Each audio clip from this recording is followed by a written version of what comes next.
Well, good morning, everyone, and welcome to day 3 of the Truth About Weight Loss Summit 2022. We are so happy you're here, and happy Valentine's Day, everyone. We have got a wonderful lineup for you today, 4 amazing speakers, 3 that have never graced us with their presence on the summit before. We have Dr. Mark Hellerstein, Dr. John McDougall, Dr. Michael Gorin, and Lissa Maris, who's going to be making a delicious recipe. So let me tell you a little bit about the first speaker. As I mentioned before, he was actually the instructor of one of our other speakers in graduate school, of Dr. Cyrus Kabata, one of the co-founders of Mastering Diabetes. And Dr. Mark Hellerstein, he went to medical school at Yale, and he has been at UCSF, San Francisco General Hospital, that is, at UCSF for 25 years, and he ran their diabetes clinic. He's a professor of human nutrition at the University of California, Berkeley, where he occupies an endowed chair. And he's also a professor of endocrinology, metabolism, and nutrition at UCSF. So today he is going to be talking about something that's, I think you're going to find very interesting. It's something that's not talked about enough in weight loss: how your body fights against weight loss and the little known reasons why most diets fail. Please welcome, for the first time to the Truth About Weight Loss Summit, Dr. Mark Hellerstein.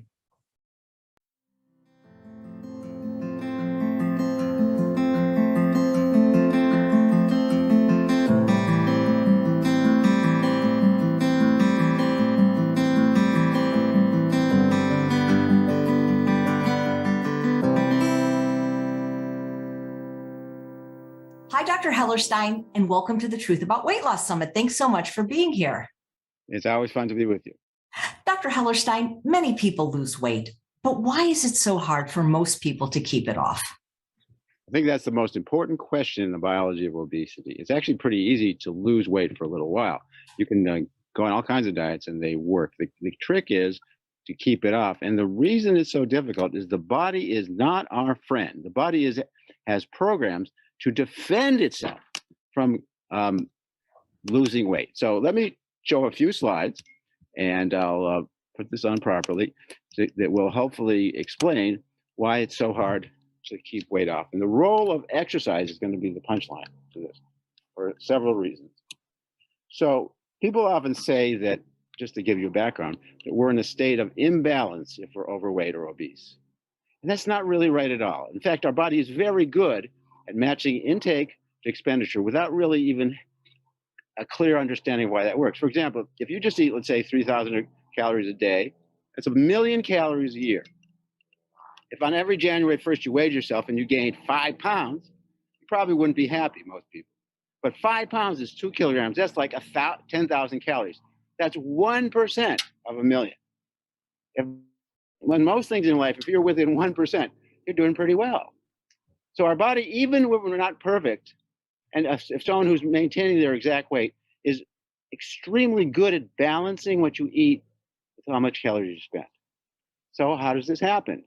We don't think that there's like a thermostat that does this, but there's mechanisms that are a little bit like that. And the best way to understand this, in my experience, is to do a thought experiment. Let's do this. Just pretend you got sick of this whole business, and you just every night you had a little refrigerator in your closet. Nobody looked. You opened the refrigerator and you ate a cup of ice cream. Let's say 500 calories every night. So the hell with it. I like ice cream. Let's say so would you gain 500 calories a day? And you did everything else the same. 3,500 calories a week. That's a pound. Would you gain 50 pounds a year? Would you gain 500 pounds in 10 years? Of course not. Yet there obviously are people who are eating 500 extra calories a day. So what prevents us from gaining 500 pounds in 10 years? What if you did the opposite? Would you lose a pound a week? Would you lose 50 pounds a year? Of course not. You wouldn't even be alive if you lost 50 pounds a year after a year or two. So what prevents it? And there have been studies to just do this exact thought experiment. My favorite one is from Rockefeller University. And what they showed, and I'll show 2 data slides in this whole thing, real data slides, because I think they're worth it knowing. And this data slide shows that if you gain weight, your energy expenditure, the amount of calories you burn goes up. And if you lose weight, the amount of calories you burn goes down. The body just does that.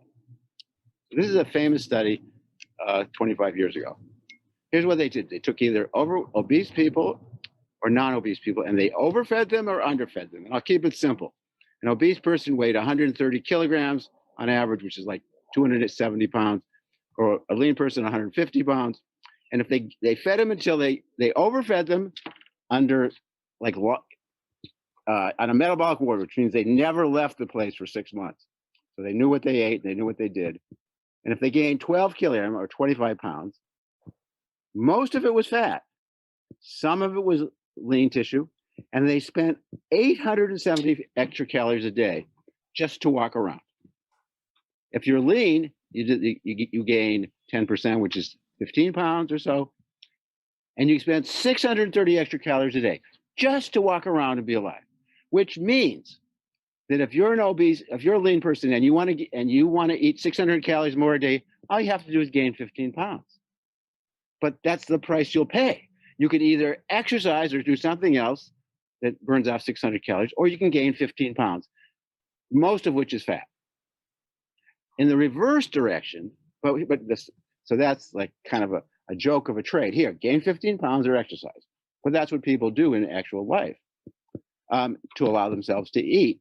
But what would happen is the other point, if after they gain 15 pounds, they would spend 600 calories more or 900 calories more, and they'd stop gaining weight. Now you can eat more and not gain weight. Well, the exact flip side happens when you lose weight. So if you start off and you lose 10%, most of it is fat, but some of it is lean tissue. And now, if you start off spending about 3,000, you spend 550 fewer calories every day just to be alive. So let's say you used to eat 3,100 calories, now you eat 2,500. And you say, hey, I'm doing great. I mean, I'm not eating. I'm eating 2,500 calories. You won't lose any more weight. You're done. You're back at a new balance. Your body has economized, and so you're not in negative balance. Same thing with a non-obese person. If for some reason they try to lose weight, they'll lose, 15 pounds, and now they spend 400 calories fewer, and they'll stop losing weight.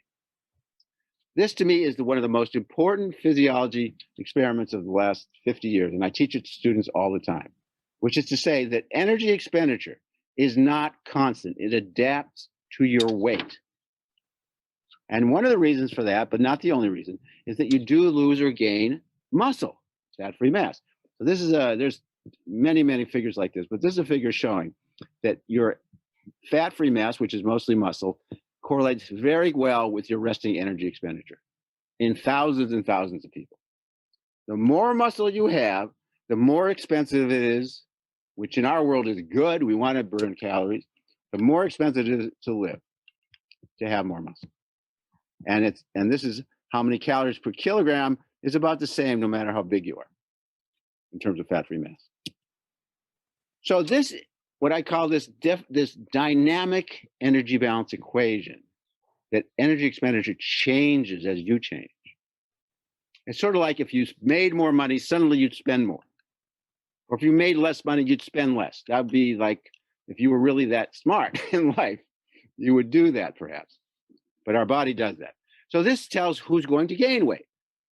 For example, there's studies that if there are two siblings, one of whom spends 2,500 calories at rest, one who spends 2,100, the one who spends 2,100 will gain weight until they equal their sibling. Isn't that amazing? It sort of predicts who's going to gain weight. It also says, as we started this conversation, why most diets fail. It's easy to lose weight, but then your body fights you. And how frustrating is it? And many, many people in the audience will experience, will feel this, will know this. How frustrating is it to eat the same and adhere to the same diet and stop losing weight? So then what do you have to do? Eat even less, and then you'll get to a new balance. Of course, this becomes impossible. You're starving, you're not right, and you're not even losing weight. And by the way, this explains why a lot of people do bad habits. For example, women have not stopped smoking in the same way that men have in the last 50 years. Men have smoked half as much, and there's half as much lung cancer, exactly the same ratio. Women have not smoked half as much. One of the reasons is that nicotine increases adrenaline in the blood a little bit, and women or people who smoke maybe weigh 2 or 3 kilograms less than if they don't smoke. So for 5 pounds, it's an easy way to lose 5 pounds or to keep 5 pounds off. Of course, 20% of smokers die from smoking. It's a bad trade health-wise, but it's a heck of it's easier than exercise because it burns about 100 calories a day. Okay, so then what does work for long-term weight loss? I think that's the question. And the truth is we're very bad at it. I think probably 5% of people who go on a diet lose 30 pounds for 5 years, which is the definition of success, of a truly successful weight loss, 30 pounds, 5 years. So the two main factors that have been reported, and I don't think these are the only things, but this is a nice summary. For people who successfully lose weight, 30 pounds, 5 years, is one, the most important, is that they voluntarily do activities, exercise, of about 400 calories a day, 400 or 500 calories a day. You know, that's not being a marathon runner. You can walk to the train station and back. A lot of people, they live in the city, or you can take an hour and 15-minute walk after work. That's 400 or 500 calories a day if you did it. And that allows you, if you think about it, to eat 500 calories more, not feel deprived. And we'll see, it also increases your muscle mass, which is good too. And thereby not be dominated by your body's reduction of calorie expenditure. The other thing that correlates is people tend to have a less energy dense diet. Now, what's energy dense? Sugar and fat. So, I mean, I think that makes sense, but it's hard by itself. That often doesn't work without the exercise. So the way I phrase it, I like to keep this simple and dramatic.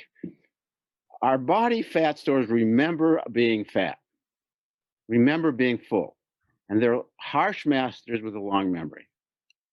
We are programmed to defend our body weight by reducing our calorie burn. We also increase our appetite, but everybody's aware of that. That's why we try to pick foods that, carefully, that don't keep us hungry. But even if we do that, we're going to burn fewer calories. Our bodies are working against us. They're designed to prevent starvation, not to prevent obesity. It's clear that's the case. And this can be defended for years. So this is not helpful to many people alive now, but I think in the big picture, if you never become overweight and your body fat never expands, it's probably easier. Or maybe not never, but maybe it takes a few years for your fat cells to get used to it, something like that. But prevention would, as in most diseases, be actually more effective than reversal. Okay, so I think we can stop and talk about some other things if you like. Well, it sounds to me like when we lose weight, our body works against us. Completely, and it makes sense. Think about it. In nature, do you think the biggest problem was overfeeding? In historic, I mean, do you think animals out there, that's their problem? They have too much food? Quite the opposite historically. Quite the opposite. And indeed, so our bodies are brilliant at not starving. Brilliant. I teach classes on the genius of our starvation response. We drop our thyroid hormone, we drop leptin, we drop insulin needs, we reduce growth hormone so we don't grow. Women stop having periods so they don't have babies if they're starving. Everything is designed. Girls have their first menstrual periods when they have enough body fat to support reproduction. That's actually the way. Leptin is a hormone that comes from the adipose tissue, and it goes up when a girl hits a certain body fatness at age 10, 11, 12, 13, whatever. In the old days, in Romeo and Juliet's time, they would be 14 years old before they got fat enough and had their periods. Now it's much younger. Yeah. So fatness is really sensed by our bodies. Do you think that the reason the age of menarche has gotten younger is because people are just getting fatter? I think that's pretty clear. Yeah, it's correlates with body mass, which is generally in young people about fatness. Yeah. Wow. So menarche is starting at now about 11, and it used to be, I mean, really, I love this Romeo and Juliet story because she was 13 or 14 in that story, and she was a rich girl, so she was wealthy, so she might have had her periods, but peasant girls were having their periods at 16, and then they'd meet Romeo, and if they didn't kill themselves in the play, they would have their babies right away, and they'd never have a period without, they'd have periods late and babies early. Wow. You said a fat cell is a harsh master with a long memory. Is that to protect us? I mean, from an evolutionary perspective, do you think that's? Yeah, I don't love that idea but I think it's true. I think you probably had fat cells just to protect yourself against harsh winters. And if you think about it, there'd be evolutionary roadblocks or narrowings where a lot of people way back would have died during some harsh drought or winter, and the people whose fat cells could keep them alive would make it. And so we got good at that. So the more muscle mass you have, the more calories you burn? Okay, that's another really important point. And this brings me into the whole emphasis on exercise, because I know there's a lot of kind of arithmetic that people use against exercise, and they're, I think, exactly wrong. It's all really got it upside down. So there's three good reasons to exercise when it comes to, especially in the context of weight loss. The first reason is what I just said, is that if you just burn 500 calories a day, you can eat those 500 calories, and that's more food in your body. So you can be sitting at the table and everyone else is eating a cookie after dinner, or putting sugar in their coffee or whatever, and you can't do it, and suddenly you just get sick of that, and maybe you're hungry. Whereas if you're exercising, you can have the same calorie intake that you had before you lost weight. Now, so a lot of people say, well, I have to exercise, 100, I have to run a mile or walk a mile and a half to eat 2 apples. Just not the way to think about it. Is that if you do exercise 400 or 500 calories, you can eat you can eat whatever you spent your life eating.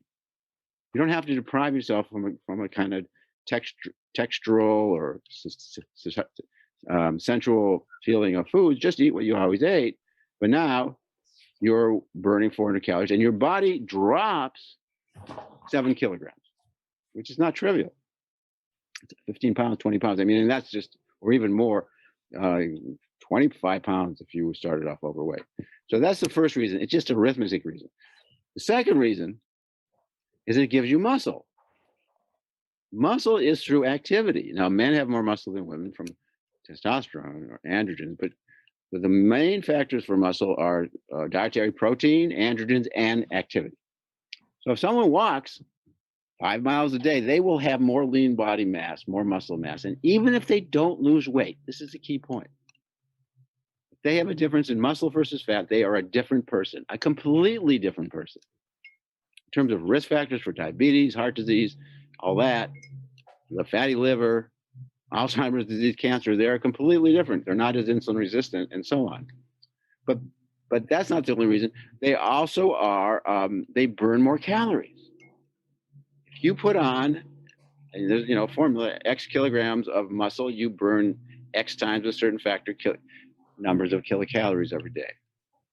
So people who exercise, not only they burn the calories from exercise, but their muscle burns calories just sleeping at night, just walking around. It costs to have muscle. You're like I showed that figure, your lean body mass or your muscle mass is very correlated in everybody with how many calories you burn at rest. You can look at some people and say, hey, they weigh 150 pounds, but if one person is fatter, one person is lean and muscular, that person who is lean will burn way more calories. People say, oh, they have a high metabolism. It's not like it's necessarily some genetic thing. They just have more muscle, relatively speaking. So that's the second reason. Muscle burns calories. There was a book called Strong Women Stay Lean. And I kind of like that title. I like that idea that strong lets you eat and keeps it in muscle, not in fat. But then the third reason, and this is a little less well understood, is that there's this whole thing about fitness versus fatness. So if you'd like, I can go into that a little bit. I would love to. This is fascinating because so many people just don't exercise. Exactly. I think they get a lot of bad information about that. Because if you look at, before I talk about fitness, fatness, if you look at what's different now than, 50 years ago, People are way, way fatter than they were 70 years ago. I saw a picture of John Kennedy in West Virginia talking, in the election of 1960. He's campaigning, and you look out, and there's thousands of people standing out listening to him. They're all wearing suits, and they're all skinny.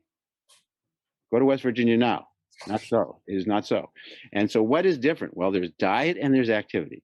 And it's easier to talk about diet, but I think it's more, at least as important. I would say more important, but I don't want to minimize diet than the exercise part. And here's the other reason that this matters in terms of health, not just in terms of how you look, is that fitness may be more important than how much body fat you have.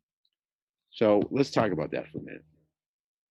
First of all, what is fitness? Fitness, often people say, hey, you look fit. What they're really saying is you don't look overweight. That's not what fit means. Fit means it's your ability to do aerobic work, to exercise. Metabolic fitness is capacity of your tissues, particularly your muscle, your heart, your lung, all that, to do work, to walk, run, lift, carry, do things that take vigorous long-term that are demand work over time. So then you say, well, you can't be fat and fit, right? Well, you can. There's some great examples of that.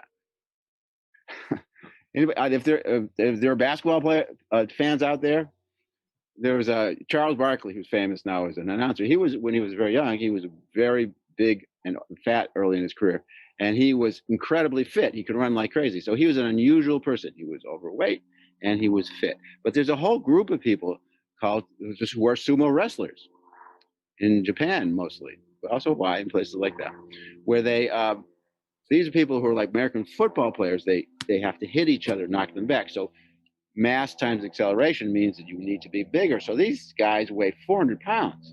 They're huge, but they also are very disciplined. They work out 8 hours a day. They eat a very special diet. They are extremely fit. And if you measure them, they have high HDLs, low insulins.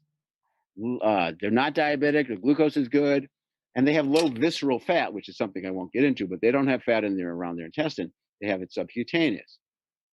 And so these are fit, fat people. And then these sumo wrestlers, when they get old, they get to be 40 and they retire, they think they can eat the same way. And suddenly they're diabetic, getting heart disease because they're no longer exercising. I mean, I think that's one of the best examples. Same body, same person, stops exercising, still weighs 400 pounds, and now he's at risk like any 400 pounder.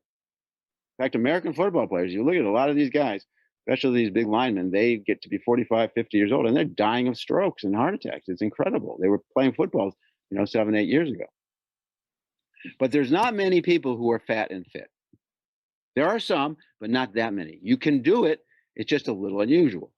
Now, are there people who are thin but unfit? You've probably heard of that idea too, right? I've heard people call it skinny fat people or something like that. I don't think that's the right way to think about it. I think it's thin, unfit people. There's some people who just lie around all day. They don't eat, evidently, and they don't exercise. They have very atrophied muscle. They may even be fat. They may have 30% body fat, but they don't weigh a lot. So they look thin. I'll show you that there are people like this, and they are not metabolically healthy. So here's why we should care about fitness, is that in big studies, it correlates better with health and death rates than how fat you are. And I'll show you, this is my favorite slide on this. I could show you many papers on this, but this is a striking one. This is about, 5 or 10,000 men studied in Texas and Dallas. And they measured their fitness, which is hard to do. You have to get people on a treadmill. I mean, it's not a routine test that doctors do.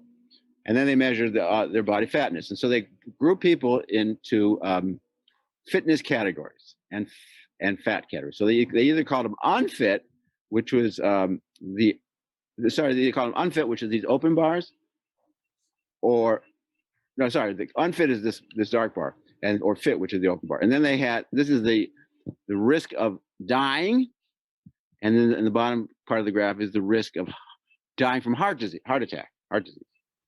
These are bad things. We can all agree that dying from a heart attack is not something you want. So that outcome is, I think, pretty clear. So then they have lean, normal, and obese, which is the middle, the third third. And then they have unfit versus fit. So here's what's amazing. This group here is the unfit, obese people. Sorry, this group here with the number 40 above it is the unfit, lean people. They have a relative risk of 2 times above the baseline. This group here with 75 above it is the fit, obese people. They have a much lower disease risk of dying than the unfit, skinny people. Same thing with dying from a heart attack. The unfit, thin people have a higher death rate than the fit, obese people. Now you can see if you saw the whole paper, there's far fewer fit, obese people and far more fit, lean people. But if you happen to be in those odd categories, it shows what the real thing is. So unfit, obese people have a very high rate. But the key point here is, if you maintain fitness, it can mitigate a lot of other bad things. And fitness is about activity. It's all about exercise. It's about, aerobic walking, working in the garden. There are studies that just working in the garden 3 times a week for a half hour. Studies from Korea, from Scandinavia, from California, from other parts of the United States, working in the garden 3 or 4 times a week reduces the diabetes rate by 50 to 60%, just by maintaining a little bit of fitness, because many people don't do much at all. I would say most people don't do much at all these days. I think that might not be wrong. I think that even kids don't walk to school because their parents are afraid of what could happen. They don't play at school. They don't have recess. They come home. They sit on their social media. They do their computer. They watch TV. They go to sleep. When I was in high school, actually, no, when I was in junior high, they got rid of physical education in school. Yeah, in California, they barely do it at all. And people don't walk to school. We used to, of course, just walk back and forth to school, play on the playground, and you don't see that. So anyway, to get back to, I can summarize on this. Why is exercise key? And I think maintaining weight loss and in maintaining health, if you're concerned about being overweight. First of all, it does replace the lost calories that you would used to burn, but you no longer burn because you lost weight, because your body is mad at you for losing weight. And it's reducing make you hungry and reducing how many calories you burn. The body is defending its own health, it thinks, but you don't agree. So food intake does not need to keep dropping if you maintain activity. It doesn't have to be running or swimming. It can just be anything that burns calories. I think walking is very good. It's not boring. If you go with a friend, if you go someplace nice, if you go outside, it's not boring at all. It's relaxing. You have a dog, get a dog just to walk. I always walk with my dog. So walking replaces lost calories. It maintains your muscle mass, which burns more calories. Even when you're not exercising, your muscles doing work for you. And finally, and maybe most importantly, although maybe not the way you look, it maintains your fitness. Fitness is all about activity. There's a little genetics, but not so much for fitness. Mostly it's about activity. And that correlates big time with health outcomes, even when you're overweight.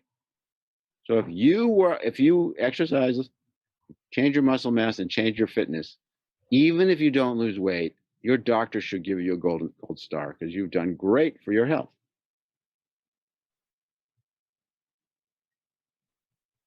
Yeah. Go ahead.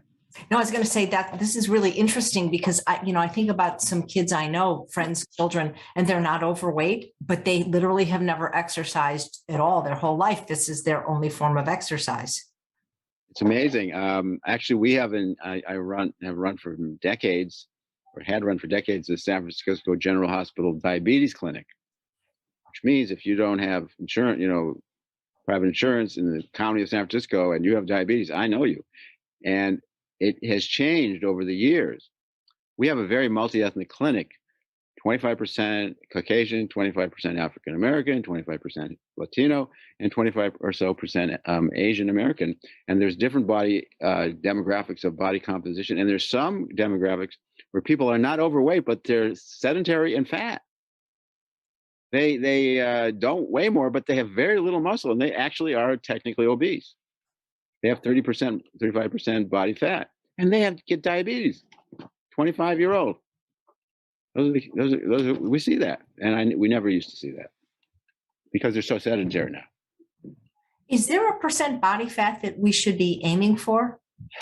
Yeah, that's a nice question. I think it's different for women than for men. I think 20% is usually thought to be okay. That's normal, maybe. I think very fit males are 10 or 15%. But I think that's asking a lot. I think more than about 30 or 40% is 30% certainly is starting to be obese. If I wouldn't measure body weight personally. If to do this rationally, I measure muscle and fat. I'll talk about that in a little bit. But I think muscle and fat are the key. It's the ratio of muscle to fat, so to speak, something like that, that really determines the risk for diabetes and all the insulin-related complications, which are many, which include cancer, Alzheimer's disease, fatty liver disease, all kinds of things. How do we assess that ratio of muscle to fat? Is this a test we can get at the doctor's office, or how do we figure out what our percentages are?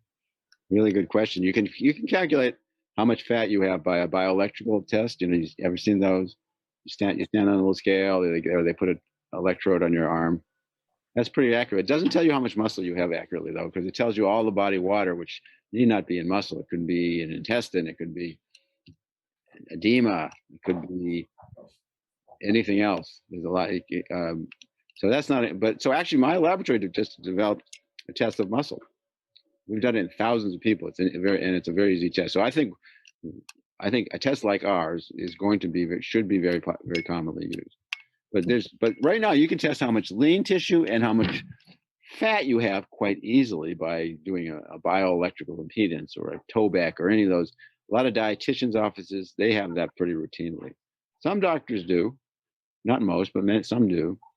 And that's accurate for percent fat. The percent muscle, like I said, we have a new test, and maybe I'll show you a little bit of that. But I don't want to make this about myself. But I think we need a muscle test it's like measuring cholesterol or glucose. I think in the obesity world, the body composition world, there's two main things. Muscle is 40% of your body weight, 35 to 40, depending. In lean people, fat is 15 or 20, and if you get obese, it's 40 or 50. There's not much percent left after that, is there? I mean, those are the two main compartments of your body. It's interesting what you said about food intake does not have to keep dropping if you maintain activity. One of the speakers on this summit is Dr. Barbara Rolls, who does a lot of research in the field of calorie density at Penn State. And I think that if people don't get enough food, eventually they're going to feel hungry and go off their diet. Well, I think that's a key point. And I often feel this, how hard it is to lose weight just by reducing calories. Everybody has stresses in their life. I mean, there are times when there's a family tragedy, when things aren't going well at work, or when your car breaks down, your kids are having trouble, whatever.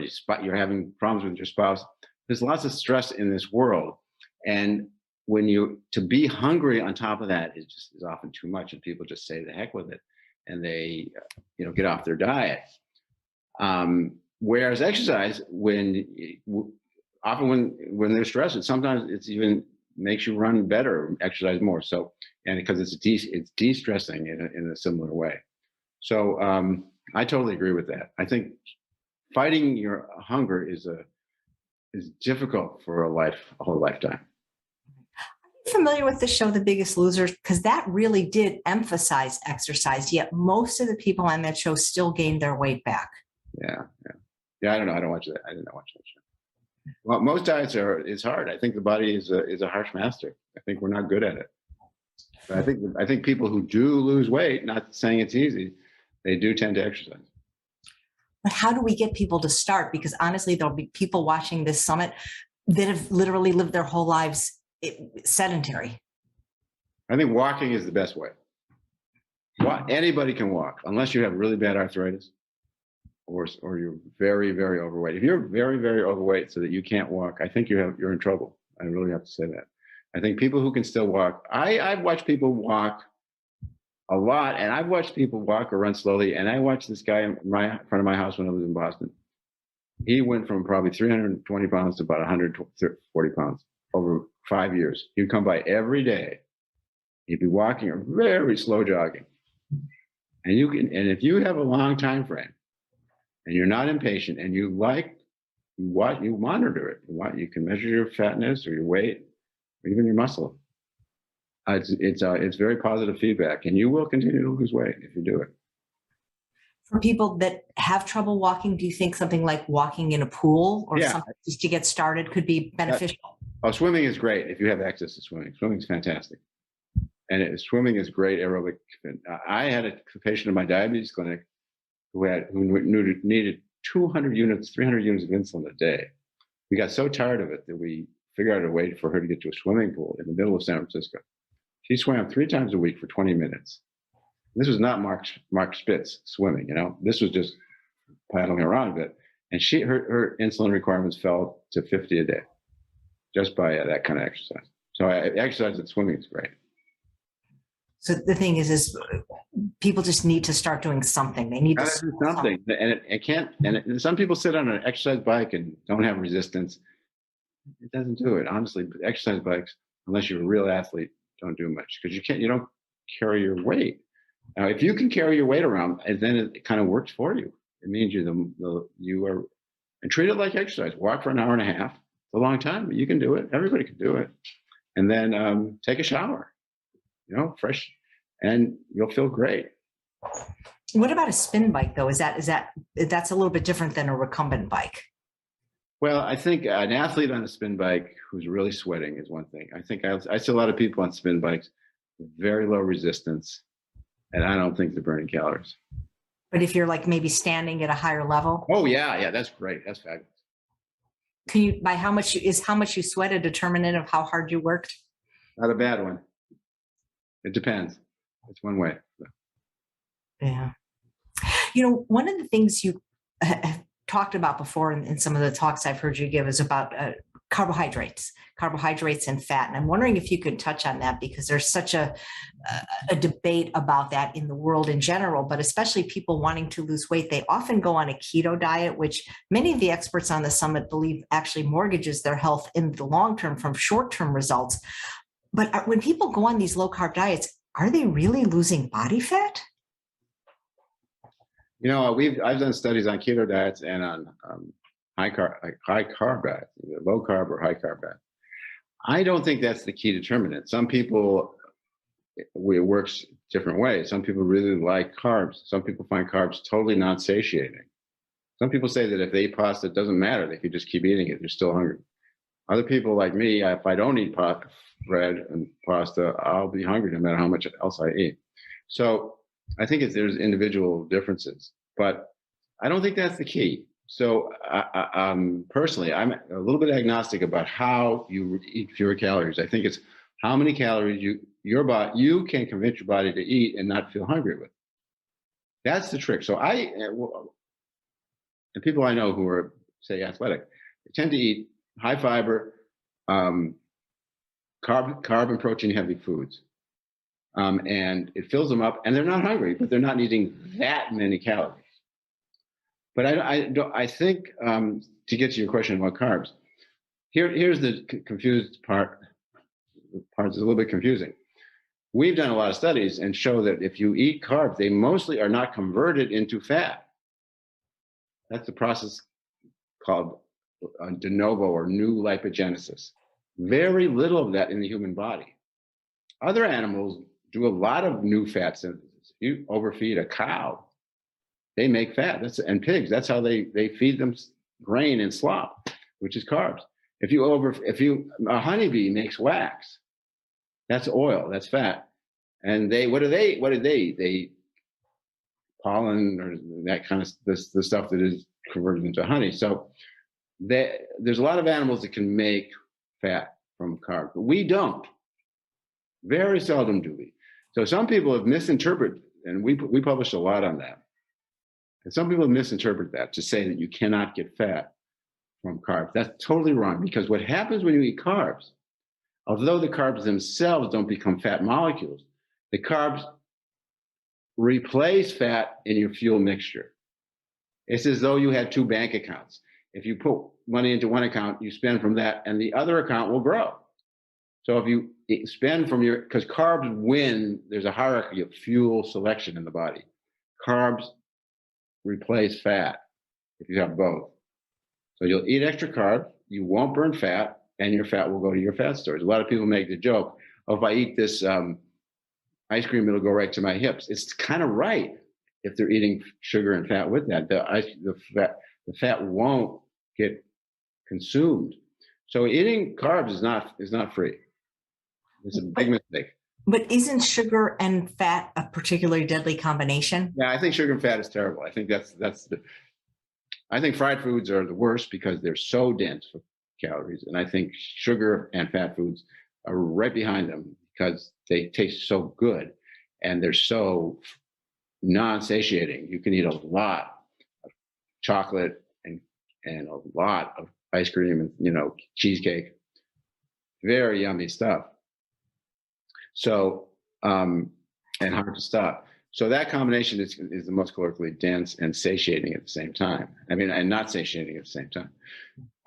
But eating carbs and fat will make you fat or help you store fat, because the carb will keep you from burning the fat, the sugar. And sugar is particularly bad. We just did a study published yesterday, actually, in a very good journal of Clinical Investigation. We took adolescent boys in Atlanta with fatty liver disease. This is a big new problem. Liver disease in kids. Very common now that kids are getting overweight and insulin resistant. And in the study, they removed all sugar from their diet for like 8 weeks or something. They did this by taking all the sugar out of the house, and the whole family had to eat a sugar-free diet for 8 weeks. And two things happened. Their liver fat fell by a third, and their new fat synthesis fell by a third. So although new fat synthesis doesn't make you fat as a person, usually, it can lead to fat depositing in your liver, particularly fructose and simple sugars. So I think sugars are actually, I like sugar personally, but I think it's bad for you for most people. But Dr. Hellerstein, isn't there a difference? All carbs are not created equal. So isn't there a difference between ingesting things like fruits, beans, whole grains, potatoes versus sugar, flour, and alcohol?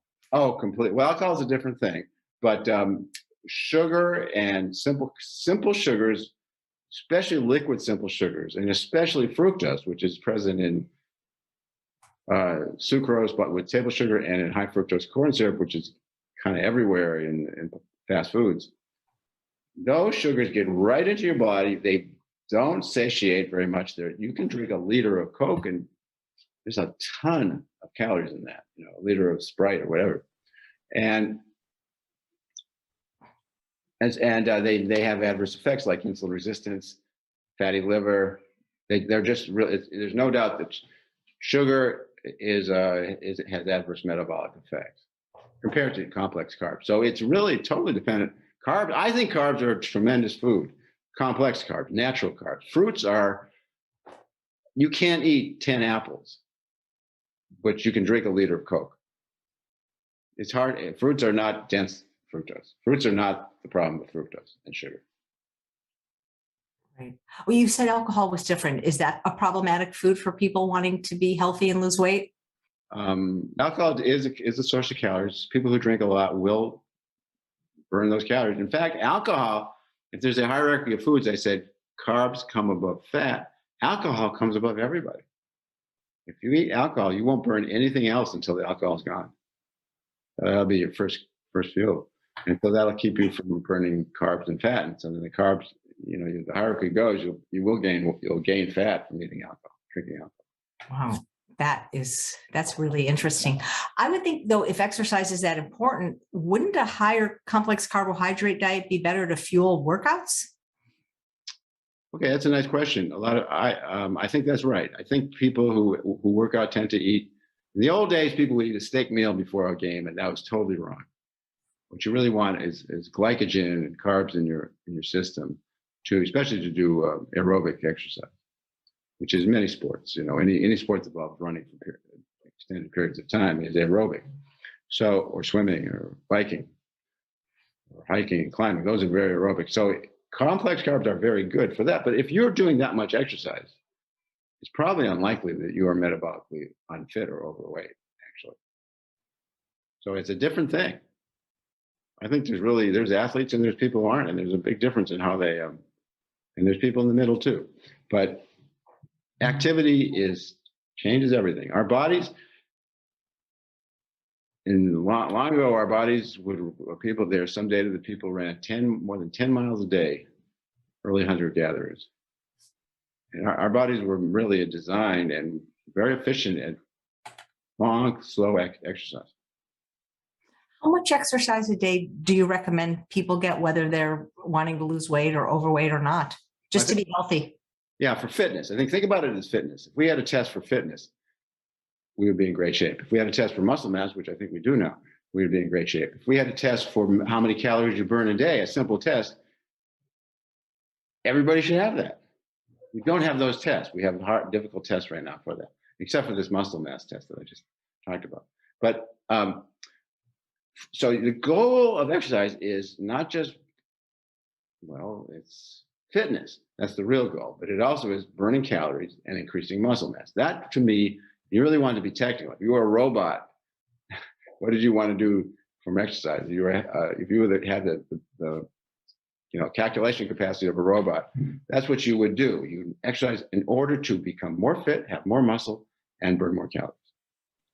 So fitness is well understood. If you exercise 30 minutes, 20 to 30 minutes, at a pulse of a certain fraction of your maximal pulse, and I don't want to get too technical. If you exercise so that your pulse is up, if you're doing it continuously for 20 to 30 minutes, and you do that every other day, 3 or 4 times a week, your fitness will improve. You don't have to exercise every day. You don't have to exercise an hour and a half a day, and you don't have to exercise to exhaustion. You should exercise 20 to 30 minutes at an elevated pulse, continuously, not taking too many breaks. If you take a lot of breaks, it's not as good. You want to keep your pulse up and do that 3 or 4 times a week. And that's advice for everyone. I think everybody should do that. That's a very modest thing in terms of evolutionary human beings. Most people in the history of mankind did a lot more than that. Yeah. What about this idea of doing like 10 minutes and then 10 minutes and then 10 minutes? Is that not a good idea? It's better just to kind of do it all at the same time. I have not seen great studies on that. I know that there's studies where I have people who work as, let's say, night watchmen, and they'll walk, for 10 minutes, and they'll sit for 2 hours and walk for 10 minutes, and that is not exercise. That's not as good as walking for an hour. That's clear, because they come into my diabetes clinic. They're not doing well. But intermittent exercise might be okay. I'm not so sure about that. So anytime you create a calorie deficit, you're going to lose weight. But could you lose weight on a very high fat diet as long as you're in a caloric deficit? It seemed that absolutely. That's what the whole Atkins and certain those diets are about. That they say that you will get into a new state like a ketogenic diet. And then there's been a lot of beliefs that some of these are kind of magical. If you get in it, if you eat just fat, which is very unnatural, if your body then switches to what's called ketogenic, it doesn't even use carbs barely. Even the brain, which normally uses sugar, glucose, carbs, learns how to not do that. And some people say that they don't get hungry. I don't buy it personally. I think maybe for a while they don't buy it and they get hungry. But I helped put together a study. We really tested a ketogenic diet. Very well done study by first author is Kevin Hall, published recently. And it was okay. It wasn't magic. People lost, a tiny bit more than they lost on a non-ketogenic diet, not much. It was not some miracle. So, and it's hard. A ketogenic diet has some nice things about it. For example, children with epilepsy, for unknown reasons, do way better on a ketogenic diet. It's incredible, but that's different than the average person. So I think the ketogenic diet, it needs a lot of study, but I don't think it's a miracle. But were these people satisfied with their food plan, and were they able to keep it off? And were they healthy, like from a cardiovascular standpoint? Yeah, that's a good question. And a lot of people, I don't think they're that unhealthy from a cardiovascular standpoint. If they're losing weight on a ketogenic diet, if you're on a high fat diet and gaining weight, it's a totally different ballgame. If you're on a high fat diet and you can lose weight, it's probably like losing weight for most other things. I don't think the lipids are worse.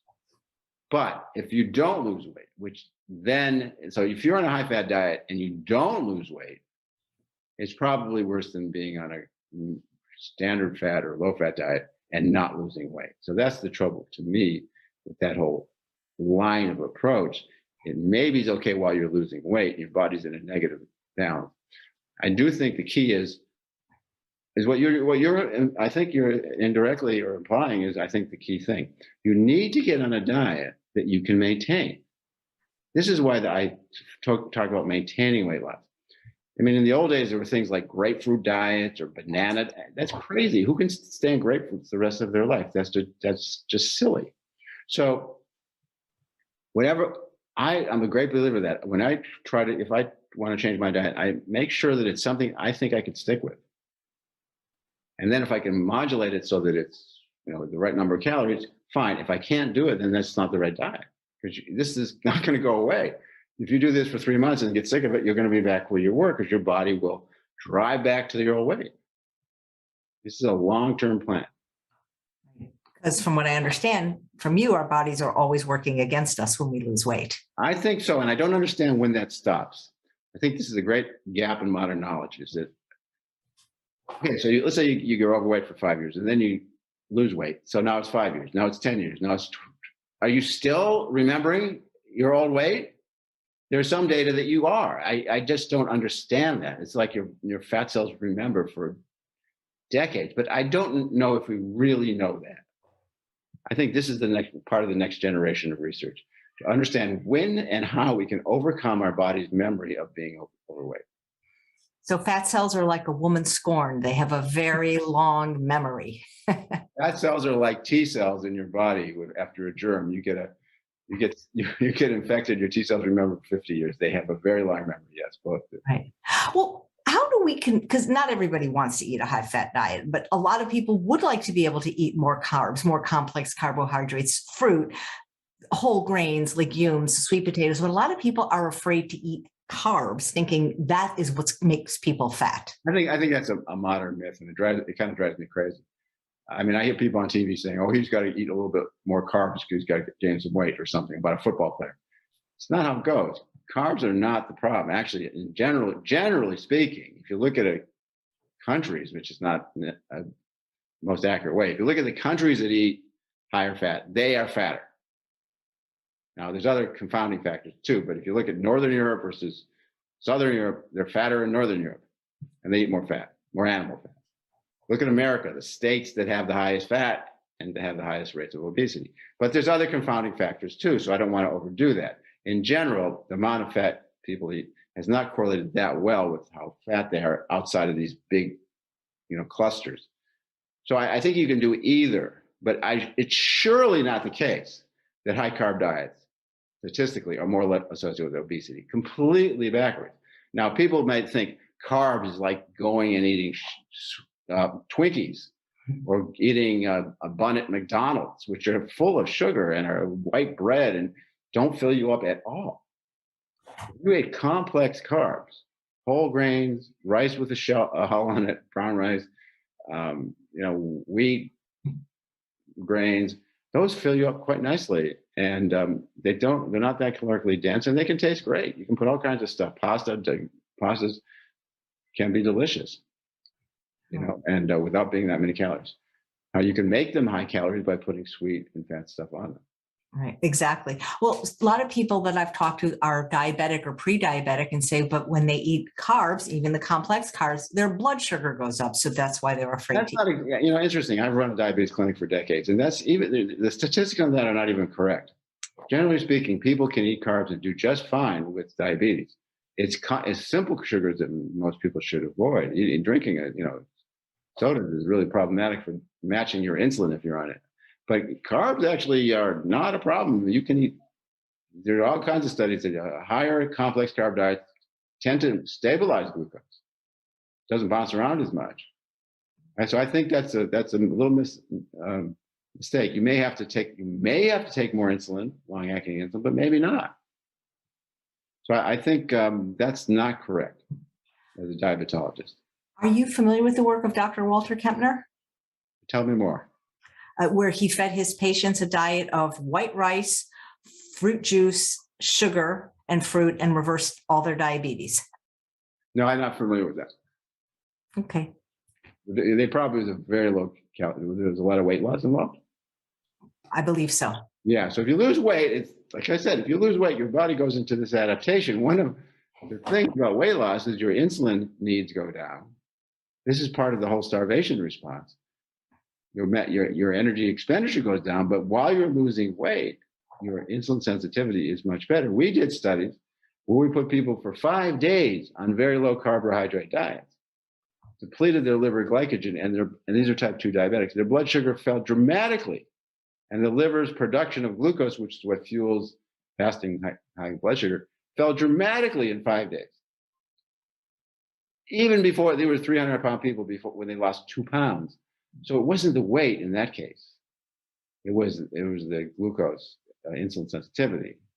So that's a very separate thing than just the average person who wants to maintain a healthy weight the rest of their life. Can you get insulin sensitivity improved by a high carb diet, sort of like the one that Bobby? Absolutely. It's all about, again, the main things for insulin sensitivity are weight, or particularly losing weight if you're overweight, and fitness. So fit people who exercise are far more insulin sensitive than people who don't exercise. And the studies of exercise in type 2 diabetes are not as impressive, because by the time you have type 2 diabetes, it's rather too late for exercise to help. But to prevent diabetes, exercise is by far the most effective thing. Even modest exercise, as I said, working in the garden, walking 30 minutes 3 times a week can reduce diabetes in pre-diabetics by 60%. So Wow. it's early is when you really want to do this stuff. I heard you once say that the best time to treat diabetes is before you have diabetes. Oh, I say this all the time as a joke. In my diabetes clinic, I would say, I'll only be happy when clinics like this are put out of business. Because, again, not to be too dramatic, and I have some slides about this, but I don't need to show those. Diseases get stronger as they age, while we get weaker. The more advanced the disease is, the worse it is. It's true for cancer, diabetes, Alzheimer's disease. Early is better. The time to treat a disease is before it's a disease. That's when our diseases get into cycles where they get worse and worse with time. So it's easier to prevent diabetes than to treat it if you start early. Probably the same with cancer and heart disease and obesity. It's totally true. And obesity, I don't know about. I think it's true. I think if we could prevent obesity, we'd be better off than trying to reverse it. But it's certainly true for cancer. My favorite story about cancer is cervical cancer, where if you have cervical cancer, the clinical cervical cancer, the outlook is terrible. It's no better than it was 70 years ago. And yet we've reduced the incidence of cervical cancer by 80 to 90%, totally through the pap smear, which detects precancer.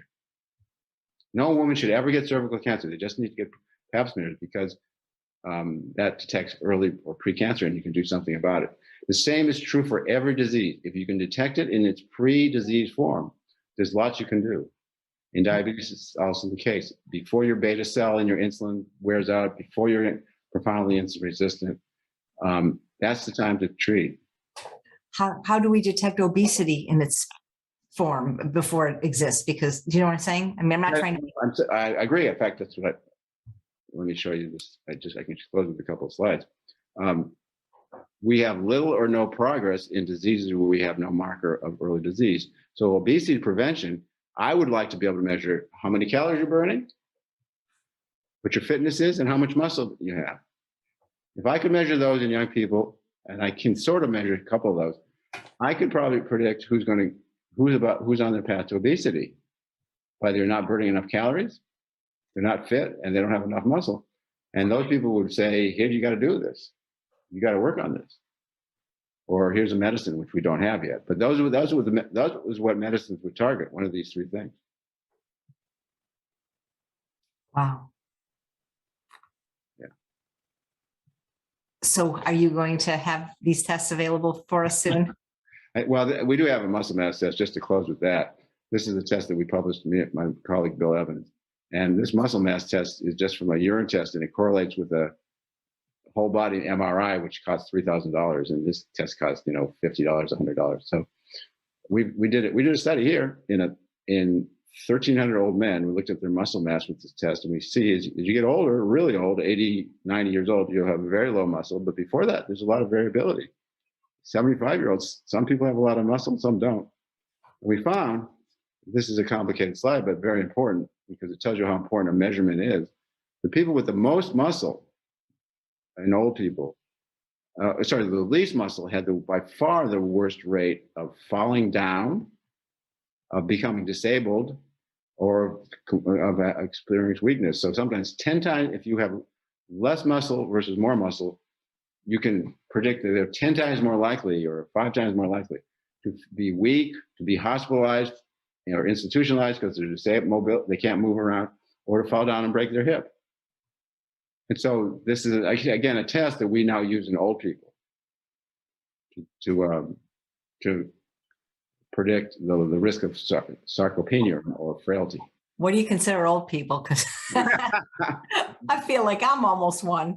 You might be, so might I, but I don't think it's actually, you don't act like one. So I don't think it's age. It's really things like someone who's older and has muscle mass is not that old, at least from the point of view of a lot of their biology.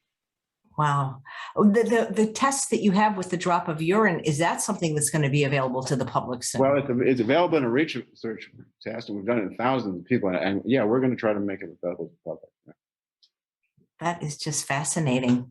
Yeah. So, Dr. Hellerstein, what's the real truth about weight loss? Well, if I had to summarize it, I'd say the real truth is it's almost impossible to maintain long-term weight loss and health without some form of voluntary physical activity. Again, everybody talks about diet. It's so much easier to tell people what to eat than to actually eat less. But the one other thing, so telling people what to eat, in my experience, has not been a profound result because it doesn't necessarily make them eat less. But you can tell people to exercise. That is a proactive volitional thing. I don't control my appetite. My appetite controls me. I can try to modulate it, but I do control my activity. And so if I were to focus public health, I would focus on activity, because even if you're overweight, if you're fit, you have a better outcome. Even if it doesn't work for obesity, which it might, it works for health. And it does help obesity because it burns more calories, means you're not as miserable eating less for the rest of your life as if you didn't exercise. It keeps you fit and it improves your muscle mass. These are 3 very good things that I would focus on. I can't control my appetite, but I can control my activity. That is very well said.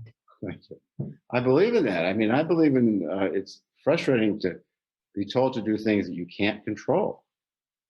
Your autonomic nervous system is not really under your control, but your activity is. Beautifully said. Thank you so much, Dr. Hellerstein. Thank you. It's always fun.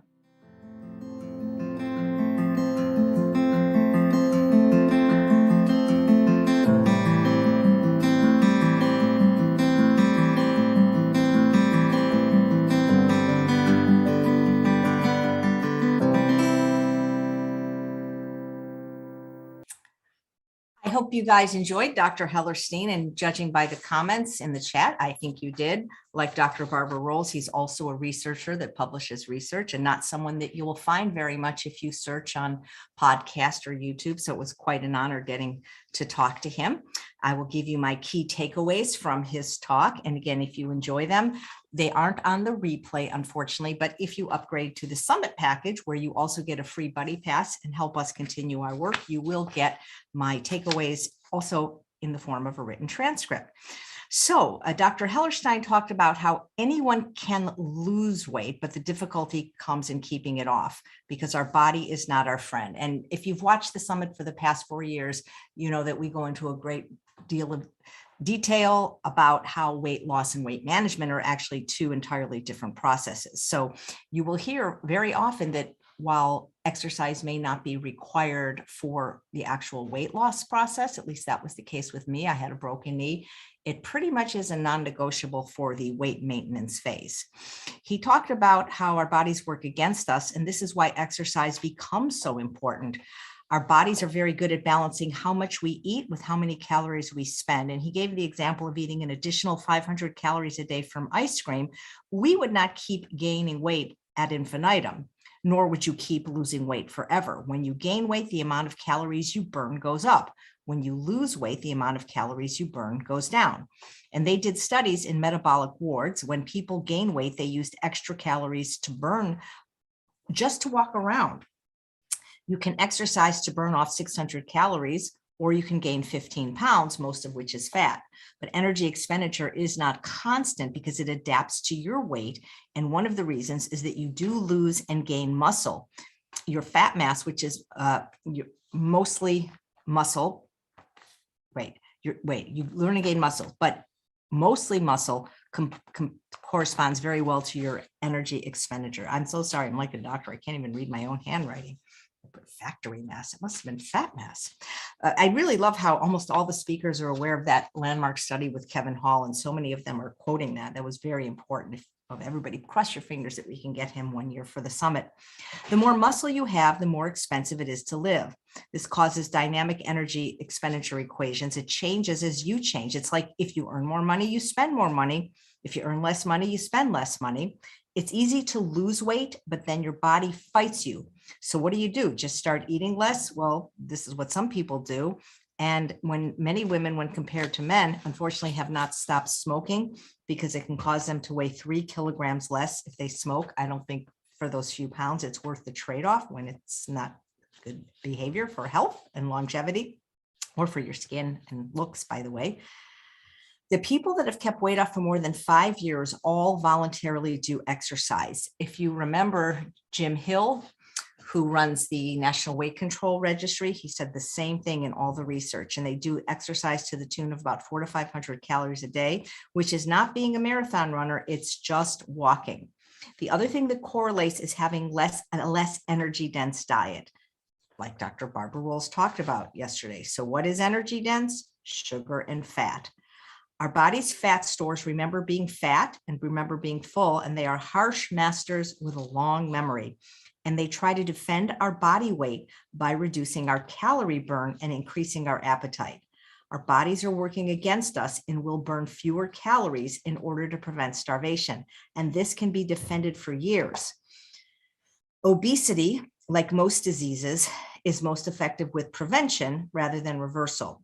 Our bodies are brilliant at not starving. For example, women will stop having periods. We drop our thyroid hormone, we drop leptin, we drop our insulin need, we reduce growth hormone. We don't see girls having their first menstrual period until they have enough body fat to support reproduction. And, you know, in the natural world, a girl will get their period at about 17, but now we're seeing in our country, due to all the obesity in children and all the hormones and in the milk and things like that, little girls getting their period as young as 6, which is not a very good thing when sexual maturity precedes emotional maturity. So leptin hormone that comes from the adipose tissue, it goes up when girls reach a certain body fatness, which is sensed by our bodies. If you exercise, you can have the same calorie intake you had before you lost weight. So this to me is the most encouraging thing.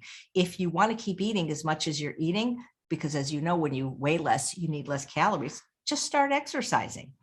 He says that's one of 3 good reasons to exercise in the context of weight loss. The second is that it gives you muscle.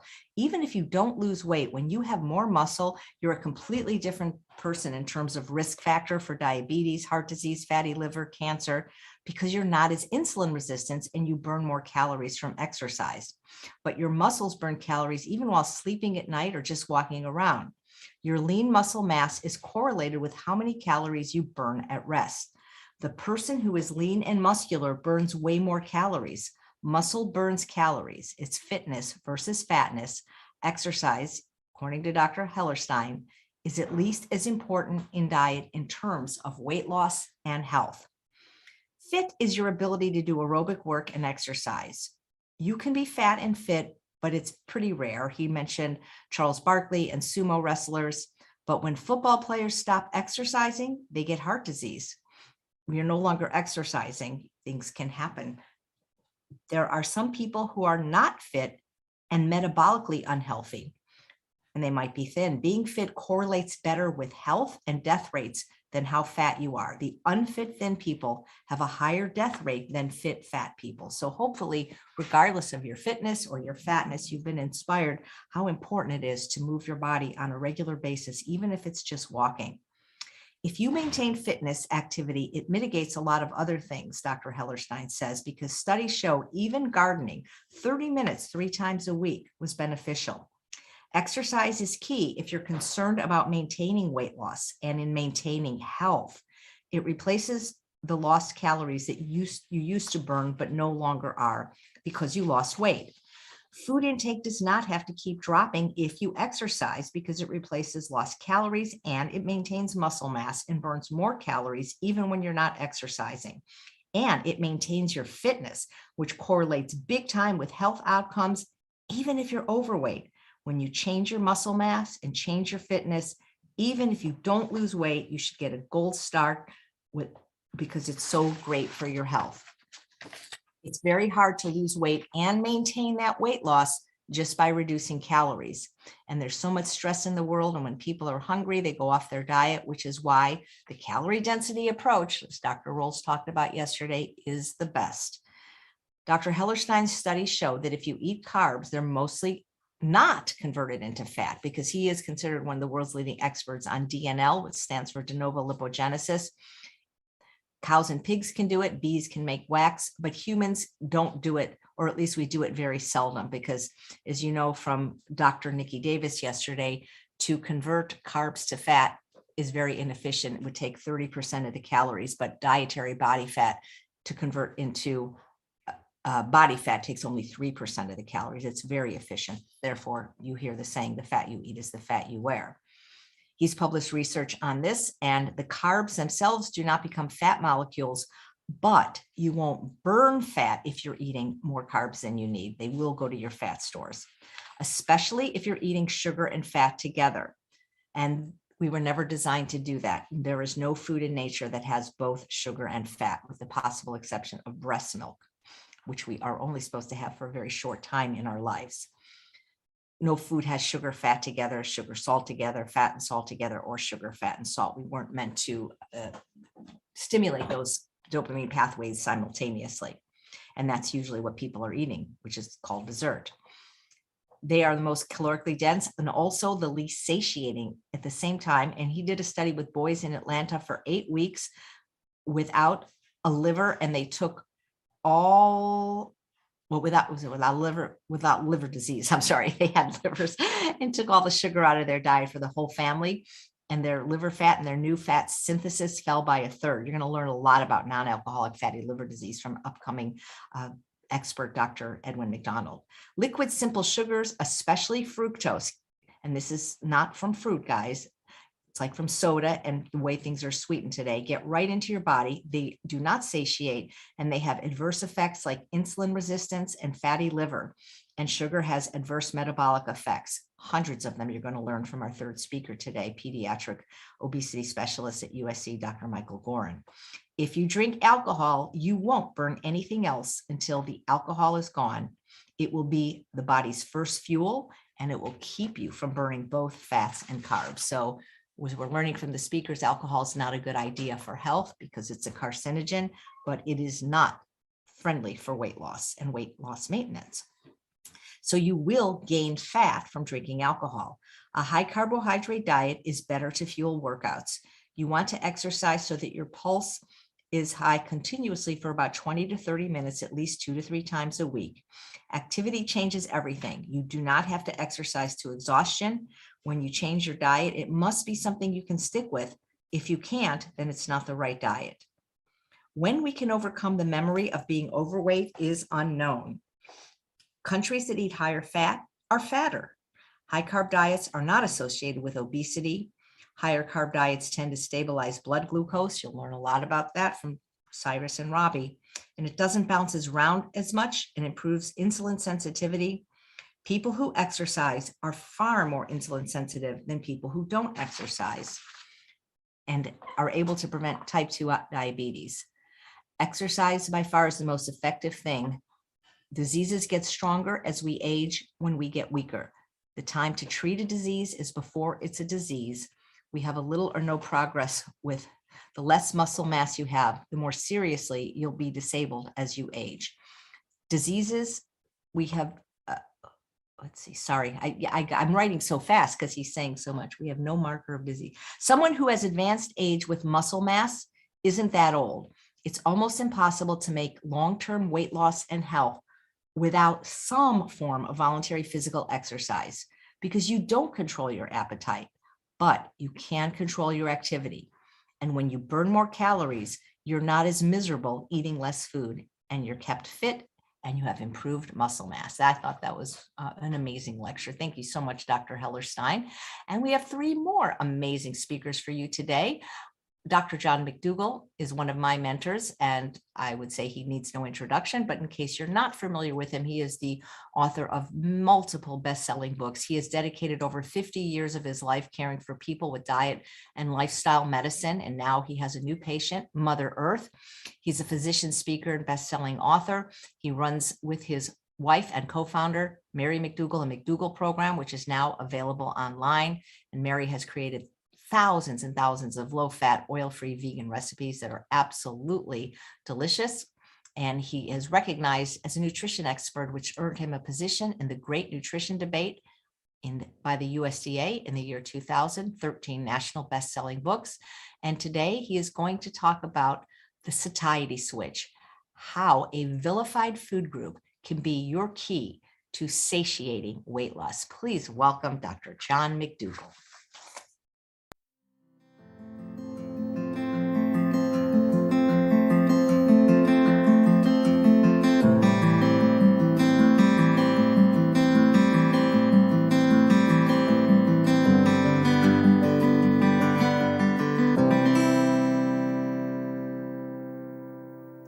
Hi, Dr. McDougall, and welcome to the Truth About Weight Loss Summit. Thanks so much for being here.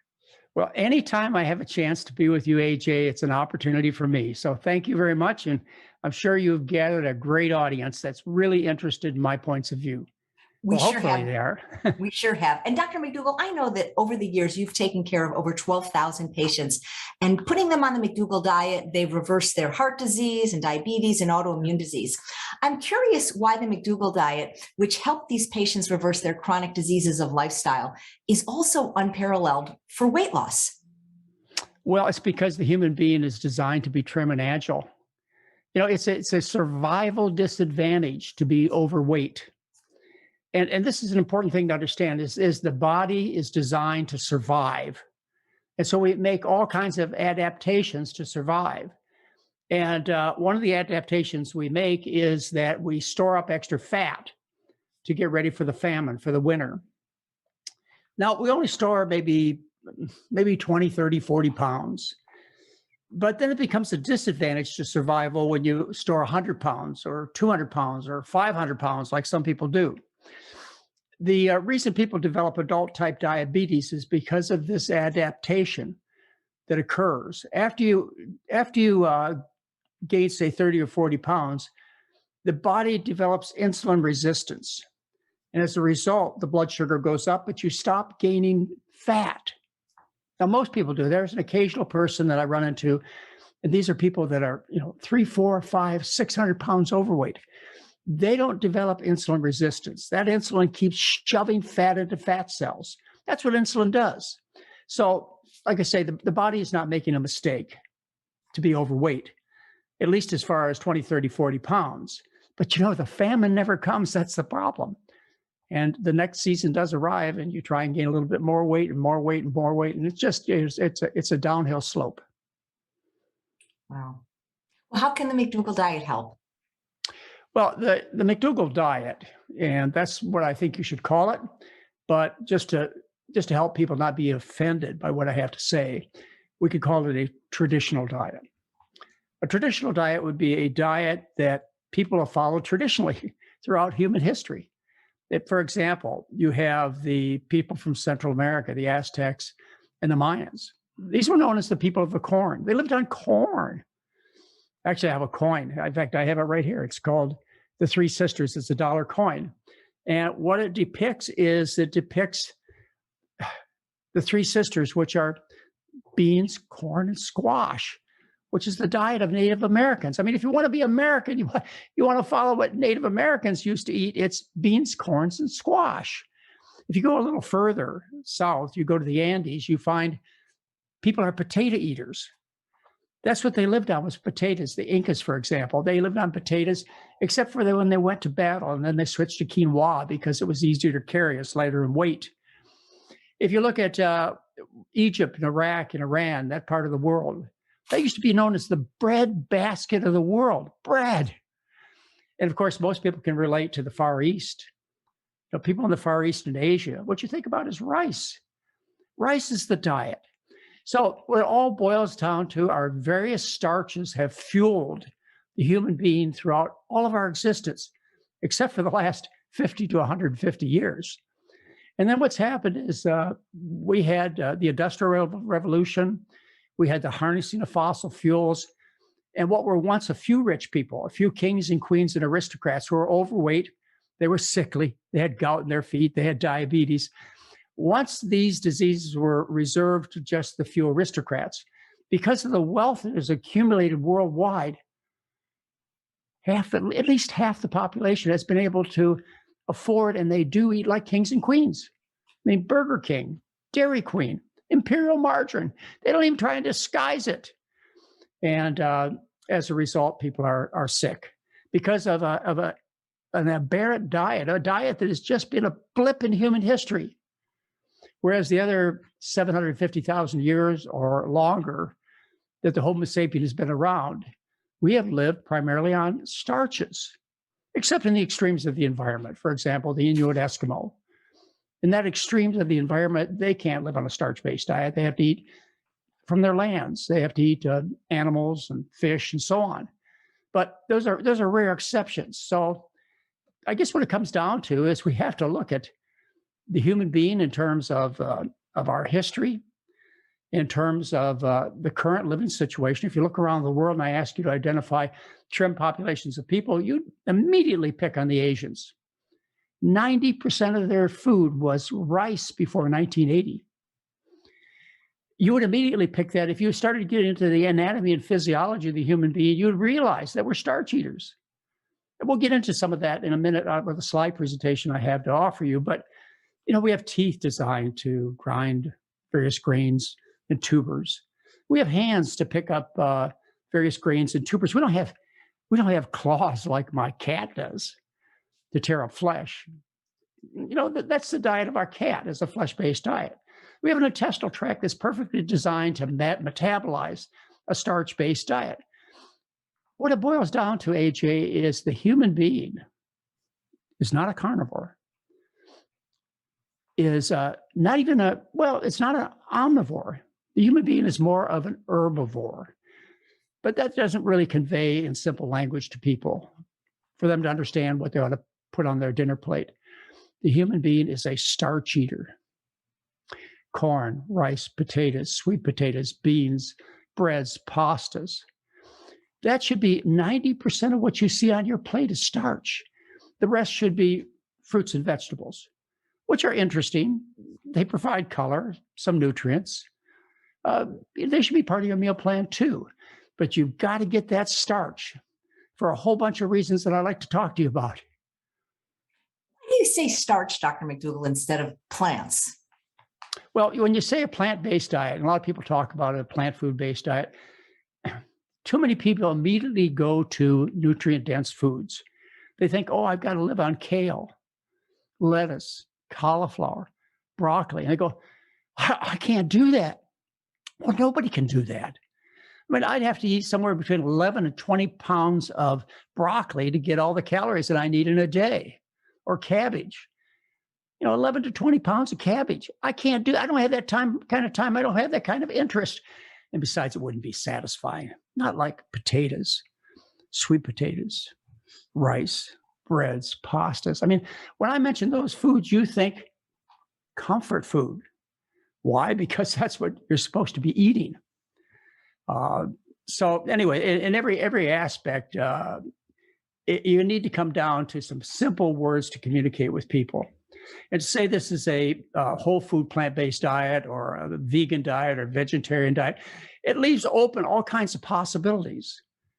I like to communicate very accurately to people. And that's why I call it a starch-based diet, even though I realize that starch is a dirty word. It is the proper word for the foods that we should be eating. I mean, your great-grandmother, when she invited the family over for dinner, she identified a starch for dinner. We're going to be having potatoes for dinner, or we're going to be having a bean soup for dinner. Nowadays, of course, when you invite somebody over for dinner, you say, well, I'm having chicken or a beefsteak or, a ham hock or whatever. Starch is the proper word. There's even a journal, it's a German publication, a medical scientific journal, where if you have research on health, on chemistry, on industry, and you want to publish this research, you publish it in a journal called Starch. It's the correct word. I can't help the fact that people have maligned this word because they don't understand it. We've got to put it back in the vocabulary so that when you look at your dinner plate, you don't say, oh, I'm having a high complex carbohydrate meal. Excuse me. How do you grow high complex carbohydrates? What you do is you look at your dinner plate or your garden, you say, well, I'm growing various starches, just like the Native Americans, just like the three sisters, beans, corn, and squash, or rice in the Asian diet. We've got to put that back into the center of the meal plan. And again, when you look, you don't have to measure, you don't have to weigh, you don't have to have a dietetic's handbook. When you look at your dinner plate by eyeball, you notice that 90% of the food on my plate is starch.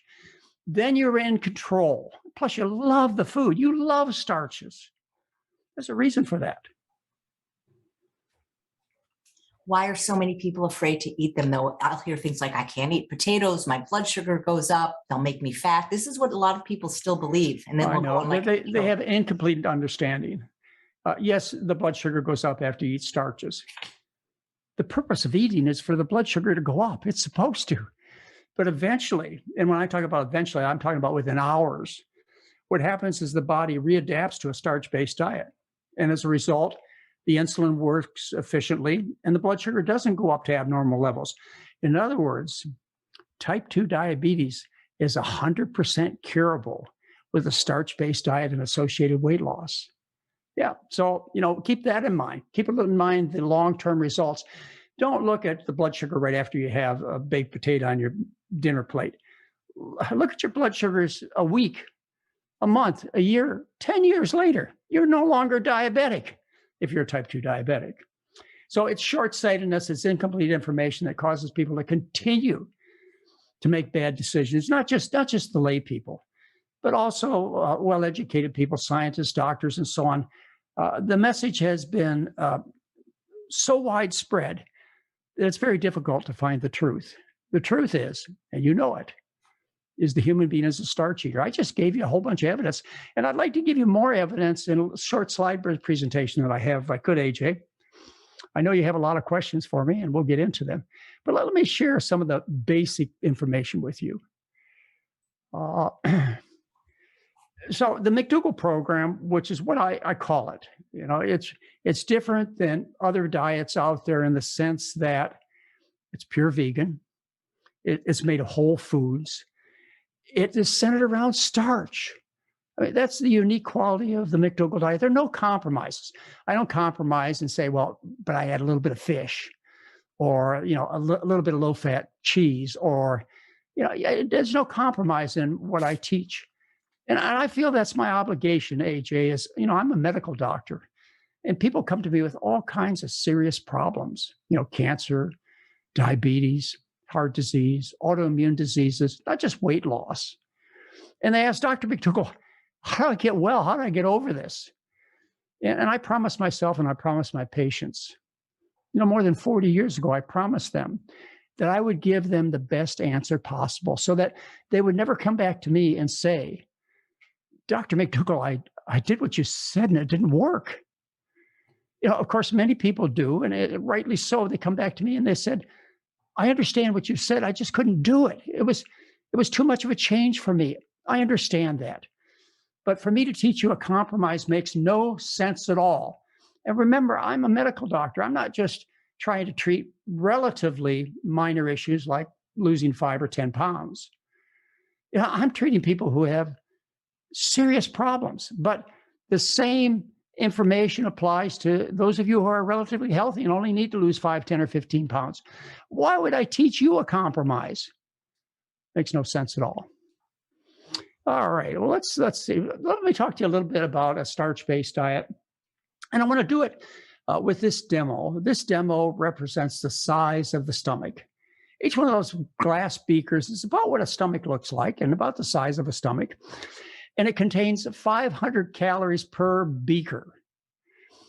Let's first take a look at the filling power, the physical filling power of 500 calories of various foods. You can see that butter, margarine, salad dressing, olive oil just fills the bottom of the stomach, which is on the left-hand side of your screen. You're ravenously hungry. You feel like you haven't eaten at all. You could eat the paint off the refrigerator.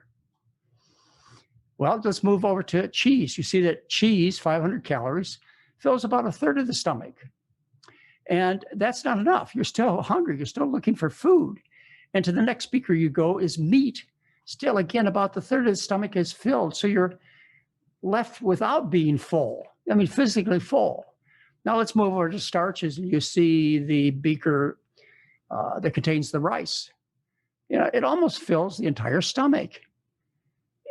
That's why it's so much nonsense to say, don't eat rice. Rice is fattening. Excuse me, it's very full of filling. And move over to the next stomach. You look at the corn, it fills the entire stomach. And there are so few calories in potatoes that I couldn't get 500 calories in a single stomach. I had to put one potato on the top. So the first principle that you need to understand is that when you switch to the American diet, to the kind of diet I recommend, you go from calorie dense to calorie dilute foods. The next important principle for us to discuss is what happens to the calories that you eat. They're destined to be distributed most efficiently. And when it comes to fat, the most efficient thing to do with extra fat is to store it. A fat is the metabolic dollar for the day when no food is available. That's the purpose of the fat, to get you through the famine. The fat you eat is the fat you wear. In fact, the body is so efficient at storing fat that it doesn't even change the chemical structure of the fats. Let me explain this to you. Is I can tell what you like to eat based upon biopsying with a needle your abdomen, your buttocks, or your thigh, the fat in these particular tissues. If you happen to like cold water marine fish full of omega-3 fats, guess what your fat will be filled with? It'll be filled with omega-3 fats. If you like margarines and shortenings, which are full of trans fats, your body fat will be filled with trans fats. If you like olive oil, monounsaturated is destined to fill your body fat. Dairy products have a characteristic fat. It's called C15, C17 fat. That's where the double bonds are. And people who are high consumers of dairy, if you biopsy their body fat, you'll find the C15, C17 fats that are present. The fat you eat is the fat you wear. The body moves it effortlessly from your fork and spoon to your fat tissues. You've heard the saying, from my lips to my hips. That's what happens to body fat. Let's take a look at the fat content of the foods in the stomachs above. Butter, margarine, olive oil, most of your salad dressings are 100% fat. Dairy products are 50, 60, 70% fat. Your meats, again, 60 to 80% fat. There's a lot of fat to wear. Move over to the rice, and you're looking at a food that contains only 5% of the calories as fat. Corn would be about 9% fat, and potatoes are about 1% fat. There's hardly any fat to wear present in your starchy foods. So the first principle is one of calorie dilution. You go from calorie dense to calorie dilute foods. The second principle is you go from high fat to low fat foods, and the fat you eat is the fat you wear. Now, the third principle is really important, particularly to those of you who think there might be something mentally or emotionally wrong with you. I mean, you think about yourself and you go, look, I just ate and I'm ravenously hungry. You know, I had 2 or 3 plates of food and I still am seeking food. And you come to the conclusion there must be something wrong with me. I must be an obsessive compulsive overeater. Or you go to the psychiatrist and you're told you have an eating disorder. There's nothing wrong with you. What's wrong is what's on your dinner plate. What satisfies the hunger drive is carbohydrate, sugar, starch, which are basically the same, just different molecular makeups of these various carbohydrates. Carbohydrates satisfies the hunger drive. We do experiments in people where we feed them various meals where fat and carbohydrate is disguised. And we ask them to rate their satiety, their satisfaction. They receive almost no satisfaction from eating fat, whereas they receive abundant satisfaction from eating starches. The fat, the carbohydrate in your diet is essential to curing you from these emotional and mental disorders. So that's the third principle, is that carbohydrate satisfies the hunger drive. Now, you're not going to be able to change these basic metabolic principles. What you need to do is to understand them and to make proper changes. The last thing I want to say about these stomachs is that not only do you lose weight effortlessly, enjoying the food when you eat a starch-based diet, the same foods that make you fat make you sick. They're full of cholesterol. They're full of environmental contaminants. They're deficient in fiber and in nutrients. Those would be your animal products, your oils. The same foods that cause you to be permanently trim and satisfied are high fiber, no cholesterol, low fat, filled with an array of vitamins and minerals. This is your diet. You're a starch eater. The fat you eat is the fat you wear. This is so important, AJ, because there are a lot of people out there teaching people about good fats, even to the point where they say, oh, these particular good fats, they don't get stored. They don't make you fat. That's dishonest. That's contrary to what the science shows. The fat you eat moves to your body fat effortlessly. This study I have presented on the right-hand slide is studies of the adipose tissue in man. This is where they did the biopsies of various fatty tissues and people ate different diets. And they found what I explained to you. If you eat a diet high in fish, you're going to be filled with omega-3 fats. If you eat a diet high in margarines and Criscos, you'll be full of trans fats. The fat you eat is the fat you wear. You know, this idea, misunderstood idea about how the fat you eat is the fat you wear, is so troubling to me that I put together all the basic studies that explain to people that the fat you eat is the fat you wear. You can take a screenshot of this. You can look up the different studies, and you will see that the literature is absolutely consistent in this principle that I've been trying to teach you. The fat you eat is the fat you wear, and carbohydrate does not get converted to fat. This is important for people to understand. People think if I eat rice, it turns to sugar, and sugar turns to fat, and that's how you get fat. That's how you become overweight. That's how you become obese. That's not true. There's an experiment that I cited in my book, The Starch Solution, where they took women, overweight women, obese women, and they fed them 50% more calories than they usually ate. Now, the particular diets that they fed them contained an extra 3.5 ounces of refined white sugar. In other words, they overfed these people extra carbohydrate, even pure sugar calories. And what they found is that overfeeding this extra sugar for 4 months resulted in only 4 grams of fat accumulation. The conclusion of the study is de novo lipogenesis, which is the new production of fat from carbohydrate, increases after overfeeding of glucose and sucrose to the same extent in obese and lean women, but does not contribute greatly to total fat balance. And that's what all the research says. It's consistent. You won't find any basic studies of human beings that shows otherwise. Now, the human being is unique in the fact that we're very inefficient at converting carbohydrate into fat. Other animals, they do a pretty good job of it, like cows and pigs. They have a very efficient system of de novo lipogenesis, but not people. So what happens to those extra calories when you eat extra calories of sugar, starch, et cetera? Where do they go?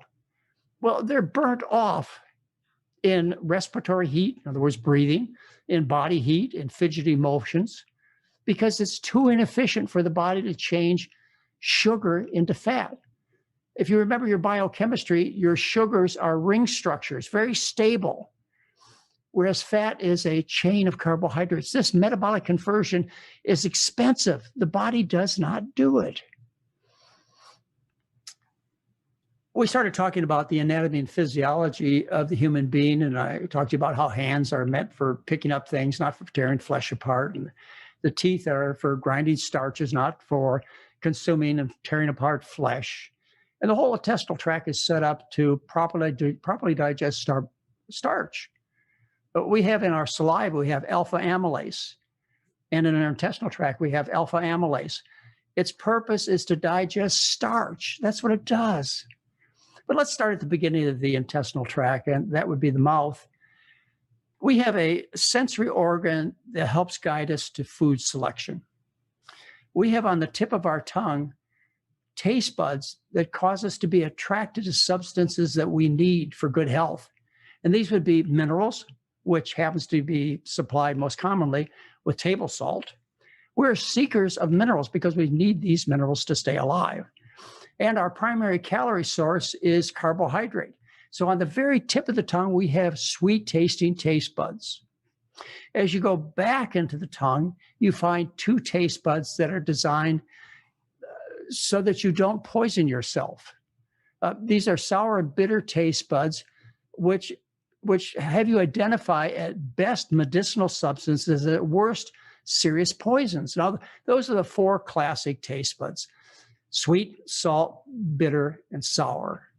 Since then, we have had the taste bud of umami discovered, which is a sensitivity to MSG. I know a lot of people will tell you this is the taste bud that causes you to be attracted to animal products. Not so. It's an attraction to a flavor that's produced by MSG, monosodium glutamate. The next taste bud that was discovered was a fat-sensitive taste bud, but this one works the opposite of salt and sugar. This one, if you taste it, if you taste fat, you have a repulsive reaction. You want to stay away from it. And so people who have the fat tasting taste buds are lean people. The last taste bud to be discovered was about 8 years ago. It was at Oregon State University. And the researchers there, what they did is they blocked the sweet tasting taste buds with a chemical substance so that they were no longer active. And then they fed various foods to their subjects. And what they found is they found a separate, distinct, powerful taste bud for starch, independent of the ones that so abundantly taste sugars. In fact, the starchy taste buds were as strong as the sugar-tasting taste buds. This proves beyond a doubt that we are also seekers of breads and pastas and beans and rice and potatoes. AJ, we are starch eaters. And until you understand that, you will be out of control. You'll be a victim of the food industry. You'll never permanently solve in a comfortable way. You'll never permanently solve in a comfortable way your problem with your physical appearance. And when I say in a comfortable way, I mean now you're eating foods that you love that respond in every way positively with your body. There are other ways to lose weight which are uncomfortable. And in fact, they're darn right unpleasant. And these are dietary approaches that cause you to be hungry. These are portion control. These are typical diets where you limit the amount of food you eat and you're hungry all day long. You're suffering with the pain of hunger. And then the other way that people try and trick their body metabolism is they eat diets that make them sick. These are your low carbohydrate diets like the Atkins diet. They are so low in carbohydrate that the body converts its energy metabolism to the burning of fat. And a byproduct of fat metabolism is ketones. Ketones suppress the hunger drive. And so initially, when you go on these low carbohydrate diets, you lose a lot of water weight because you metabolize your glycogen. You have about 6 to 8 pounds of glycogen stored in your muscles and liver. And that's gotten rid of immediately as you make a switch to a low carbohydrate diet. And along with that glycogen is a whole bunch of water. So, the net result is you may lose 8 pounds and you're thrilled. And then what happens is you go into a state of ketosis, in other words, a state of sickness, and you're just too darn sick to eat. But you can't stay sick for a long period of time. So until you understand the importance of starch in terms of your life, in terms of your family, in terms of your community, in terms of the world, until you understand the importance of a starch-based diet, that you are a starch eater, a starchivore, a starchitarian, your only other choices are to be overweight or to be hungry, in pain, or sick. There's got to be another option. So applying the principles that I have over the last 44 years, and we've done scientific studies. We've done 3 scientific studies. In fact, we've done 2 of them. Somebody else did another one. In fact, we only really did one of the studies ourselves. And Oregon Health and Science University, the medical school in Portland, Oregon, did the second study. And the third study was done by a small group of doctors in New Zealand. So we have 3 studies published on the weight loss benefits from the McDougall diet. And what they show clearly is that you get an immediate weight loss.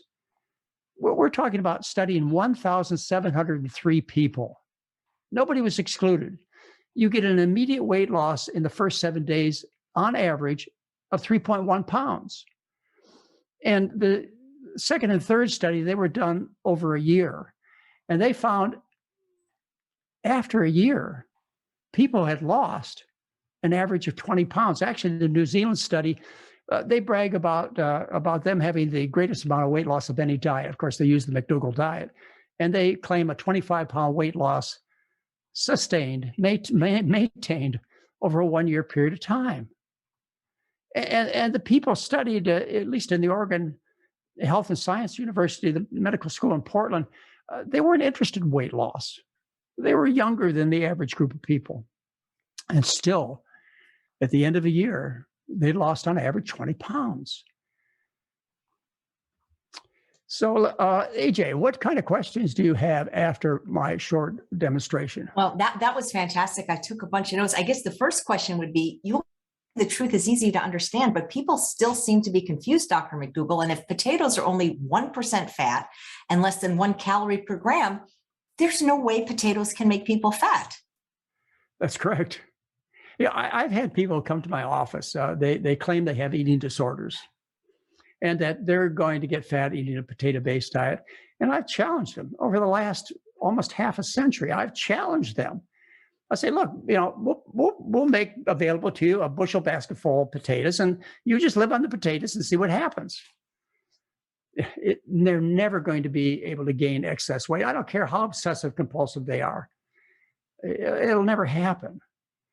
Now, of course, if you add the butter and the bacon and the sour cream to the baked potato, you're going to have a real problem because these are high-fat foods. High-fat foods, the fat you eat is the fat you wear. They're low carbohydrate, so you don't get satisfaction of the hunger drive. And they're calorie dense. That's right, the toppings. That's where you get into trouble. Right. But wouldn't it be better, especially people that are struggling to eat the whole starches versus like things like sugar and flour? Yeah, that'd be better. As a matter of fact, I have a version of the McDougall diet called the McDougall Maximum Weight Loss Program. And it's a book that was published about 25 years ago. It's still a national bestseller, the McDougall Program for Maximum Weight Loss. And in that book, I presented ways to lose weight more efficiently. And by the way, I was kind of forced into writing this book. As I explained to you, I'm a doctor. I'm a medical doctor. I'm treating people who are desperate to get well. And I never wanted to be known as a diet doctor. I never wanted to write a diet book. But my following said, why don't you address the issues of weight loss in detail? Because that's what we're really interested in. And I eventually began to understand that it was really important to people. And so I wrote this book, the McDougall Program for Maximum Weight Loss, and it makes changes in the starch-based diet that I recommend, which make weight loss even more efficient. The first thing you have to realize is you don't eat refined food. When you refine food, what happens is you make more accessible the calories. So if you say convert an apple into applesauce and then apple juice, you make the calories more available. And not only do you consume more calories, but you raise the insulin levels. And remember, insulin stuffs fat into fat cells. So bread is another issue. You're going to lose more weight on the wheat berry as opposed to the whole wheat flour. So that is, again, a recommendation I would make for you if you want to lose weight more efficiently. You stay with the whole grain. You don't eat the flour products. Now most people don't have to apply this extra restriction. The other thing that I recommended in the program for maximum weight loss is I told people that they ought to increase the amount of traditional diet foods. Traditional diet foods would be celery, lettuce, kale, and broccoli, and cauliflower. So these non-starchy green and yellow vegetables, what you would do is you increase the amount from, say, 10%, which is what I proposed to you at the beginning of this talk. You'd increase it to maybe 25% of the diet. And that's still 75% starch. That would be 75% still being corn, rice, potatoes, and or sweet potatoes, breads and or pastas. Well, we're going to reduce those because they're refined grains, aren't they? Well, by the way, a saving grace of pasta is that it's filled with water. So as a result, its calorie concentration is really quite low compared to bread, which doesn't have the extra water. So the next step in getting maximum weight loss would be to increase the traditional diet foods, say up to 25% of your intake. And then I go to an approach called a hasty approach, which I don't recommend. And that's where you eat half the diet or more as non-starchy green and yellow vegetables. The risk you have there is not being satisfied. Remember, starch satisfies the hunger drive. And when you don't have significant amounts of starch, you end up hungry, dissatisfied, looking for other foods, and it doesn't work out so well. Of course, there are other important things that are stressed in the maximum weight loss program, such as exercise. Exercise, of course, very good at losing weight, but it requires an awful lot of exercise to end up being trim. It's really hard to fight those calories in hamburgers. I mean, a burger is going to be 500 calories. It's going to take you an hour, hour and a half, maybe 2 hours to burn off those 500 calories. It'd be much easier not to eat the hamburger, wouldn't it? Absolutely. What about fruit, Dr. McDougall? Because it's technically lower in calorie density than the starches. Say again, what about what? Fruit, because fruits are higher in calorie density than vegetables, but lower than most of the starches. Well, actually, the calorie density is pretty similar in fruit because it's lots of water. What fruit has is it has simple sugars. And as a result of being made up mostly of simple sugars, you have a higher rise in insulin levels. And that being so, what I've recommended in the maximum weight loss program, instead of an average of, say, 3-4 fruits a day, is you cut your fruit intake down to, let's say, 1 or no fruits at all. You don't really have to eat any fruit to have a healthy diet. So yes, that's an important thing that you brought up. And it's important for people who want to lose weight. A lot of people who want to lose weight and are into a natural approach, they get into juicing. And when you take in and damage a food by hitting it 1,000 times with a steel blade, in other words, turning an apple into applesauce and then apple juice, you change its physical properties. Not only do you make the calories more accessible, but you also raise the insulin levels. And fruit does that. And of course, as you refine the fruit, it does it even more. But yeah, you need to minimize the fruit. Again, you're really pushing things as far as every tiny aspect of maximum weight loss when you just get around to cutting your fruits from 3 to 1 a day or fewer. Well, the nice thing is if for some reason people feel like the starch solution isn't enough, I mean, I still think the maximum weight loss diet is delicious. I mean, that's what I eat to this day, and I love it. That's why you're trim permanently too, AJ. I mean, it should be no secret to people who have known you for a long time that you struggled with your weight. Even eating a vegetarian or a vegan diet, when you continue to add nuts and seeds and various kinds of nut butters and maybe even a little oil to your diet, it's just too powerful, the weight gaining aspect of this fat. Fat, again, is the metabolic dollar. It's stored for the day when no food's available. It's a survival thing. And if you include the fatty foods, the high-fat vegetable foods, which are nuts and seeds and avocados, and maybe some soy products, certainly some of the more processed soy products, you're dealing with relatively high-fat foods. And of course, vegetable oil is just pure poison. Not only is it pure poison from the point of view of weight gain, but as far as causing cancer and damaging the arteries and causing diabetes, and it's just toxic. Greasy skin, pimples, it never ends when you eat a high-fat diet. And many people need to limit the intake of nuts and seeds and avocados.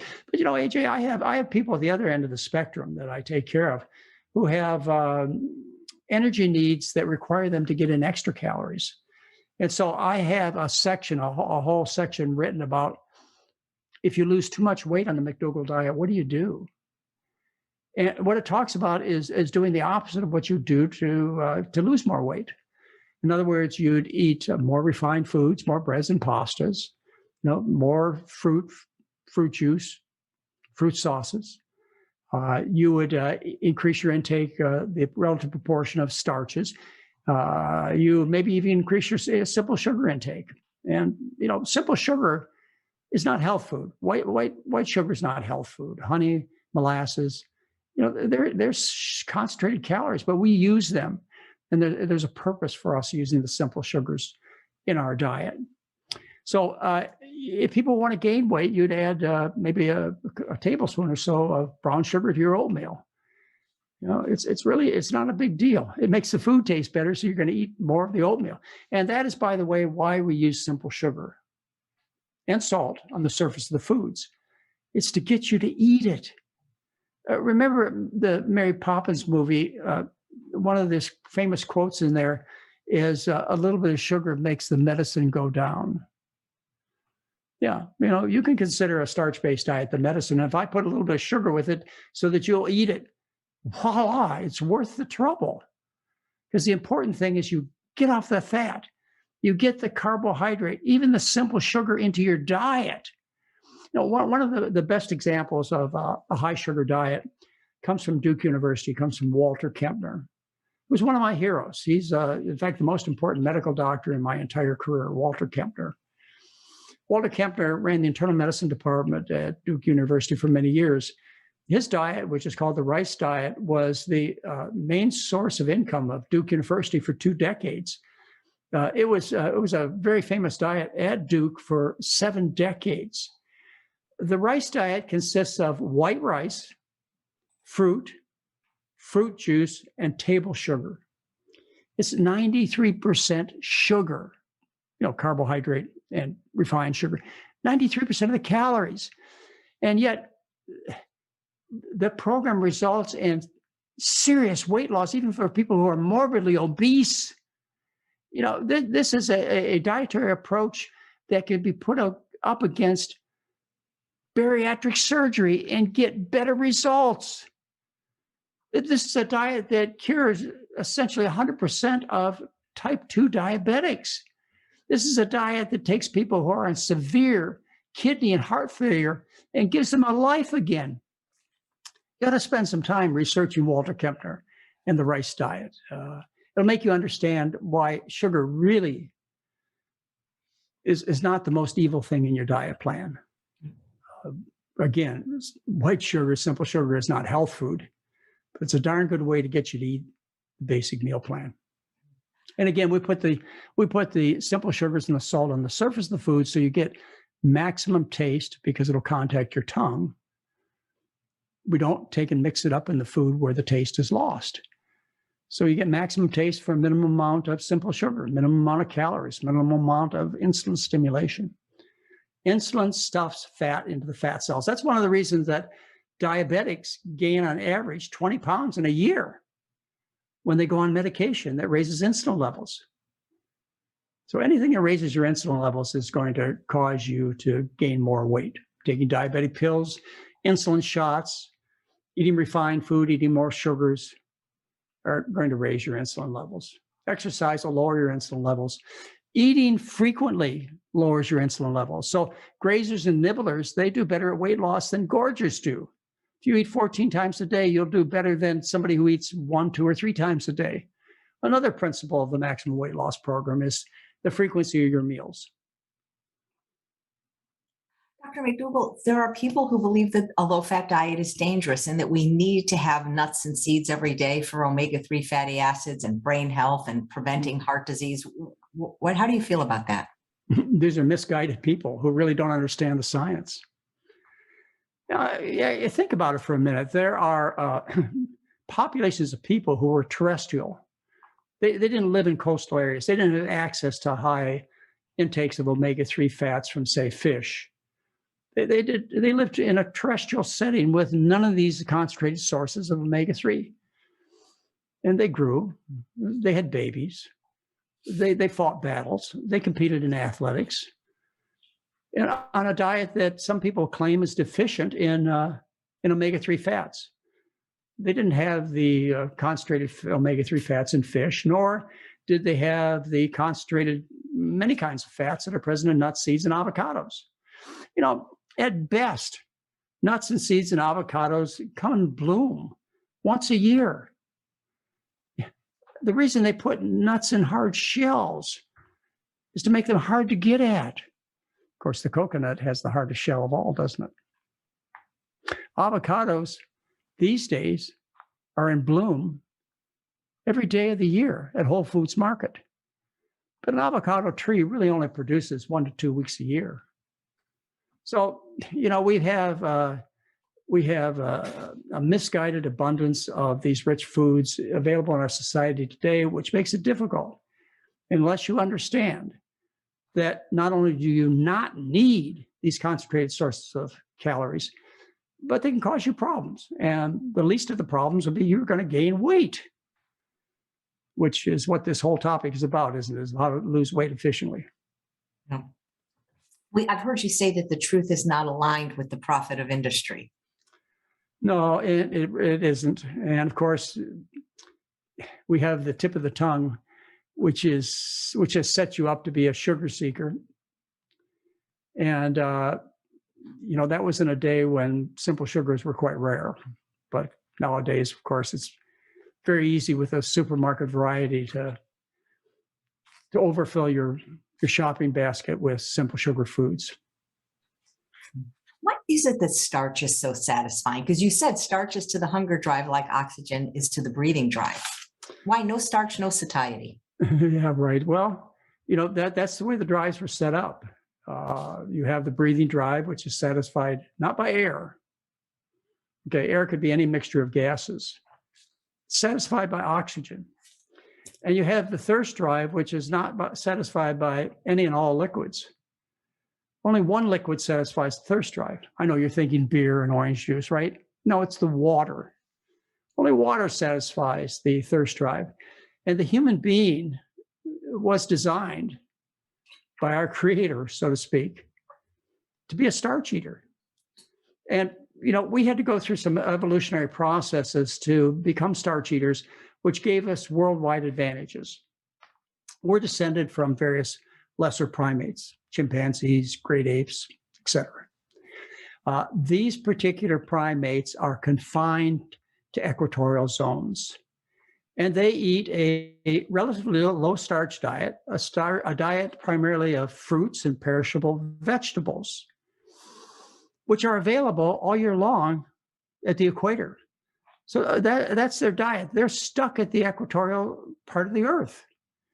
Now, as the primate developed, we developed an efficiency in metabolism, in the use of calories that allowed us to migrate all over the planet Earth. What happened is when we left the equatorial zones where there were fruits and perishable vegetables available to everybody, as we left these particular zones, they went north and south in latitude. They were no longer abundant. In fact, in fall and wintertime, they lacked completely. So what did the human primate do?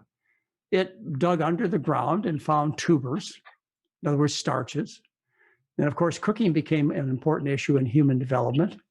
Cooking starches makes, of course, more of them more available.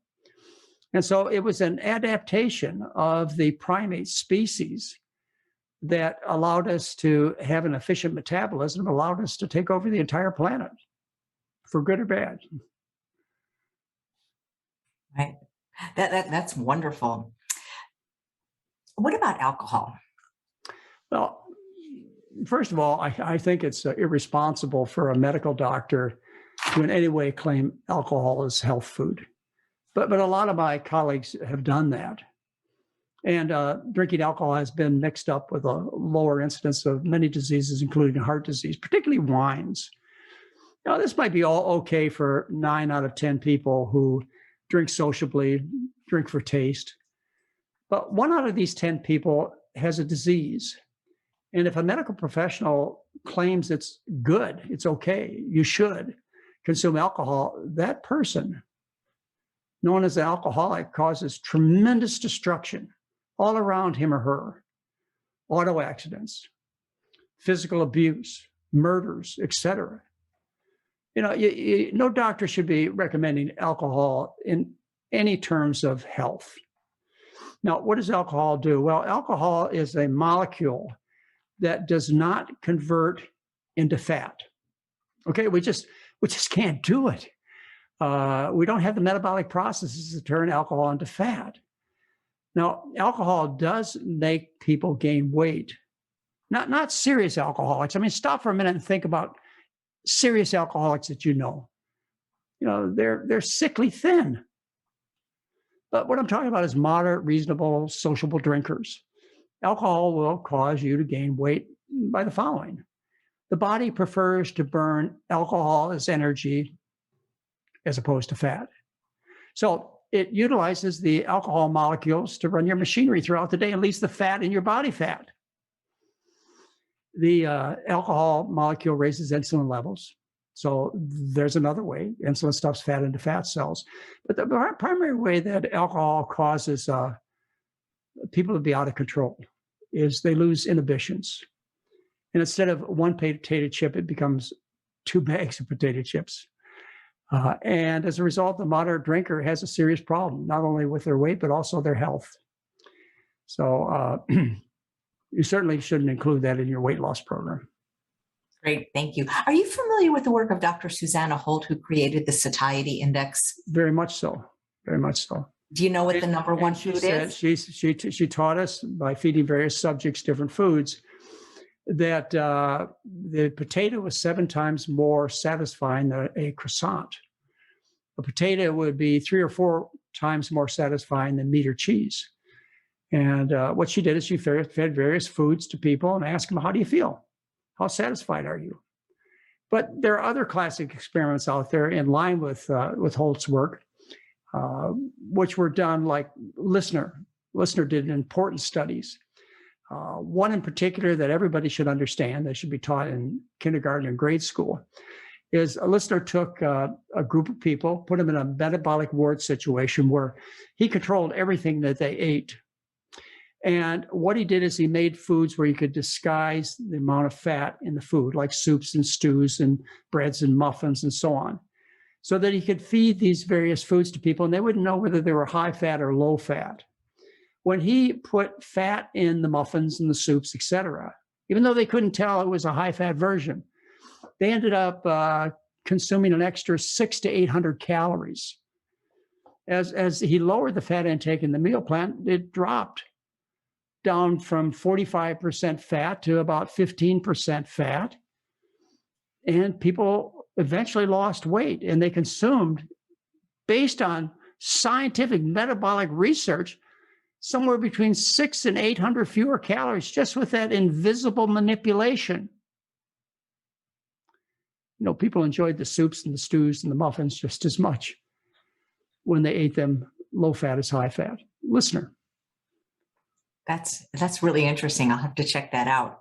You know, diets like keto and low carb, they still are popular today. They're even recommended by medical doctors for people with diabetes, for example.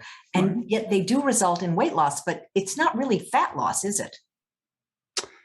Well, initially it's water loss. And, you know, that's the first 8 to 10 pounds during the first week of dieting.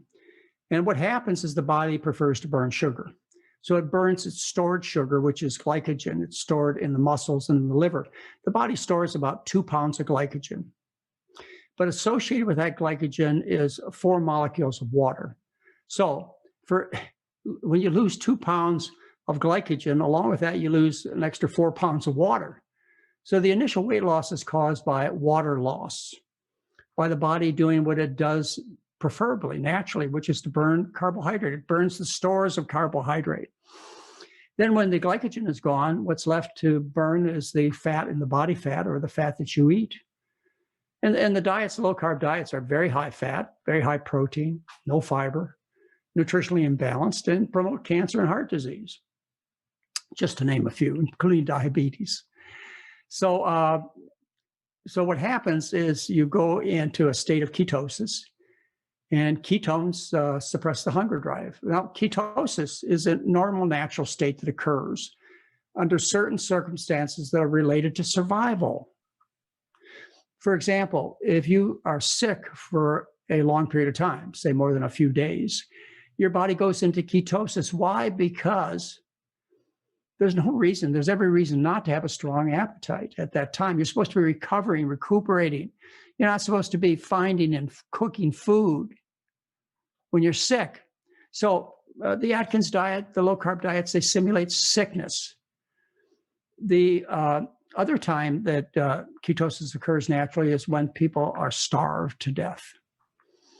The first 2 or 3 days of starvation are accompanied by terrible hunger, incapacitating hunger. That's all you can think about is food. And then after the first 2 or 3 days, you go into a state of ketosis, which relieves this obsession with getting food. So you can start thinking about other ways, like ways to get yourself out of trouble. So, you know, these diets, they simulate sickness and they simulate famine, but they have nothing to do with good health. You mentioned that these low carb diets are basically fiberless. The McDougall diet is high in fiber. Is that also one of the secrets that it's so wonderful for weight loss? Well, fiber is the non-digestible carbohydrates. Okay, these are sugars that are linked in long chains. These sugar molecules are linked in long chains. Some of the linkages are digestible, and then you call it starch. But some of the linkages are not digestible. In other words, the sugar, the multiple chains of simple sugars are put into chains. They go through the intestinal tract, and we don't have enzymes to break apart into simple sugars that can be utilized. And so they persevere through the intestinal tract, and that's what you call dietary fiber. That's all it is. It's just sugar with non-digestible linkages, the same sugar that's in starch. And because it has no calories, it provides a way of making the food more calorie dilute. First principle that I talked to you about, calorie dilute. And there are other beneficial aspects of these dietary fibers too. besides besides the fact that they bulk up the food. They also complex, well, they complex a lot of things, including toxins in your food. So fiber is an important part. Fiber is only present in plants. No animal food has fiber at all, not a speck. Have you ever heard people say that when they followed a starch-based diet, they couldn't lose weight? And if so, what do you say to them?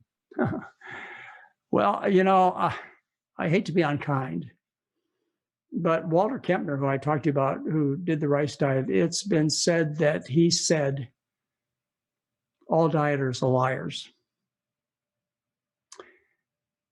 I'm not going to repeat that, but it brings home to a point that, sometimes people are dishonest with themselves and they fool themselves into thinking that they're doing the right thing. And then that, of course, extends to dishonesty towards people that surround them. You're not doing it, ladies and gentlemen. You're not doing it. So I'm sorry. I won't argue with you. If you sat across my desk as a patient and you told me that you eat a starch-based diet and you couldn't lose weight, I wouldn't argue with you. I just sit back and try and figure out ways to get you to understand how solid the principles are. Think about it for a minute. In populations where people eat starch-based diets, there are no fat people. There are 2 billion Asians, and nobody was overweight, except for the sumo wrestlers. And of course, they didn't eat a starch-based diet. They ate a special diet to make them so big. I come from a time when we had the Vietnamese conflict. And I remember watching newsreels of places in Asia, Thailand, Cambodia, Vietnam, where they'd be filming 100,000 people in a town square. Nobody was overweight. Excuse me, you could even relate to this yourself. If you think about populations of people I think the Asians are a great example. Before 1980, obesity was rare. Type 2 diabetes was almost non-existent among 2 billion people. After 1980, what happened is they switched from a diet that was 90% rice, happened to be white rice, 90% rice. They watched CNN News and other cable networks. They said, oh, we'd like to be just like Americans. And of course, they switched to the Western diet. You've seen what happens. We have changed in the last 30 years from a population that suffered from undernutrition to a worldwide population that suffers from overnutrition. And it's just a matter of change of foods. It's not a change of your genes or your psychological makeup, stress, et cetera. It's a change in the food. So if you can change the food in the wrong direction, you can change it in the right direction. If you wanted to be trim and healthy looking, wouldn't you want to emulate the diet of people who are trim and healthy? When you think of trim, healthy people, what comes to mind? Fewer and fewer people of our generation, but there's still evidence that people who eat starch-based diets, like, for example, in the Middle East, you watch the news in the evening, you see their population of people, very few are overweight. I know the kings and the queens and the business owners, they're overweight.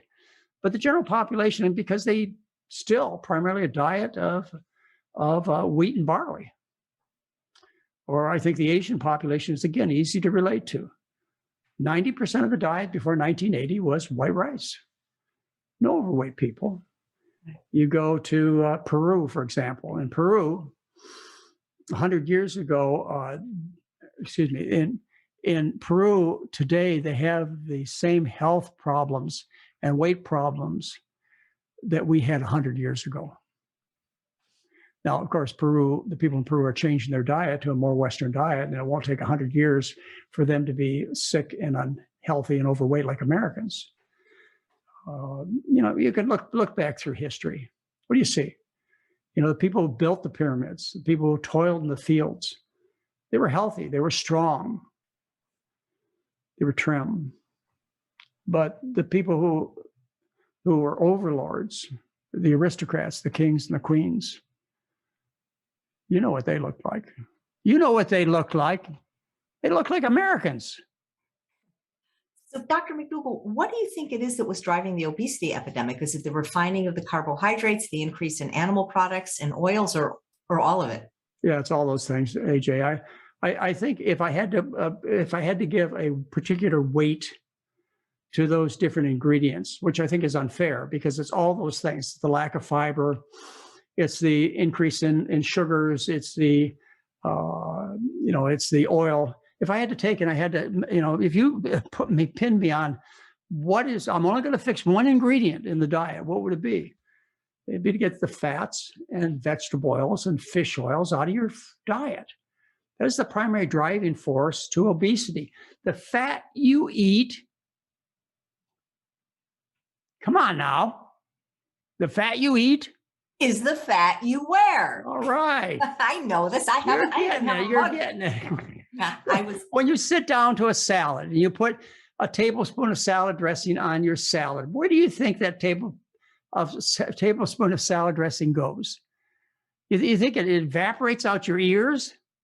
I know you see some of it in the toilet, but it's worn. It's worn on the skin, greasy skin and greasy hair, unattractive, or it's worn under the skin, which is overweight, overfat. I think overfat is probably the right term.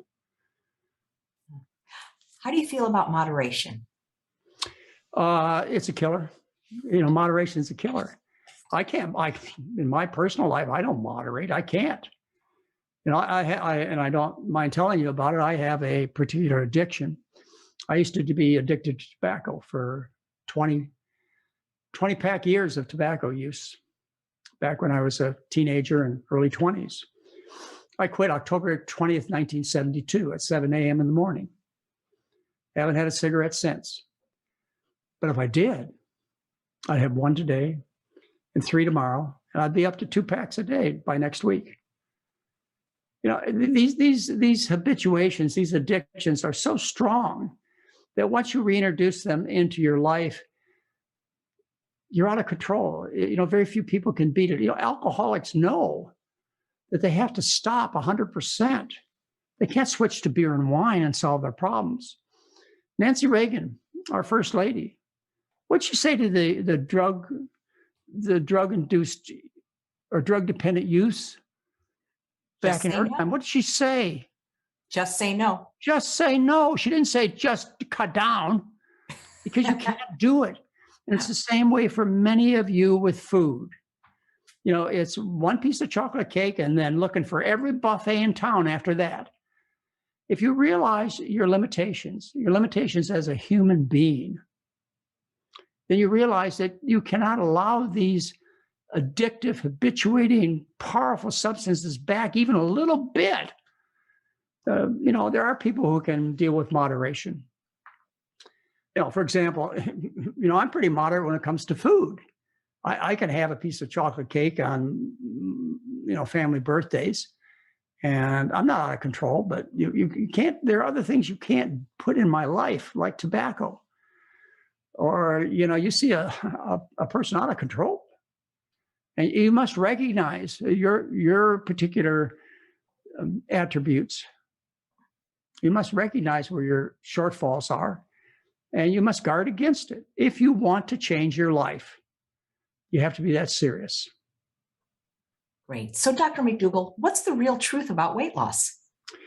The real truth about weight loss boils down to something that I've said over and over again, and I'll say it one last time. You are a starch eater, a starchivore, a starchitarian. And once you understand that, and you put starch back on your dinner plate, you'll have the personal appearance and the health that you deserve. Thank you, Dr. McDougall, for making potatoes great again.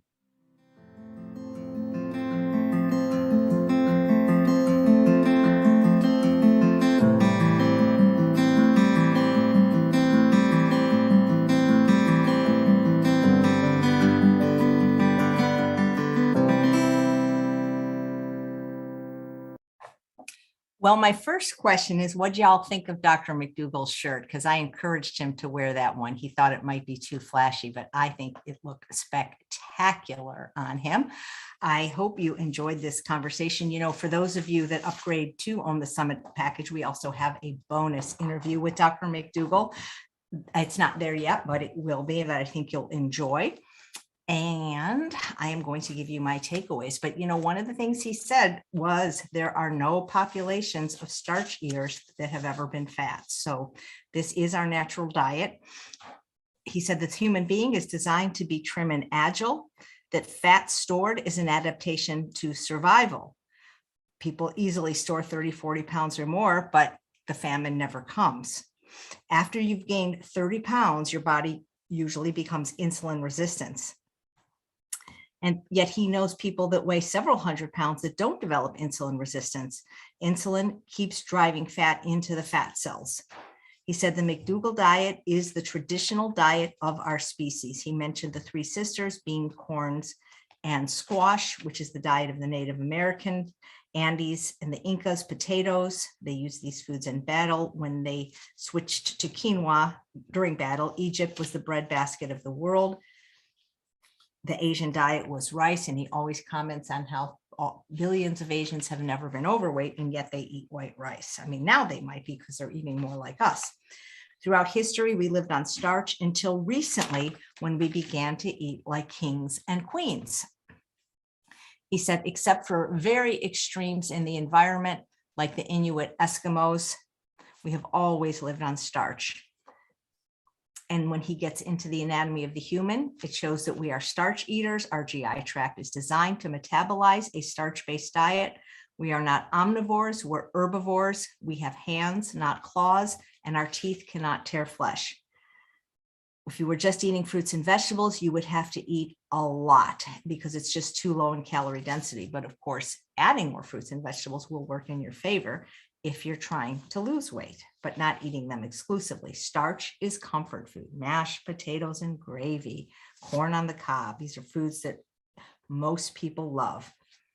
He said there's even a journal called Starch, and instead of saying high complex carbohydrates, which nobody seems to know what that means, we used to have meals based around starches, like potatoes or a bean soup. The purpose of eating is for the blood sugar to go up. So when people say, oh, when I eat the potato, my blood sugar goes up, well, that's supposed to happen when you eat food. He says type 2 diabetes is 100% reversible on a starch-based diet and associated weight loss. The McDougall program is for sensible and permanent fat loss. And he's done so many studies in the medical research that shows the amount of weight people lose on his program. And he still is teaching his program. You can actually go to it now online, wherever you live. Okay, let's see. So the diet is centered around starch, and it's also 100% plant-based. He says he does not include any compromises like some of the doctors, like a little bit of fish or a little bit of cheese or some cheat days. And he has treated over 12,000 patients personally, many who have had very serious diseases, including cancer. He said the potato is ideal for losing excess body fat. Hey, you don't believe me? Check out Andrew Spudfit Taylor. He lost 120 pounds eating nothing but potatoes for a year. He showed the visual of calorie density. I love when you can see that, where he showed the beakers, which are about the size of your stomach. Your stomach holds about a liter of food, which is about 4.2 cups. And each of them contained 500 calories. You couldn't even fit 500 calories of potatoes in these beakers, but you could easily fit 500 calories of butter or oil or cheese or meat. But once you start doing the carbohydrates, the complex carbohydrates, the starches like rice, corn, you couldn't even fit that many calories. And he explained that the fat, the butter and the oil is 9 calories per gram. Cheese and meat is 4 calories per gram. Rice and corn is only 1 calorie per gram, and potatoes only 0.6 calories per gram. So when people say, if I eat potatoes, I get fat, it's not possible. And how do we know? Because he's done it with patients, and they've done it in True North. Something else is going on. And you know that if that's your stomach, you're never going to feel full on fat and protein because it just doesn't fill the stomach enough, doesn't activate the stretch receptors. He talked about going from calorically dense to calorically dilute food, just like Barbara Rolls was talking about yesterday. and how fat is the metabolic dollar when food is no longer available. The body is very efficient in storing fat. It doesn't even have to change the structure in fat, which is why he's been saying the fat you eat is the fat you wear. Calorie dense food leave the stomach virtually empty. Calorie dilute foods fill up the entire stomach. Carbohydrates satisfies hunger. Butter, oil, margarine, salad dressing, 100% fat and 0 carbohydrates is a moment on the lips, forever on the hips, and does not satisfy the hunger drive. The secret is calorie dilution, going from a high fat to low fat foods. Meat and cheese are 60% fat and no carbohydrate. Sugar is 0% fat, potato 1% fat, and 90% carbohydrates. Carbohydrates satisfies the hunger drive. In studies, the food was disguised and people reported almost no satisfaction from eating fat. And he talked about the work of Lister, and I actually looked up that article in the medical literature, and I'm hoping to get that person interviewed sometime, because it just shows that people think that fat makes them more satiated, but in that experiment, they were getting another 500 or 600 calories from fat, which is what happens when you eat a restaurant meal, but you don't experience any more fullness. Starch is to the hunger drive like oxygen is to the breathing drive. He says these are basic metabolic principles. The same foods that make people fat are the same foods that make people sick. And they also have a lot of chemicals and no fiber and a lot of contaminants, specifically animal products. The foods that make you trim, on the other hand, fruits, vegetables, whole grains, legumes, are also the foods that make you well. And he said you can biopsy the fatty tissue to find out what kind of fat that you ate that you now wear. Okay, there's, oh boy, I tore a piece of paper. There's much more research. He says there is lots of research on the fact that the fat you eat is the fat you wear. And he talked about de novo lipogenesis, DNL, converting fat to sugar, which is very difficult for human beings to do. Humans are very inefficient in doing this. Cows and pigs do it easily. Excess carbohydrate is burned off by the fidget factor or in heat, or it's stored in the muscle and livers as glycogen, but it doesn't turn to body fat, which is why we don't have to weigh and measure our food when we eat this way. Our teeth are for grinding starches, not for tearing animal flesh. You ever gone up and tried to take a bite out of a cow? Not possible. The enzymes in our GI tract are to digest starch, not meat. And we have taste buds on our tongue that prove we are starch eaters and seekers of carbohydrates like sweet and starch. Sweet, salt, bitter, and now umami. That's attraction of flavors like MSG, not meat. Fat taste buds actually cause a repulsion, Dr. McDougall said. And it was discovered that there is a taste bud for starch. Weighing and measuring keeps people hungry. Low carb diets like Atkins or keto, people do go into ketosis, but you can't stay stick for a long time. Until you understand that you are a starch eater, you will probably always be fat, sick, or both, says Dr. McDougall. He's done several scientific studies published in respected medical journals where people lose over 3 pounds in 7 days eating the McDougall diet. When you add butter, bacon, and sour cream, it's the toppings that make potatoes fattening. You absolutely cannot get fat eating potatoes.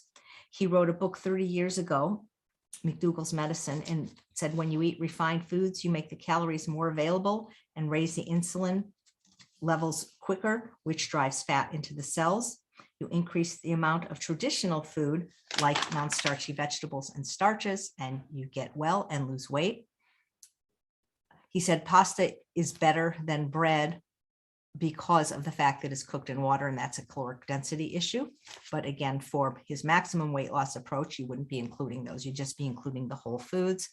He said a hasty approach is to increase vegetables to 50%, but if you don't stay satisfied, you will always seek other foods, which is why for most people, diets don't work. So whatever you do to lose weight, I hope you like it, because you got to do it forever.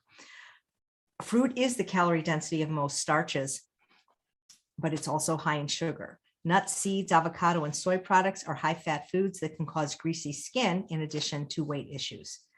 To gain weight, eat more simple sugars, fruit juice, high-fat plant foods like nuts, seeds, and avocado. He uses simple sugars and salt only on the surface of the food to make it taste better, but not during cooking. He talked about Dr. Walter Kempner's rice diet at Duke University. It was 93% sugar. He fed his patients white rice, sugar, and fruit juice, and they got lean and reversed their diabetes. Diabetic pills often cause weight gain. Exercise lowers insulin levels. He says grazers can often do better. Nibblers can sometimes do better. Nuts, seeds, avocado historically bloomed only once a year. Now they are in full bloom every day at Whole Foods. Coconuts come in a hard shell for a reason. Have you ever tried to open a coconut? We learned how to do that in culinary school. It's pretty hard, even with the right tools. Oxygen satisfies the breathing drive, water the thirst drive, and starch the hunger drive. Efficiency in the use of calories allowed us to migrate away from the equator. Cooking became an important issue in human development. Cooking makes the calories more available. And if you need help with the cooking, Forks Over Knives has generously donated 8 annual meal planners to 8 lucky winners. There's information on how to become one on the prize page, or just sign up for 2 weeks for free to try it, or check out my YouTube page every day this week at 7 a.m. with a new Forks Over Knives recipe. He says it's irresponsible for any doctor to recommend alcohol. It does not convert into fat, but it does make people gain weight, as Dr. Mark Hellerstein said in the last talk. For moderates and social drinkers, at least, is the body prefers to burn alcohol rather than body fat. And often people lose inhibitions and make poor food choices. We talked about the satiety index, Dr. Susanna Holt, where the potato was the most satisfying of all foods. And the initial weight loss in low carb diets are caused by water loss. And Dr. Rolls and all the other speakers talked about how in the Kevin Hall experiment that the number was greater in the keto diet, but it wasn't body fat that people were losing. So the minute they ate anything, they put it back on. But in the plant-based diet, it actually was fat loss, which is what you really want. Ketosis is a sickness state, and there's absolutely no fiber in the low carb keto diets. People really were not overweight until 1980. Dr. Deal talked about that and why. It's the lack of fibers and the increase in sugars and processed oils. Fat is the primary driver of obesity. It's either worn on the skin or under the skin. And Dr. McDougall said, moderation is a killer. Just say no, don't just cut down. You can't allow these powerful addictive substances back even a little bit. And the truth about weight loss, according to Dr. McDougall, is you are a starch eater. You are a starchivore. So I hope you enjoyed this talk by Dr. McDougall. If you'd like to see the bonus talk he gave, you will have to upgrade to the Summit package, which does help us continue to get these unbelievable speakers and continue this work and get this information to those who desperately need it. And you get so many bonuses, including free past summits, exercise programs, and a buddy pass. So it's a gift for someone else. So our next speaker, this will be his first time to the summit. He is a pediatric obesity specialist at USC. He's written a recent book called Sugar Proof, which is the topic of his talk today. And he has done hundreds of peer-reviewed articles and research on the true cause of childhood obesity. He's going to be talking about the hidden dangers in sweets and how to protect our children and really ourselves. And you're going to learn, guys, that these artificial sweeteners are no better and perhaps even worse. Please welcome to the summit, Dr. Michael Gorin.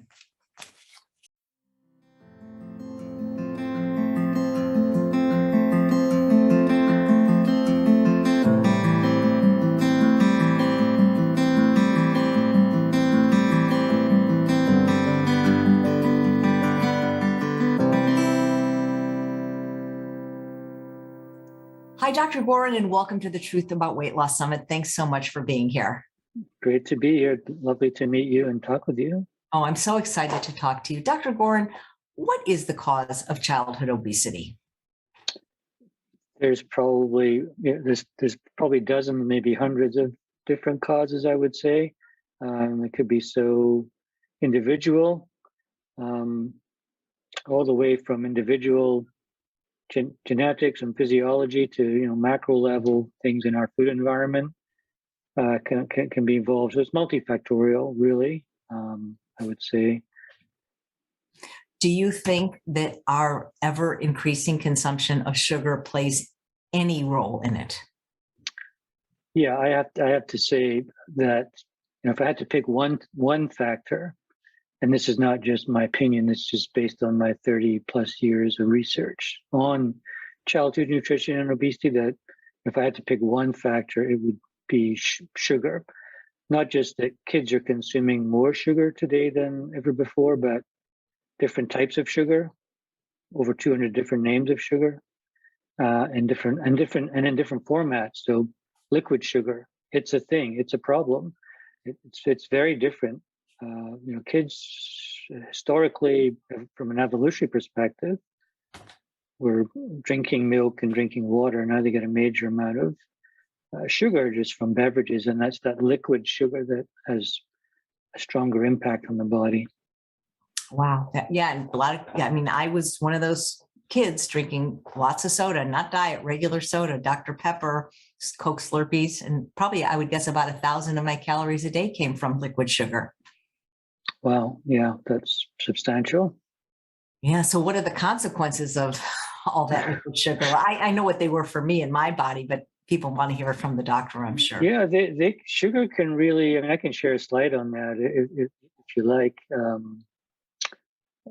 Because the effects really run from head to toe. So like on this slide here, we're seeing, you know, multiple effects of sugar, and we talk about this in my book Sugar Proof, about how sugar affects the growing body from the brain, its effect on learning ability, mood, behavior, academic test scores, skin, teeth, dental disease, the most obvious example of the outward effects of sugar. And just about any organ in the body can be affected by sugar. Fatty liver disease, non-alcoholic fatty liver disease was not even a disease 10 or 15 years ago. Most fatty liver disease was related to alcohol. Now it's non-alcohol. That non-alcoholic source is sugar, and more specifically, fructose. Diabetes, obesity itself, and then a whole range of GI issues. And now cardiovascular disease. We don't see a lot of cardiovascular disease per se in children, thankfully, but it's a chronic disease. It's seated in childhood, and it's related to diet and sugar. You know, that's what we've learned, is that sugar can be just as much, if not more, of a factor in cardiovascular disease than dietary fat because of the way sugars are metabolized. Wow. You know, we think of sugar as causing cavities or, you know, dental disease, tooth decay, but these are 10 other serious consequences. Yeah, it goes well beyond those things. Most parents are just looking at kids and they can see dental decay, or they can see weight gain, or they can see skin problems. But a lot of these other conditions are what we call below the skin, and they're slowly evolving chronic diseases, meaning they're established early in life, and they're proceeding at a very slow pace. We don't just wake up at 45 or 50 years of age with diabetes or cardiovascular disease. These things can be progressing throughout life. You know, I was born in 1960, and there was one fat kid in every class, and that was me. But now there's many more children that are suffering from obesity. How have the rates increased? The rates for childhood obesity have increased quite substantially in the country, but they also vary in different segments of the population.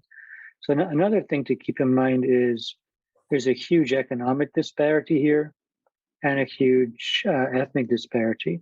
So, for example, in Los Angeles County, where you live for most of your life and where I've lived for 22 years, there's over 100 different cities in Los Angeles. And so we published a paper about almost 10 years ago looking at different neighborhoods in Los Angeles, and found there's no epidemic of childhood obesity in affluent neighborhoods like Beverly Hills or Malibu. The real epidemic is in low-income neighborhoods and neighborhoods of color. And that's what we need to understand more about, is why that's happening. What are the long-term consequences of childhood obesity?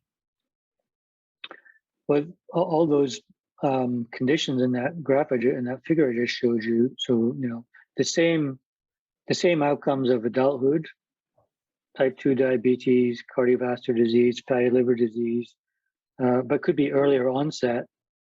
So we're seeing increases in childhood onset type 2 diabetes, for example, increases in fatty liver disease that I mentioned, cardiovascular disease, and long term, there's the obesity related cancers as well, which very hard to kind of put a direct finger on in terms of cause and effect, but there's something there in terms of the connection.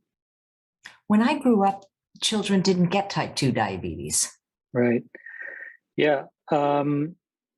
That really didn't start to appear documented in the literature till around the late 1990s, early 2000s. That's when the first documentation of type 2 diabetes used to be called adult onset diabetes, right?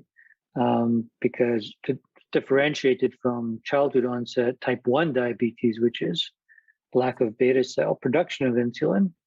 Type 2 diabetes is the gradual deterioration of beta cell function, which can occur earlier and earlier in life. And now we're seeing pretty rapid increases during childhood of type 2 diabetes. How young are children that are getting type 2 diabetes?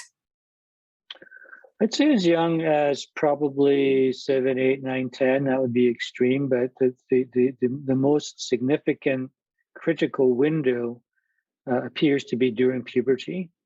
That's when there's major shifts in hormones, and insulin resistance is a natural phenomenon of puberty, so that exacerbates the problem. Same with fatty liver disease. Now we're seeing non-alcoholic fatty liver disease in children as young as 6 or 7. And again, that's a lifelong problem that ultimately can result in liver failure and the need for a liver transplant. Is anyone tying this to sugar consumption other than you? Yeah, there's a couple of research groups that are studying this. One study from a few years ago, for example, they took kids with obesity and they just put them on a fructose elimination diet for 9 days, just 9 days. And even after just 9 days of no sugar, they were able to significantly reduce liver fat to almost below clinical levels. So clearly there is a proven mechanistic link. Why is the fat in the liver particularly dangerous? Well, fat in the liver is, so to back up a little bit, so the liver, its job is it's to filter everything that comes through in the blood. So everything that you eat is absorbed in the gut, goes from the gut to the liver, and the liver is this giant filtration process, and it filters everything out of the blood that it doesn't want to get to other organs: toxins, drugs, alcohol, fructose. So over 90% of fructose is taken up by the liver because the liver puts it in the same category as alcohol and toxins. That's metabolic. I mean, you can argue with, is sugar toxin? According to the liver, fructose is toxic in the same way that alcohol is. And we didn't used to have fructose as we are having it now. Yeah, I mean, it's in very different forms now. So, I mean, in kids, we're talking about high consumption of fruit juice. Apple juice, the most common, is more than 70% fructose. So that's more than high fructose corn syrup, which many parents know to avoid. But apple juice is actually higher in fructose than high fructose corn syrup. So start to avoid that too, if you're concerned about fructose. Right. A lot of people think of fruit juice as healthy. Yeah, totally. Because, it's from fruit, it delivers micronutrients. But the thing is, it concentrates the sugar. So if you take a glass of apple juice, we're probably concentrating the juice from 3 or 4 apples, right? Nobody's eating 3 or 4 apples all at once, but you can drink the juice of 3 or 4 apples all at once. And it's not just the amount of fructose that hits the liver, but metabolically, it's how fast it hits the liver. And that's the problem with liquid sugar. It's rapid bolus infusion of fructose that hits the liver, and that's metabolically very problematic. And it's very different than eating an apple, where you get, first of all, less fructose to begin with, but second of all, you also get the fiber, and the fiber slows down the release of the fructose. And in fact, when it's slowly released, the gut can convert some of the fructose into glucose. This is all straight metabolism of the body that's defending itself against high amounts of fructose. I love you call it a bolus. It sounds like a drug. Yeah, well, I don't. Is it a drug? That's that's a lightning rod topic. It's a bolus infusion of fructose. You can. That's what it is. You can add whatever descriptor you want onto that, but you can't argue with the fact that it's a bolus consumption of a high concentrated liquid that's highly concentrated with fructose. Right. And a lot of parents are putting it in sippy cups. And I learned from your book that sippy cups aren't a good thing. I liked sippy cups because they didn't spill, but they're not so good, are they?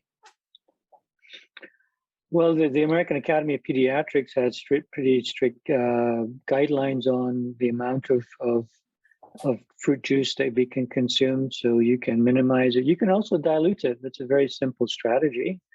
That will reduce the sweetness, which will reduce the sippy cup issue is that it concentrates sugars in the mouth, and that leads to dental caries.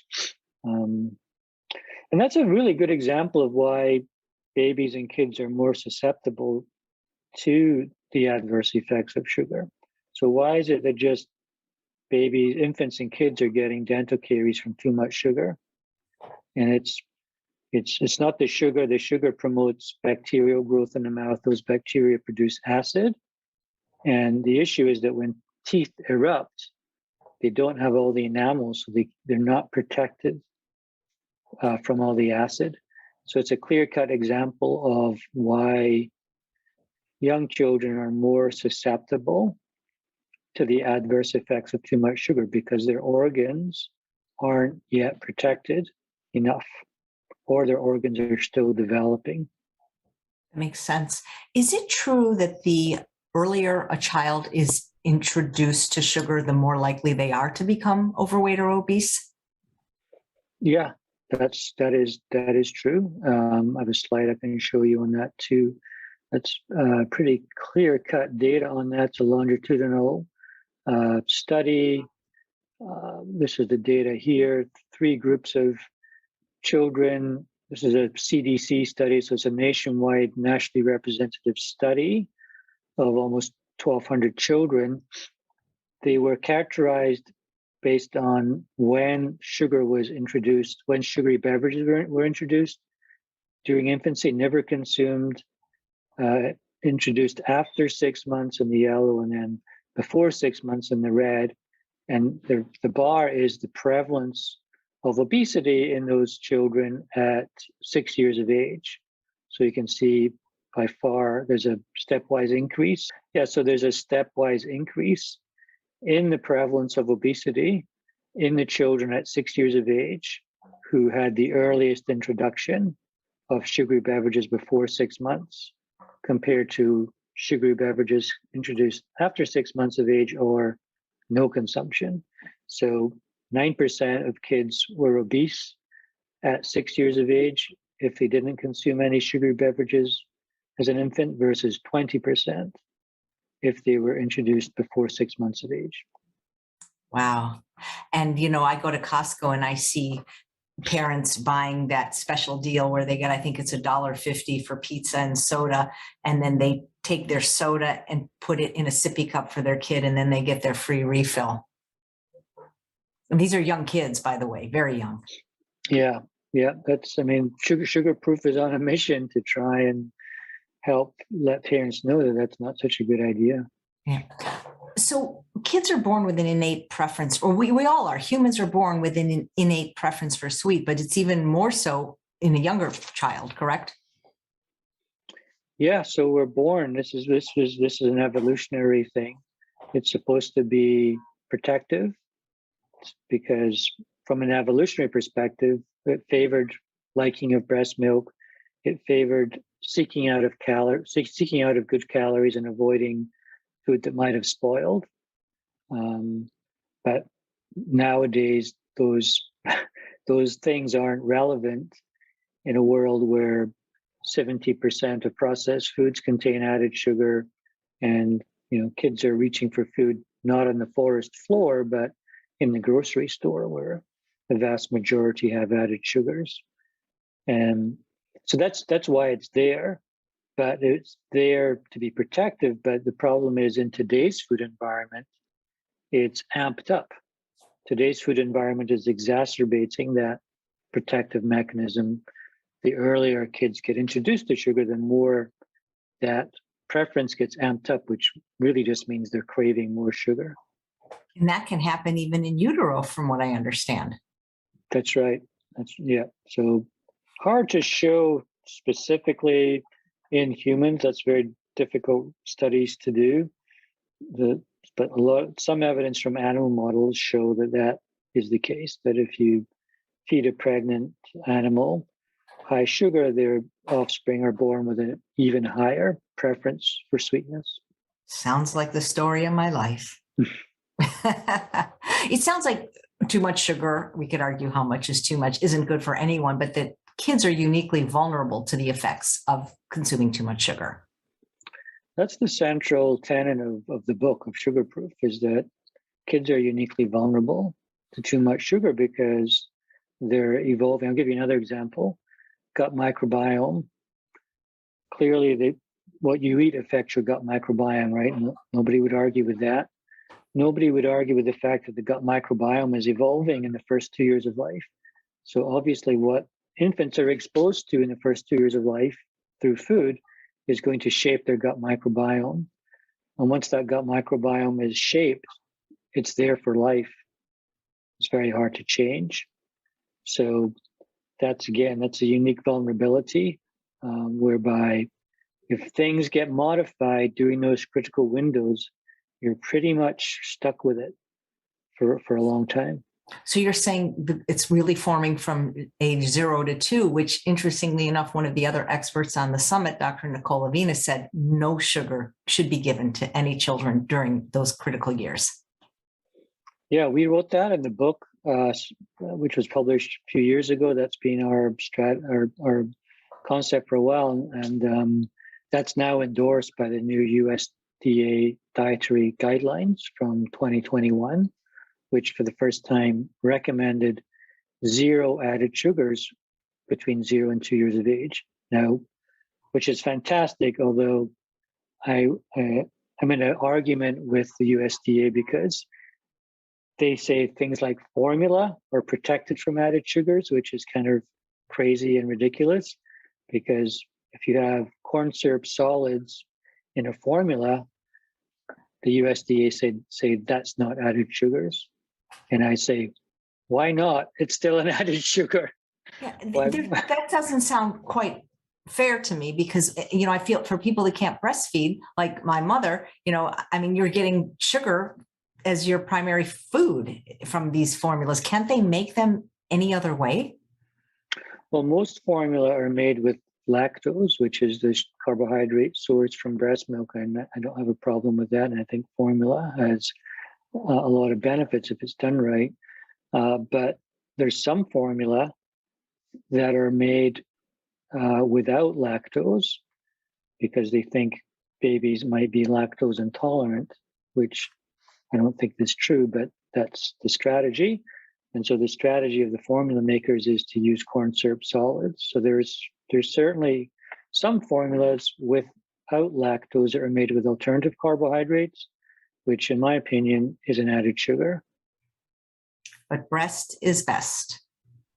Ultimately, yes, breast, and the longer you can do it, the better. In fact, I can show you another slide from our work that So that's the data I already showed you a short while ago. No, actually, I didn't show you this slide. This is a new slide. This is in children in Los Angeles who are studied at 2 to 4 years of age, right? 3 groups, never consuming sugary beverages, 1 serving per day or 2 servings per day. But we found what we showed was that kids at 2 years of age who had more sugary beverages were more likely to be obese. But these kids were never breastfed or breastfed for less than 12 months. In this subgroup, these were kids who were breastfed for more than 12 months, long term, not necessarily exclusive. And the prevalence of obesity in these children at 2 to 4 years of age was always lower, even if they were consuming high amounts of sugary beverages. In fact, the lowest prevalence of obesity was seen in this group of kids who were consuming high amounts of sugary beverages but had been breastfed. So longer term breastfeeding is protective. B, the longer term, the better. So there's a dose response effect to breastfeeding. And the second thing I'll say is, again, based on our research, breastfeeding is protective longer term, yes. But what you eat whilst you're breastfeeding is also important, because our research was the first to show a direct transmission of sugars from what mother might be consuming into the milk and therefore into the baby. So look out for what you're consuming as a mom whilst you're breastfeeding, because sugars can be transmitted, especially fructose for some reason gets a passage from the mom into the milk into the baby. That's encouraging. You mentioned that 70% of the products in the grocery store, and I don't want to call them food because I don't think they're food, but products have added sugar. Yeah, and it's higher for foods, packaged foods, processed foods that are targeted towards children. So 80% of those have some type of added sugar. How much of it is hidden though? Because I can understand if you have a cupcake, you expect it to be sweet and have sugar, but they put sugar in everything. Tomato sauce, they hide it in bread. They're hiding it in things that aren't even inherently sweet.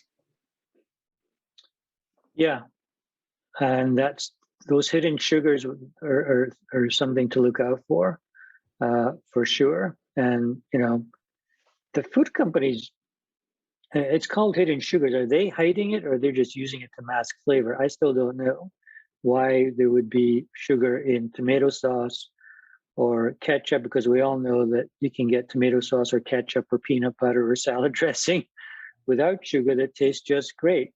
So my guess is they're using it in products that have a lot of preservatives, a lot of other chemicals, and it's just masking the flavor, or trying to sell it more. And there's this concept that we've raised, that because food companies know that kids prefer things that are sweeter, that they're using this sweetness to basically catch kids, to hook kids on their products, to get them to like it more. And they aggressively market these products to children too. Correct. Yeah. So it's a pretty clear strategy that we need to look out for. When is somebody going to do something about it? Well, I don't know the answer to that. I wrote Sugar Proof because I couldn't wait any longer for somebody to do anything about it. And I think that ultimately it's up to people like you and me to kind of help spread the message and try to get parents to be more aware of these issues and do something about it. Because I don't really see a large scale solution to this problem. There may be small adjustments here or there. There may be some recommendations. Food companies may or may not follow them, but ultimately they found loopholes to them. So it's really up to consumers and parents to make these adjustments. Yep. What are the environmental elements that contribute to the overconsumption of sugar in children? I think you mentioned 5 of them in your book.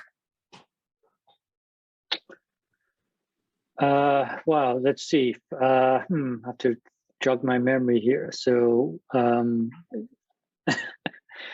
elements in the environment. Well, are you talking about more sugar and different types of sugar?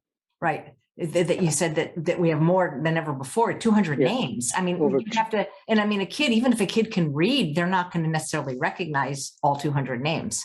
So there's over 200 names, which is another way to hide sugar, because what it used to be, you could just look at the ingredient list and see sugar number 1. And, if you're in a supermarket on a rush, you would know that it contains sugar. But nowadays, since there's 200 names, food companies will put 5, 6, 7 different types of sugar in that product, so they can hide it, bury it down the ingredient list, so that it's not as obvious. So that's an issue, and that's another way to hide sugar in the food environment. What effect does viewing television commercials for all these like products that they have to have on the children? Yeah, so I think there's clear strategies at play there.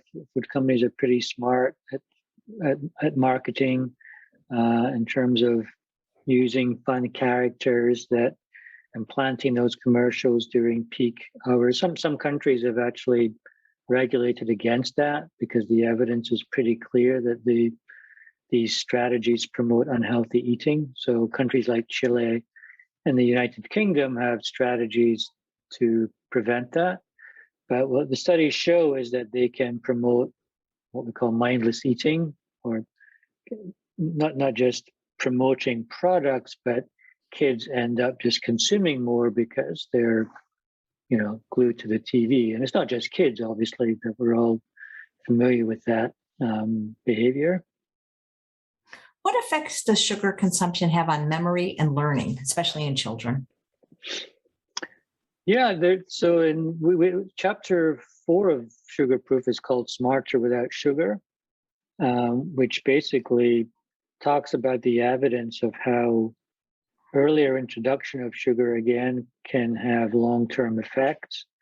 So it's short-term effects and long-term effects. So the short-term effects would be, sending your kid out on a high sugar breakfast. They're going to go out the door to school feeling energetic and ready for the day, but an hour later they'll crash and burn. Parents may be familiar with that concept of sugar crashing or hangry kids falling apart quickly after eating. And that's to do with how rapidly sugar is absorbed out of the bloodstream and kids going hypoglycemic and then craving more sugar. And so that can affect just kids' stability and energy levels. But then in the longer term, studies have also shown impacts of high sugar consumption on performance on academic test scores for things like learning, reading, math. That evidence exists. And again, that effect can be transmitted in utero as well. So high consumption of sugars during pregnancy has also been shown to have that effect on kids' memory and kids' brain performance. And keep in mind that 90% of brain development occurs before age 5 years of age. And again, it's the same principle. So what that brain is exposed to nutritionally during those 5 years is going to have an impact. And sugar appears to have a negative impact on that brain development. Not to say that kids can never have sugar, but certainly higher amounts of sugar are going to have an impact. So, but like, they say the poison is in the dose, and so many kids are having such high doses of it, like from day one. Day negative one, it can start in utero, but yeah, this kind of sugar environment that we're living in, kids are just being bombarded, not by their choice always. It's just the environment in which they're being brought up. overwhelming amounts of sugar right, left, and center. And so sugar proof really is about helping families right size that sugar and protect those kids from all the sugar in the same way that you would protect a baby from electrical sockets and sharp knives and other dangers. Sugar proof is helping families protect those kids from the dangers of too much sugar. Well, when you're a little sugar addict, you grow up to be an adult sugar addict. It doesn't get easier. It doesn't get easier. It's sugar begets sugar, and it becomes very problematic. Can early and prolonged sugar consumption have long-term effects on the brain, leading to cognitive decline or maybe even Alzheimer's later in life? Yeah, so there's emerging evidence for that. There's one or two studies that show that long-term sugar consumption in adulthood is associated. Now, it's not like, is it mechanistic? Is it cause and effect? I don't know. We don't have that degree of evidence yet.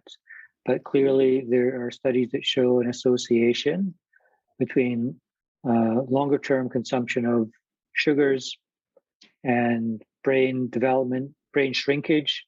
That's studies being shown. Long-term consumption of sugar beverages leads to smaller brain and earlier onset of Alzheimer's disease and cognitive decline. That evidence does exist. With all these deleterious effects of sugar, you would think it would have to come with a warning label.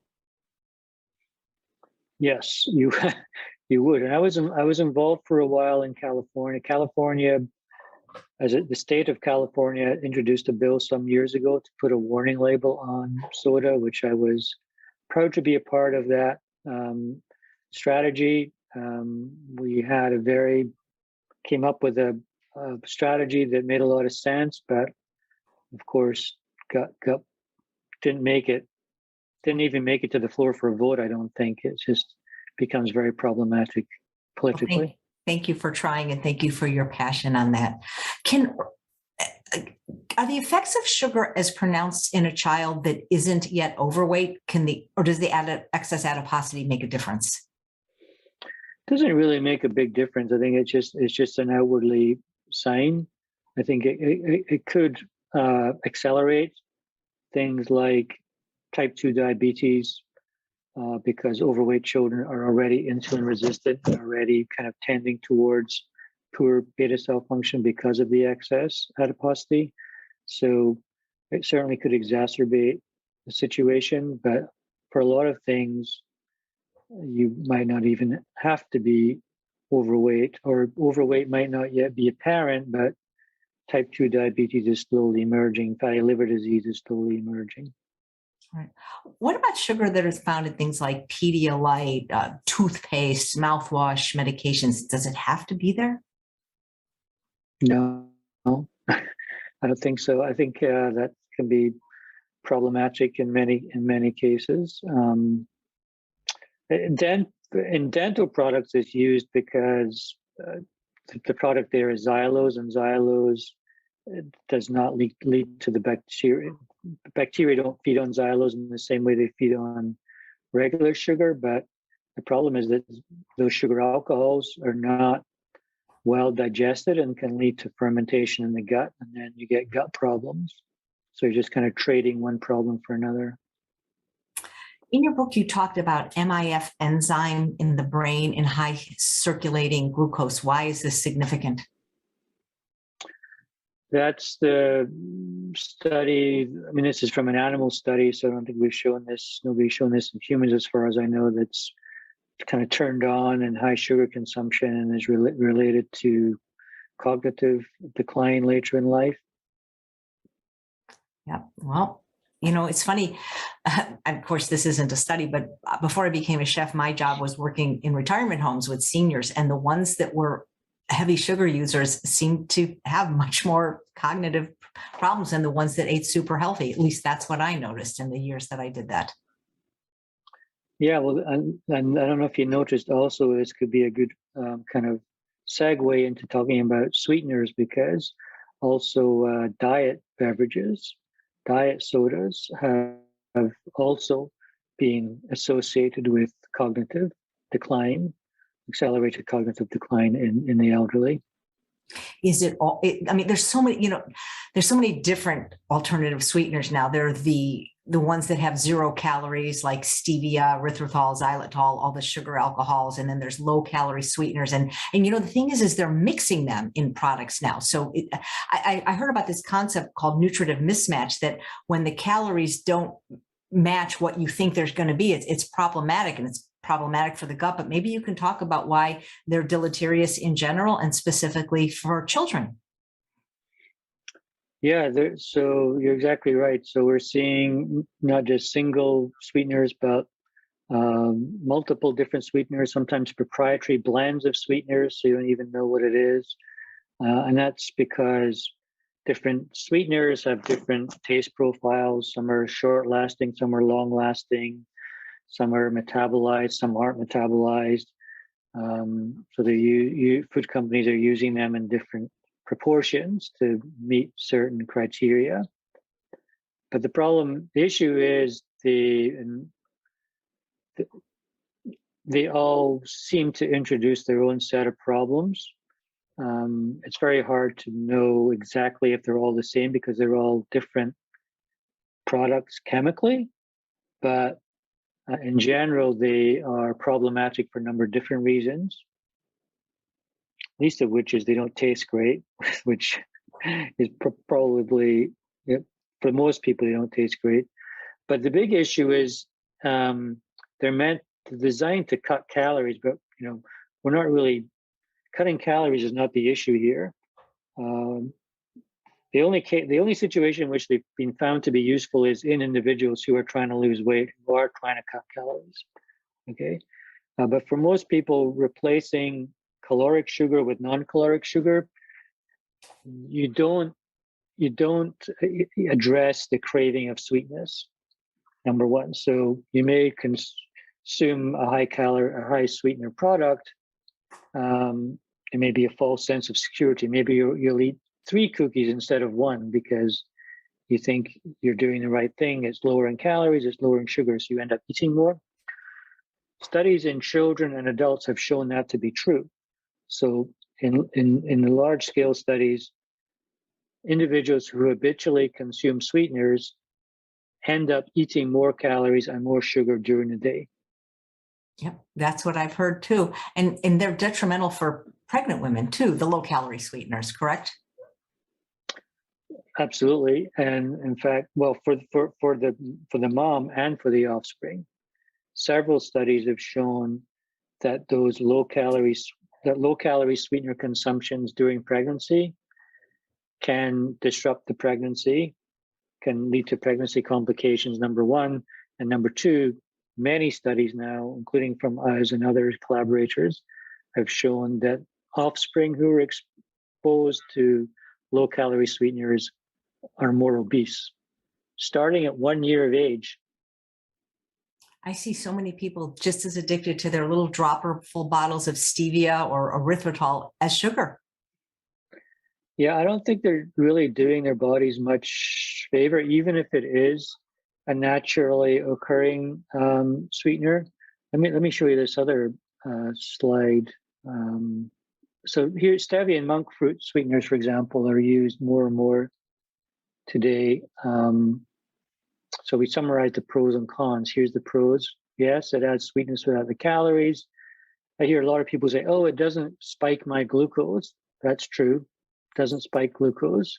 It's derived from nature. It's not like we're dipping stevia leaves into our water or eating monk fruit. We're eating a product that's purified out of the monk fruit.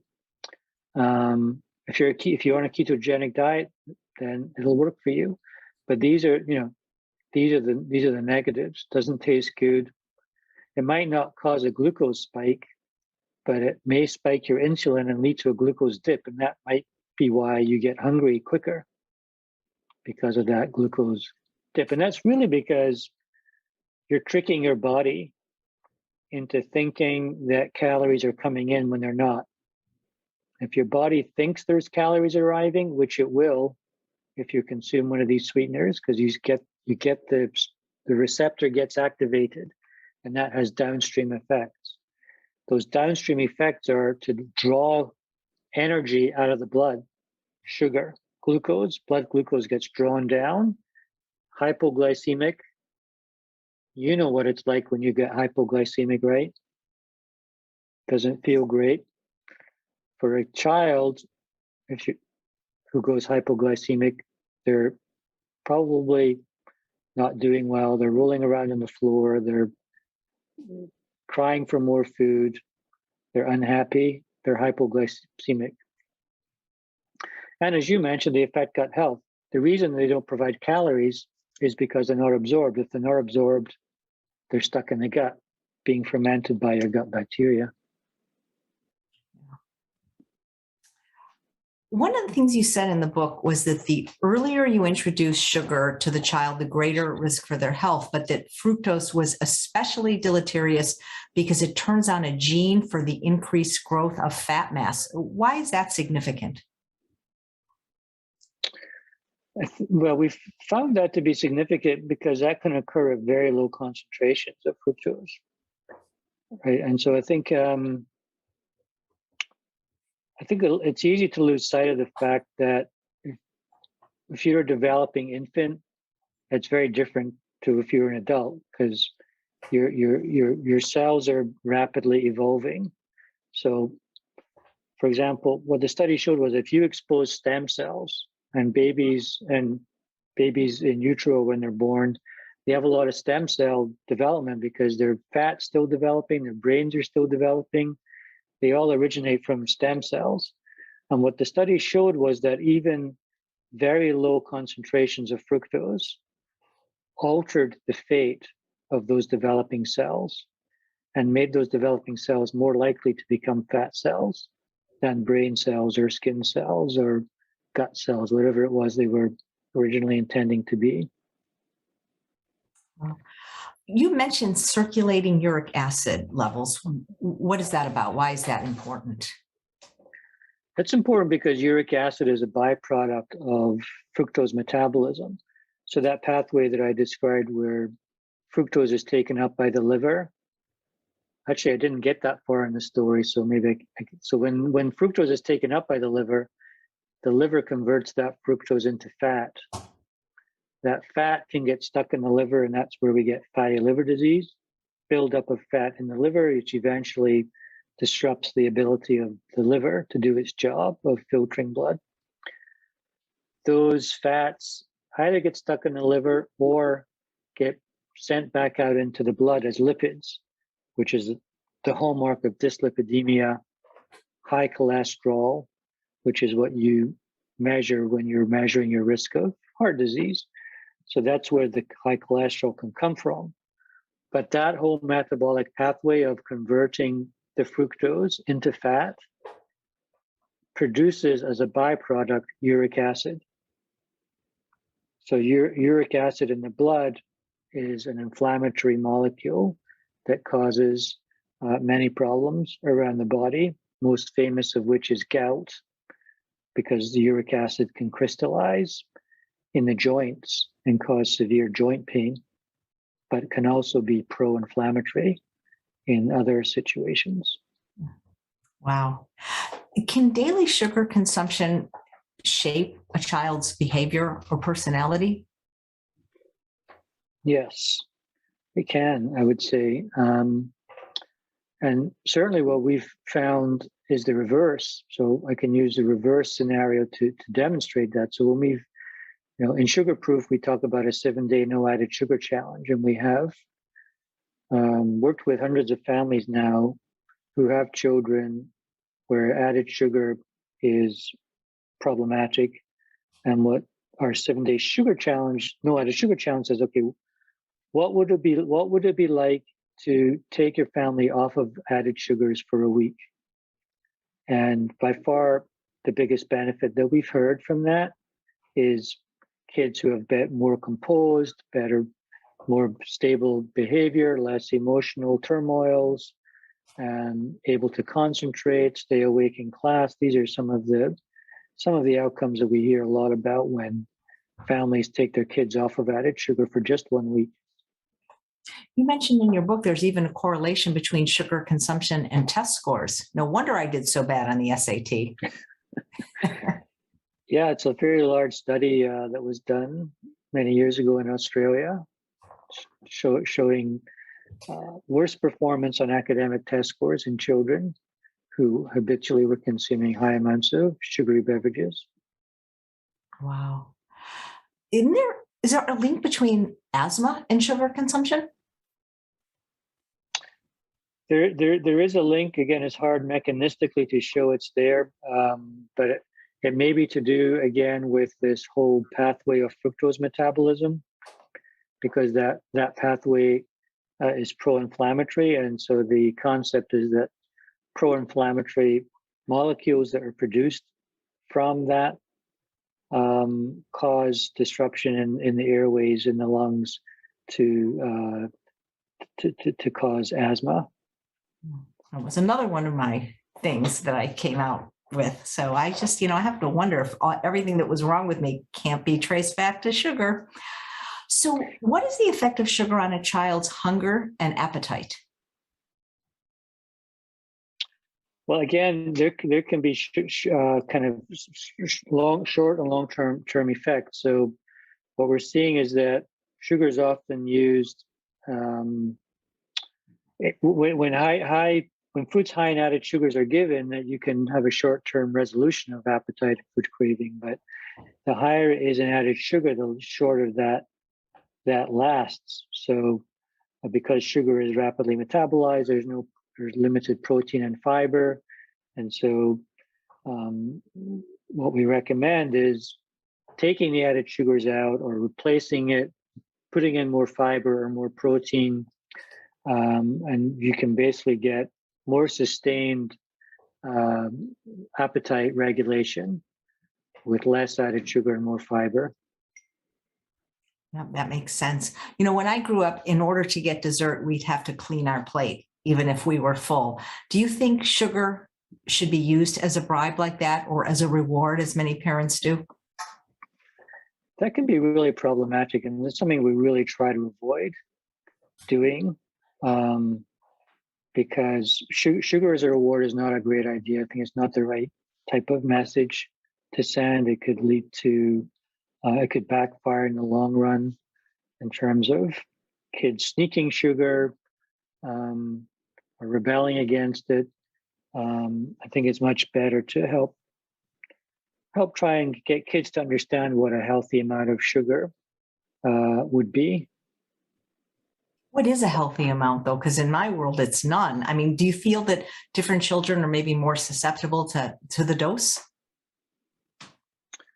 Well, the recommendations are, as we mentioned, for 0 to 2 years of age, or 0 added sugars. And remember, that's added sugars. We're not talking about whole fruit or the sugar in milk or dairy products. After that, it starts to increase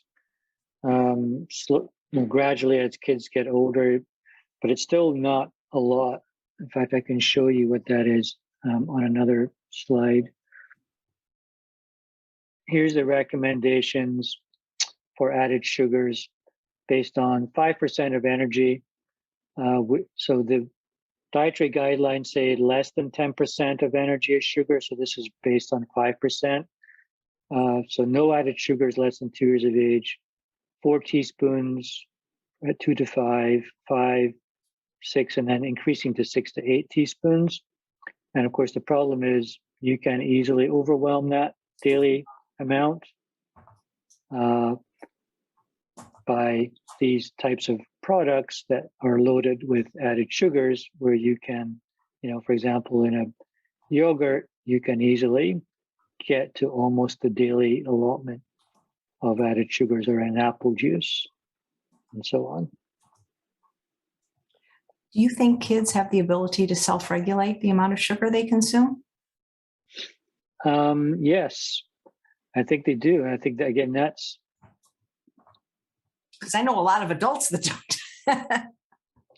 It's not easy. Again, the no added sugar challenge is designed to help parents and kids better regulate. And so I think it's it's easier to get there if you can feel what it's like to be without added sugar, if you can appreciate what it's like to give up added sugar for a while. And it is going to be difficult for the first couple of days. And many parents struggle with that.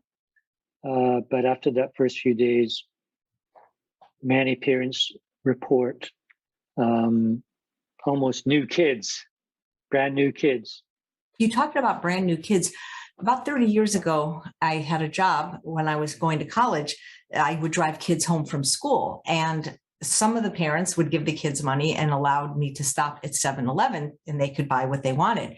And I could see a change in behavior, like almost immediately after they had their Red Bull or Slurpee and Flaming Cheetos. I mean, it was that quick. Yeah, because especially with the more added sugars in those snacks or carbohydrates that are rapidly converted to sugars, kids metabolize it very rapidly. Sugar spikes very quickly in the blood for kids because they're growing, they need the energy. So they're going to break those things down pretty rapidly. And that's why you get rapid glucose spikes and then rapid crashes 30 minutes later often. Yeah. What effect does another drug that is often paired with sugar have on children? And I'm talking about caffeine. It's in the sodas, it's in the Red Bulls. Yeah, very really problematic. Energy drinks can have really high doses of caffeine, well beyond a cup of coffee. And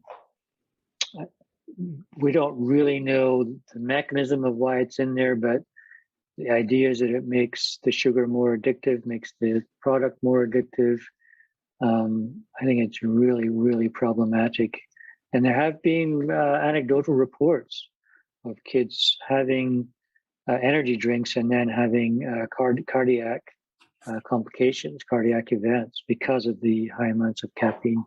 Wow. What effect does sugar consumption have on our telomeres? Yeah, so there is growing evidence that high sugar diets can shrink telomeres and therefore have ultimate effects on longevity and long-term health. So that's, again, evidence is not exactly clear-cut cause and effect, but there is cross-sectional evidence to show relationships. Do you think that part of the problem isn't just the overconsumption of sugar in our kids, but that they're just really not eating enough healthy food like fruits and especially vegetables? Yeah, I think it's definitely a combination of the two. I think there's been this move towards processed foods, packaged foods, and they're higher in sugar and lower in all the healthy things. And Sugar Proof is trying to not just cut sugar, but reverse that pattern to move away from processed foods and move towards more whole-based foods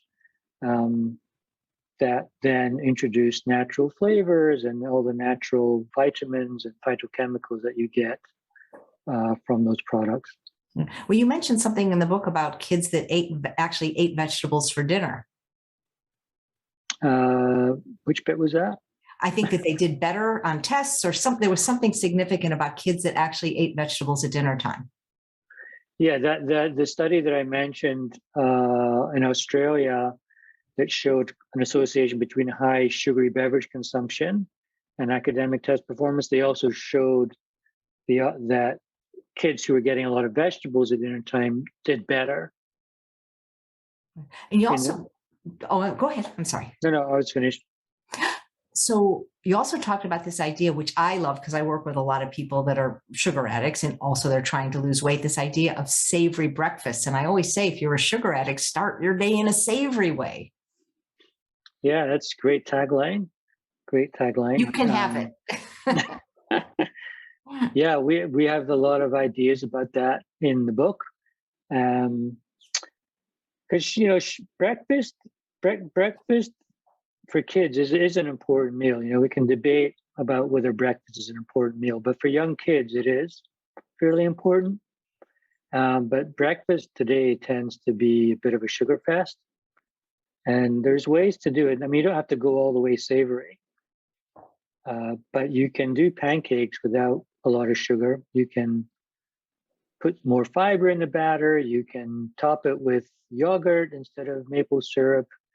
You don't have to put jam on toast. You don't have to put maple syrup on French toast. There's lots of ways to do traditional breakfasts with less sugar, or you can go savory. Yeah. The key is less sugar, more fiber, and more protein. Great. Well, whether we're a kid or an adult, whether we're overweight or not, how do we get off this sugar roller coaster and, become sugar proof in this candy coated world? I think there's multiple ways to do that. Like the 7-day no added sugar challenge is a way to do that structured as a family. It works really well, and it's a way to put together different tools, but it doesn't work for all families. And I think this can be a very intimidating, overwhelming issue for many families. But I think no matter where you start, you can make a difference. So, if you're cooking something this weekend, just use a bit less sugar. If you're thinking about buying soda, don't. If you're serving apple juice to your kids, dilute it. There's lots of ways and you can read about them in the book. There's lots of little ways you can make small adjustments towards less sugar. And then you can find all those hidden sugars in your pantry. Go right now into your pantry, look at your peanut butters, your tomato sauces, your salad dressings, your yogurts, your bread. Does it have added sugar? If it does, find a brand that doesn't. And chances are not only will it not have added sugar, it'll have other healthier things in there too. And you'll make a series of small adjustments. If a parent wanted to do this, though, they could raise their kid without sugar. I mean, there's no harm in that, is there? Other than maybe the social aspect where I think it'll become social, and eventually peer pressure kicks in, and it does become socially very difficult. But I think there's a happy medium in between. Right. How do we get the grandparents to stop giving the kids all the treats? Buy them a copy of Sugar Proof. But sometimes it's the other way around. I've had just as many grandparents come and ask me the other question, which is, how do I get my kids to stop giving their kids so much sugar? Yeah. Well, it all starts with the grocery store. Yeah. What you buy in the grocery store is critically important. What you bring into the house is critically important. That's why I always tell people, if it's in your house, it's in your mouth. And I'm not saying you can never have a treat, but don't keep the stuff in your house. Yeah. Or if you do, you can reduce the portion size. In our house, we have something called mini D. So mini D is mini dessert. So, we can still enjoy a dessert, but it doesn't have to be, a huge portion of cake or pie. It can be a small piece. We can enjoy it together as a family and talk about our day and make it a fun event. It doesn't have to be, an overwhelming portion. Right. So, Dr. Gorin, what is the real truth about weight loss? The real truth about weight loss, well, for kids, we don't talk too much about weight loss. In kids, we're talking about growing into a healthy weight, which could be a more valuable message for kids. And I think it has to be slow. It has to be gradual. I think there's no magic bullet fix. I think it's probably a lifelong process. And I think the advantages can be, more than just losing weight. So I think we have to think about the long-term effects on long-term health. Like we talked about diabetes, fatty liver disease, cardiovascular disease. So think about those. For kids, again, we have to find something that's motivating for kids. So the magic for kids might not be about weight loss. It might be about something that's internally motivating for them, like do better in school, run faster at soccer, or fit into a new pair of jeans. So for kids, think about something that's motivating and rewarding for kids. If I understood you correctly, drastically decreasing a child's sugar consumption can really help them not become overweight in the first place. Yeah, and it can be drastic, or it can be a gradual reduction as well. Right. Well, thank you so much for your work, Dr. Gorin. Oh, thank you for your lifelong passion. Continuing, your energy is amazing, and I love what you're doing. And thank you for talking today. It is my pleasure.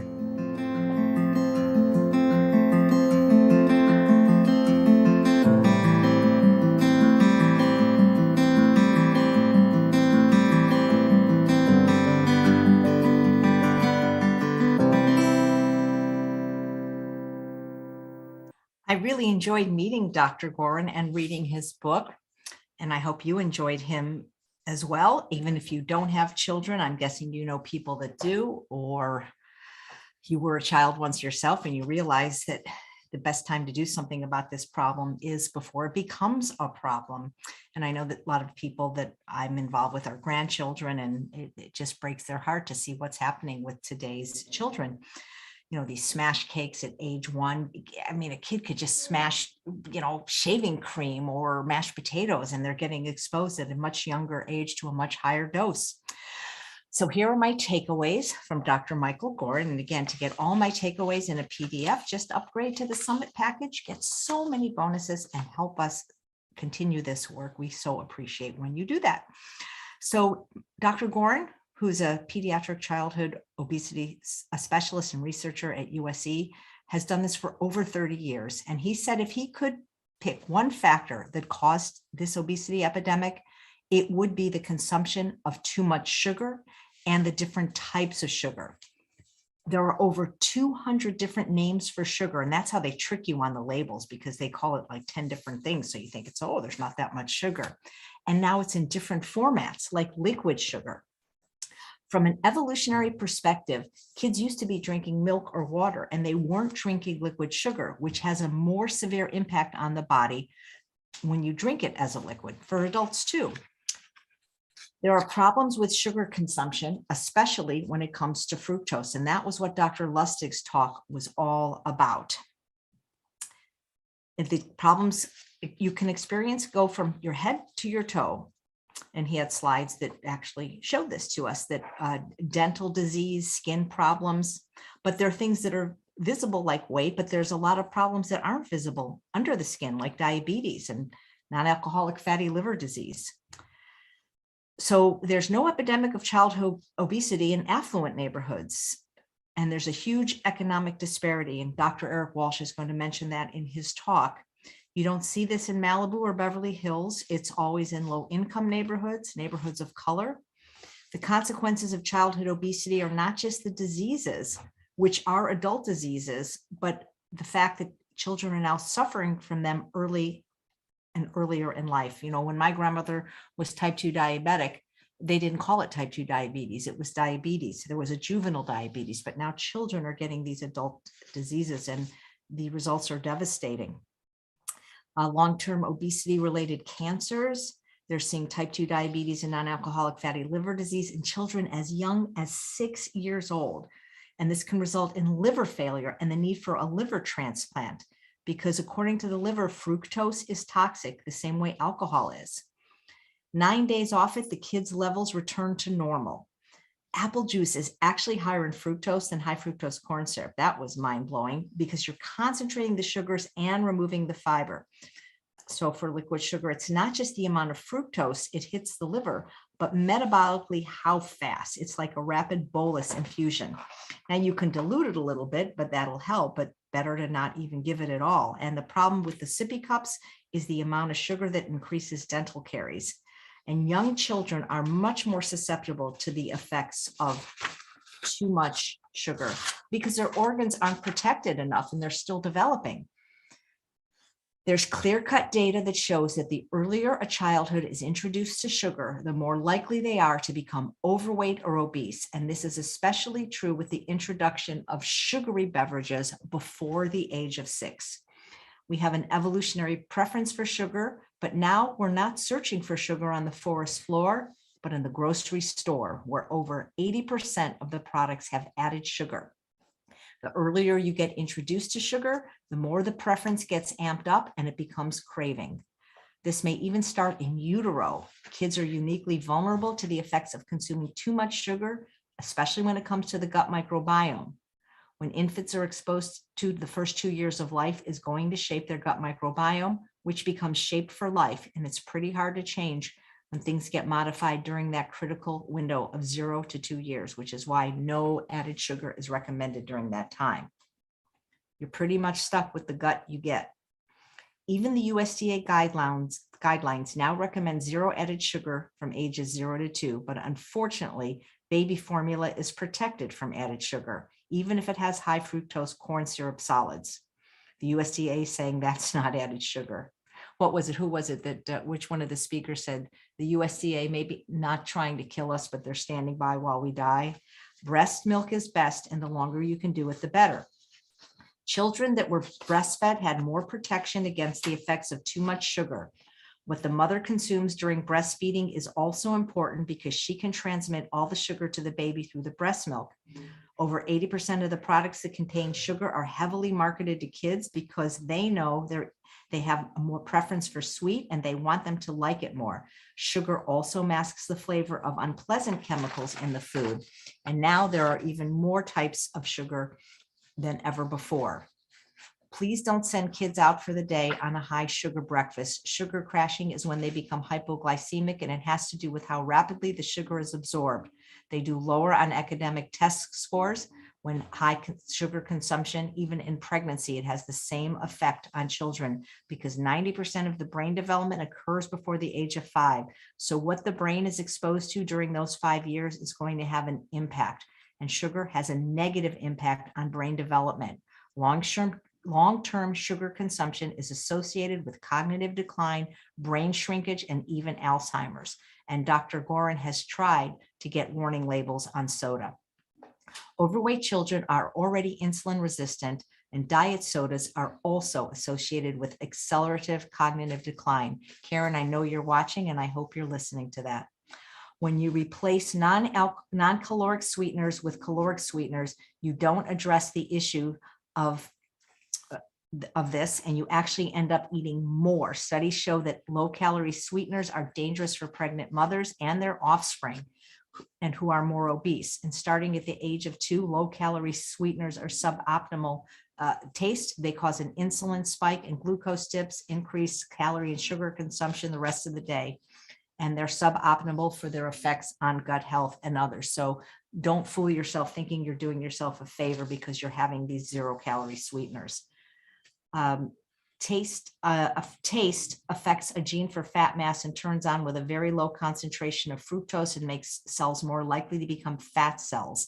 Daily sugar can shape the child's personality and affect behavioral and test scores. Sugar affects appetite regulation and should not be used as a reward or a bribe. High sugar diets can shrink telomeres. Kids that ate vegetables did better on tests. Breakfast is an important meal for kids and should have less sugar and more fiber and protein and be savory. No sugar, it can be socially difficult for some, but what you buy in the store is brought in is going to make the difference. So your house is critically important. It's like this theme, what's in your house is in your mouth and it's in your kid's mouth. Important when you have kids to find out what is rewarding and motivates them, because weight loss may not be the thing that motivates a child, maybe like running faster or fitting into clothes. So that was a wonderful talk. I hope you enjoyed Dr. Michael Gorin. I'm sure we're going to be hearing a lot more from him. And now I would like to introduce our final speaker of the day. It's her first time on our summit. Her name is Lissa Maris. If you are on Instagram, you might want to check out her wonderful page. It's called Raw Food Romance. She makes some of the most enticing, beautifully photographed food that I've ever seen. And she did this eating a raw diet and living a vegan lifestyle for 7 years. After losing 70 pounds and clearing adult cystic acne, she found vibrant health, and now she helps others change as well. and she is going to talk about what to do when you've tried all the diets in the world. And she's also going to be making an absolutely delicious recipe, which I tried, and I tell you, you're going to love it. So please welcome our final speaker of the day, Lissa Maris.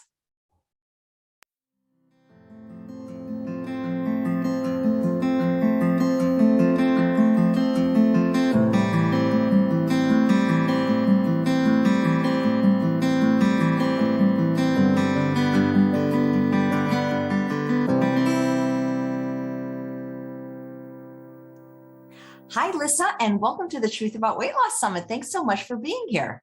Thank you so much for inviting me. This is such an honor. I'm excited to chat today. Well, I can't wait to hear your story because you really do have a wonderful story of losing weight and keeping it off. Oh, thank you. Yeah, it's been a really long journey. So it started a long time ago. It's quite an interesting one. I began obviously in 2001 is when I actually kind of started working in the natural health industry. And I would say when I was around 19, that's when I started to have health issues, which is interesting. My mother was actually pretty healthy for the most part. And I really looked up to her and how she ate, but I was not eating the same way. I was eating a lot of junk. And once I moved out, I was eating whatever I wanted, and it was affecting my health negatively. And I went on this yo-yo life journey through the years, and working at the natural health food store, I was exposed to a lot of stuff. I was exposed to diet culture. I was exposed to restriction. I was exposed to supplements and quick fixes and you name it, all of the stuff. And I would go on these diets and actually was dealing with severe gut dysbiosis and candida for 15 years of my life, and from the age of about 19 to 34. So during that time, I tried all kinds of different diets and supplements, and I was really stuck in this like kind of a restrictive mindset. I was scared of fruit. I didn't want to eat vegetables. I would follow a lot of keto style diets or animal product based diets, and I would over exercise. I would restrict, and I would do all of it, right? I mean, the stuff that classic diet culture tells us that we should do. And I wasn't changing the foundation of what I was eating, and I wasn't changing my relationship with food either. Which I feel is like one of the biggest things. I would always do something to lose weight. That was like my goal, was to lose weight. But I wasn't changing my relationship with food and how I viewed food and actually learning about what I was putting into my body. I was just following what everyone else was telling me to do. And it wasn't until about 2004 is when I discovered the raw diet. And it really resonated with me. But I was still stuck in diet culture ideas like high fat, animal products, protein, and restriction. So I was trying to be raw and do those things at the same time, and it just wasn't working. I would feel tired or lethargic. My joint pain would be inflamed and stuff. And I was just not having the best time with it. Of course, I was feeling a little bit better because I had gotten rid of some junk food, but it just wasn't what I thought it would be. So I would go on and off for like 10 years from 2004 to 2014. And then in 2014, in those 10 years, I had never done an actual vegan diet, like a whole food plant-based or anything that had anything to do with veganism, because I never had the connection, like the ethical connection. So in 2014, I had just come off of a weight loss challenge that I had done at the gym. I had hired a personal trainer, and she had me write my food journals. Obviously, it was not plant-based. It wasn't low fat. It was high fat and low calorie. Again, the same thing that I had been taught my whole life to do. And I did this for 2 months straight with my personal trainer. I was in the gym 3 times a week with her, and then on my own on the opposite days with a rest day. I was trying to sleep properly. I was, trying to do all the things. but I was also severely under eating. She had me eating between 800 and 1200 calories a day. And it was mostly high fat items. And I was just struggling to get to the gym. And she even sent me home twice during that challenge because I just had no energy to do this. And she's like, well, what are you eating? And I'm like, well, you see my journals and you check them off and you say it's great. So I'm just going to keep doing it. And eventually at the end of the challenge, I think I had lost about 20 pounds, but I was like, if it's going to be this difficult to do this, I don't want to do this. And that is kind of like the catalyst of the next part of my journey, which after about a year of that, it was maybe 8 months after that challenge, I had restricted myself so much to the point that I started eating everything and anything because my body was just like, give me some stuff, and obviously going to fall back to what was habit, what I enjoyed, what worked for me in the past. And I started eating a lot of stuff that I now obviously wouldn't eat, but it was causing me to gain weight. And I gained up to almost 200 pounds after that challenge. And I was, had the lowest self-esteem. And I just had a really, really bad relationship with myself and with food. So in 2014, I was eating the worst of my life. I was eating a whole bag of Doritos chips for breakfast. I was eating fried chicken and potato wedges for lunch and candy for snack. I was drinking sometimes 1 or 2 energy drinks a day with coffees. I drank a lot of alcohol. I was just, 34, and I was just at my lowest. So one night, most nights towards the end of this period of my life, I would wake up in the middle of the night with heart flutters. Like I would feel like my heart was fluttering and it would feel like I was having a heart attack. So I'd wake up in the middle of the night and it would just be like so scary that I would think that I was dying, and then I wouldn't be able to go to sleep for another hour because I would be thinking of this. And it just was almost every night, like at least every second night. And so this one night I woke up and I was like, that's that. I have to do something.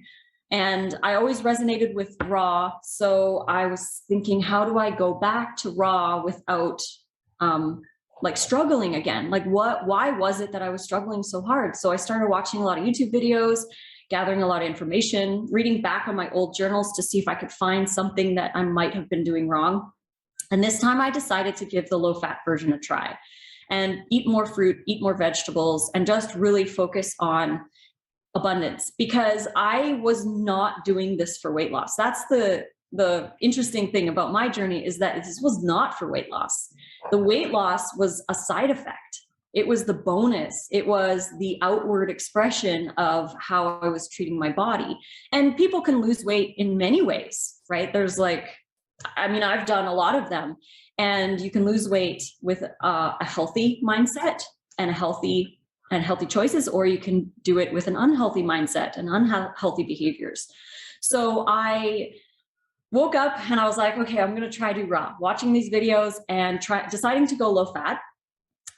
I was on someone's YouTube channel and was scrolling through the comments, and they said, one of the comments was, if you want to go vegan overnight or in 6 hours or something, watch Cowspiracy, Earthlings, and Forks Over Knives. And I was like, okay, I'm up for some more information. Give me some more information. And after I watched all 3 of those, I was crying, I was changed, and in a second, I understood why veganism. So I was vegan right there, right then and there. And because I had never had any other connection with a vegan diet, I chose to go raw because I honestly thought most vegans ate mostly raw anyways.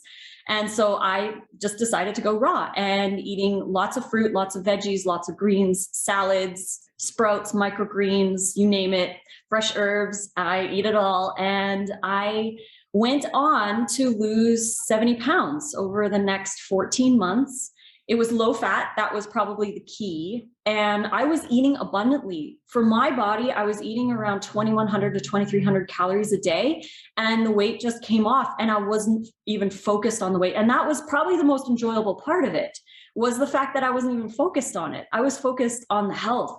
I was focused on the abundance and the colorful food and the fun that I was having. And I was really enjoying it. And all of a sudden one day I'm like, oh, I guess I'm losing weight. Like, I totally didn't realize that I was, and it made it easy. I didn't have to struggle. For the first time in my life, I didn't have to struggle with losing weight, because it wasn't my main reason. My main reason for going vegan was the animals.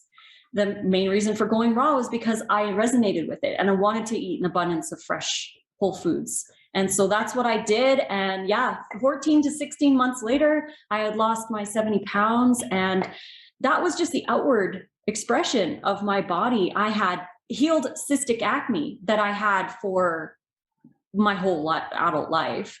And my menstrual cycles, they were 3 to 9 months apart. After I went raw for about 8 months, they've been monthly every month for the last 6 to 7 years. And my joint pain went away, my brain fog went away, my gut dysbiosis went away, my candida finally cleared after 15 years of doing fasts and detoxes and quick fixes and all that. All I had to do was change the foundation of what I was eating, and it was so easy. So easy. So yeah, that's my story in a nutshell. I'm Doritos for breakfast. That's a new one.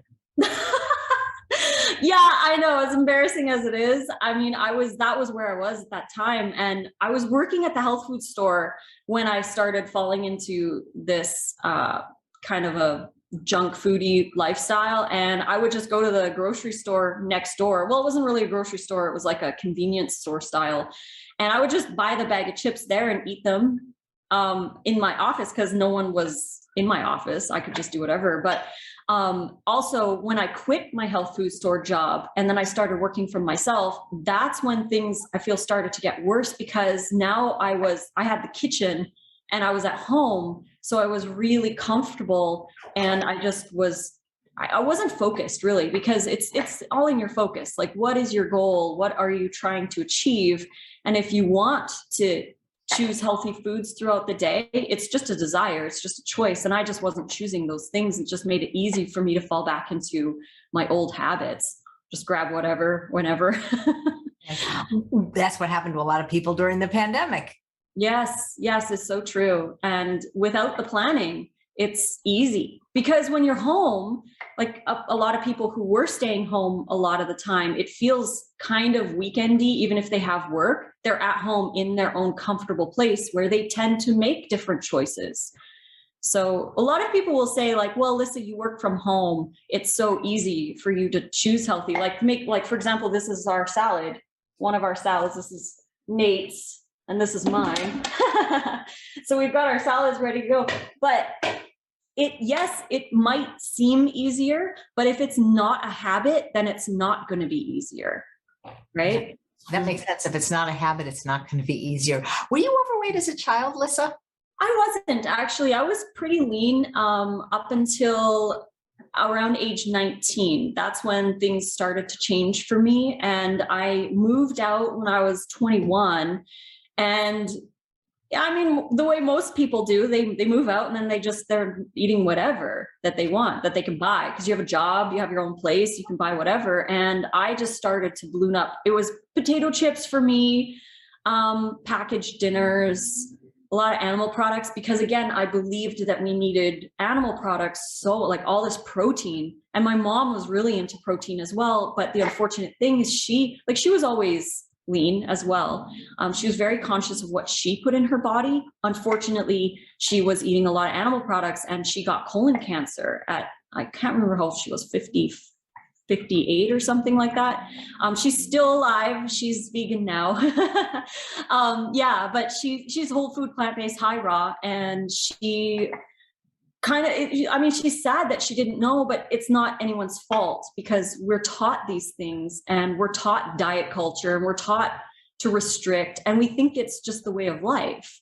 So we follow along, or we're scared of carbs. We're scared of eating low fat as well. Like that was actually one of my biggest fears when moving over to this lifestyle, was the low fat, because I was taught in the natural health industry that we needed fish oils and coconut oil and olive oil and all these oils. Like, oils are great, right? And then I would eat those oils and have a sluggish insulin function, right? And feel tired and gain weight. So I was scared to do the low fat because I was taught how important oils were, not realizing that I personally now consider them a processed food. So extracting all the fiber and everything. If I want olives, I'll eat olives whole. If I want an avocado, I'll eat an avocado whole. If I want coconut, I'll just use coconut in a dressing or something. So it's not fiberless. And that's the thing that I feel has been one of the most important aspects of my journey, is the fiber variety and just releasing and trusting whole food, because it's made that way and it's beautiful for us to do. I love that, release and trust whole food. I don't know why anyone would ever think there's a benefit of eating a processed food over a whole food. You know, like you say, eat the olive, not the olive oil. Mm-hmm. Eat the flaxseed, not the flax oil. Exactly. Yeah. So I was scared in the beginning. I was also scared of fruit. Fruit freaked me out because the sugar scare, right? And I didn't realize that we shouldn't be putting fruit in the same basket as refined sugar, because they're just not the same thing at all. And I started eating a lot more fruit and I felt way better because I was eating low fat. So my insulin was working top notch and I was eating plenty of salads, lots of greens, lots of variety. And it was so easy for me to lose weight without even focusing on the weight loss, because I was focusing on my health and abundance instead. So yeah. What I think is so neat about eating low fat, if people can do it, is then you don't have to restrict the amount. Mm-hmm. Yeah. Like, I know people look at these salads and they're like, that's a massive salad. Like, it's pretty big. It's hard to see on camera, but it's a decent size. And I love eating. And of course we need to make sure that we eat enough, because people notoriously don't eat enough on a raw diet. And then they have other issues, because people trying so hard to lose weight without actually nourishing their body or eating enough. I mean, yeah, you can lose weight, but what is the long-term issues that come from under eating, right? You're only eating like 1,000 calories or 1,200 calories a day, and you're burning all these other calories. I mean, your body's going to eventually have some questions for you. Talked about how your trainer sent you home twice from the gym because you obviously weren't eating enough. And I mean, that's just so weird to me, to eat high fat and low calorie at the same time. That doesn't sound like a lot of food. No, it wasn't a lot of food. And that's why I feel like the calorie restriction is such a thing when people are eating high fat, because if you were eating in abundance with high fat, then your calorie count would be so high, right? And you're just not, I mean, there's like a lot of different factors that come into play, but 2,400 calories of low fat, high raw, whole food plant-based is a lot different than 2,400 calories of a high fat, high protein diet, right? A lot of people can't do 2,400 calories and maintain their weight. They have to restrict their calories. And that's where the diet culture thing comes into play. And I'm like, if I just release those foods, I can release the diet culture and I can release all of that and the need to be perfect and the need to count everything and blah, blah, blah. It's like, I can just eat abundantly. And of course, make sure you eat enough. Like, a lot of people say they don't want to count their calories, but in the beginning, to really learn what your body needs, you kind of have to count a little bit to see what does a 600 calorie salad look like with low fat? What does a low fat day look like?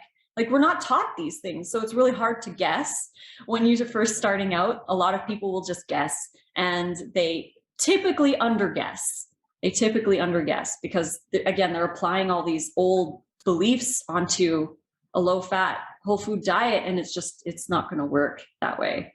Right. Because fruits and vegetables are so naturally low in calorie density. If you're not adding a bunch of fat to them, you've got to eat more food. Exactly. Yep. And you got to eat more. And of course you can add a little bit of fat, like 10% fats from 2,400 calories is a decent amount of fat. Like, it's not like I'm completely restricting or going zero fat or anything like that. I'm still enjoying the omega-3s. And like, I really love hemp seeds and chia, flax, walnut. I like those as well as the other stuff too, but I like to balance it out because, as we know, we need both. But yeah, just 2,400 calories at 10% is something like 27 or 28 grams of fat. Whereas if you're restricting and you're only eating 1,200 calories a day, that's only like 13 grams. So 10%, right? Or if you're doing 15% or whatever percentage you're doing, the more calories you eat from everything else, the more fat calories you can eat while still staying in the low fat range and still getting the nutrition that you do get from your fat sources. So finding that balance can be challenging for a lot of people because, again, we're not taught this stuff. Nope, absolutely not. What was the low point on your journey? I had two low points, actually. The first low point would definitely be the day I changed. The day I changed was when I was feeling the worst in my body and I had almost the lowest self-esteem. I had, I would say the second time that I had the biggest challenge was after I lost all my weight, which is interesting because it had nothing to do with the weight loss.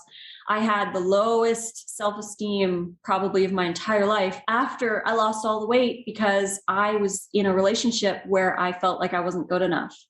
So, right, if I lost the weight or if I was a perfect vegan or all of these things, I just felt like I wasn't good enough. I wasn't good enough wife. I wasn't a good enough vegan. I wasn't a good enough raw vegan. I wasn't doing things right. I was not cleaning the house properly. I wasn't a good business person. I wasn't a good photographer. Like I just felt like I was not good enough for anything, even though I had accomplished, over a year of raw food and I'd lost all the weight and I cleared up my acne and I was feeling really good in my body, but I wasn't feeling good about who I was in general. So my relationship with myself had tanked and I had to get out of that relationship and be on my own and really focus on my relationship with who I was and what I was eating and really realize that I am enough no matter what I weigh, right? Obviously, if we're going to be eating clean, we're going to naturally lose weight and just getting out of that mindset of I wasn't good enough and really working on that because it's a tough one. Most people feel that way because of the pressures of society and everything. So those would probably be my two lowest points of my life, but definitely the lowest physically was the day that I changed. I was like, it was horrible. I couldn't even do squats. I remember trying to do squats and lunges and my toes were so inflamed that I couldn't get down to do a lunge and it hurt so bad. I'm like, why? I'm eating clean, right? But it really was all the inflammation that I was feeding my body and not changing the foundation of what I was eating or feeding my gut at all, right? It makes sense that if you don't love yourself now, you're not going to love yourself just automatically because you've lost weight. Exactly. And that's very, very true. I remember reading this one blog post, but I can't even remember who it was from, but she was talking about how people want a mansion, for example, or a better spouse. And they wish for these things. They wish for the better mansion. They wish for the better body. They wish for the better spouse or whatever. But instead of wishing for what you want, I mean, yeah, obviously we can wish for these things and have goals and everything. But instead of wishing for what we want and kind of like not really loving what we have, why don't we love what we have? And that will naturally get us to what we want, right? She said, if you live in a cardboard box, little tiny 1-bedroom apartment, but you don't take care of it, how do you expect to take care of a mansion?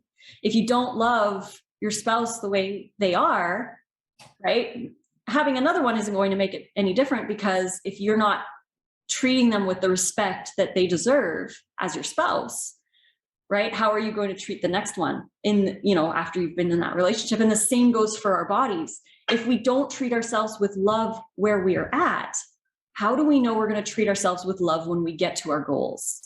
So it really is that's the whole, like the body positive thing, like love yourself no matter where you're at. But if you do love yourself, you're going to make good choices because you love yourself, right? So it's kind of like they're both intertwined, obviously, the mindset and the food.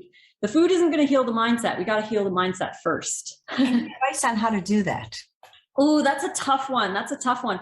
I feel like the best is to focus on the abundance and focus on the variety and focus on why you love the foods that you're going to be eating. and not trying to fight the old. Because when we're building a new habit, right? Say you're trying to not be lazy and watch Netflix, right? We'll just use that as an example. If you're trying really hard to not watch Netflix and you constantly think, I can't watch Netflix tonight, I'm not going to do it, blah, blah, blah. You're constantly focused on that. You're fighting the old habit instead of building a new habit. Build the new habit and focus on the new habit instead of fighting the old habit. Then you'll build that new habit and it'll naturally replace the old habit. So if you're trying to stop watching Netflix, instead of trying to stop watching Netflix, maybe try going to bed at 9 o'clock. Right? And then you're focused on going to bed at 9 o'clock. You're naturally not going to watch Netflix past 9 because you're going to go to bed instead. And the same goes for diet, right? We're so focused on being pure and perfect or choosing the right thing or worried about all these little things, or I can't have this and I can't have that and I should do this and I shouldn't do that, right? We're so focused on all these things instead focusing on the abundance and just enjoying the meal as it is. And obviously there's lots of low fat, whole food, plant-based recipes that you can just make and be confident in just enjoying and focusing on building those new habits instead of fighting the old habits. Because that's going to be, I feel like that's the key for me, especially with building new habits instead of fighting those old ones, because that's where it gets just uncomfortable, right? And painful to us because there are habits and they've been built over years. It's really challenging to fight an old one instead of building a new one. So that's what I would say. That makes sense. What about when it comes to our mindset though? How did you change that? I had to stop focusing on what I didn't like about myself. I had to stop focusing on what I felt I needed to do in order to be accepted by society, right? I had to change the way I viewed food and viewed it as nourishment instead of I have to eat this or I should eat this. I focused just on fueling my body and giving my body what it deserved and what it, because after feeling like I'm good enough, and it took a while to get there, I had to really do inner work and telling myself that I'm good enough. And whenever I would make a salad, I would be like, I'm making this as a gift to myself. And it just took a lot of affirmations and constant positivity and constantly telling myself that I'm good enough. And it's hard to remember to do that when we're stuck in these other patterns, right? We have to kind of remind ourselves or set alarms or do constant help, like good self-work at night, maybe in a meditation or something, but really working on that relationship, whatever it looks like to you, and focusing on the positive stuff of your life and what you love about yourself. Because once you find that self-love, you naturally make better choices because you love yourself. So it's like a cycle. It's like a circle. If you don't love yourself, you make bad choices, and then you don't love yourself because you made the bad choices, and then you just keep in that circle. But if you love yourself, you make good choices, and it makes you feel good, and then you love yourself more, and then you keep making these good choices, and then that creates a circle. So it's like, which circle do you want to be in? Right. Well, that makes sense. Feeding yourself well is an act of self-love. It really is. Yeah. Mm-hmm. So if you were having Doritos for breakfast, did you have any cravings when you started eating healthier?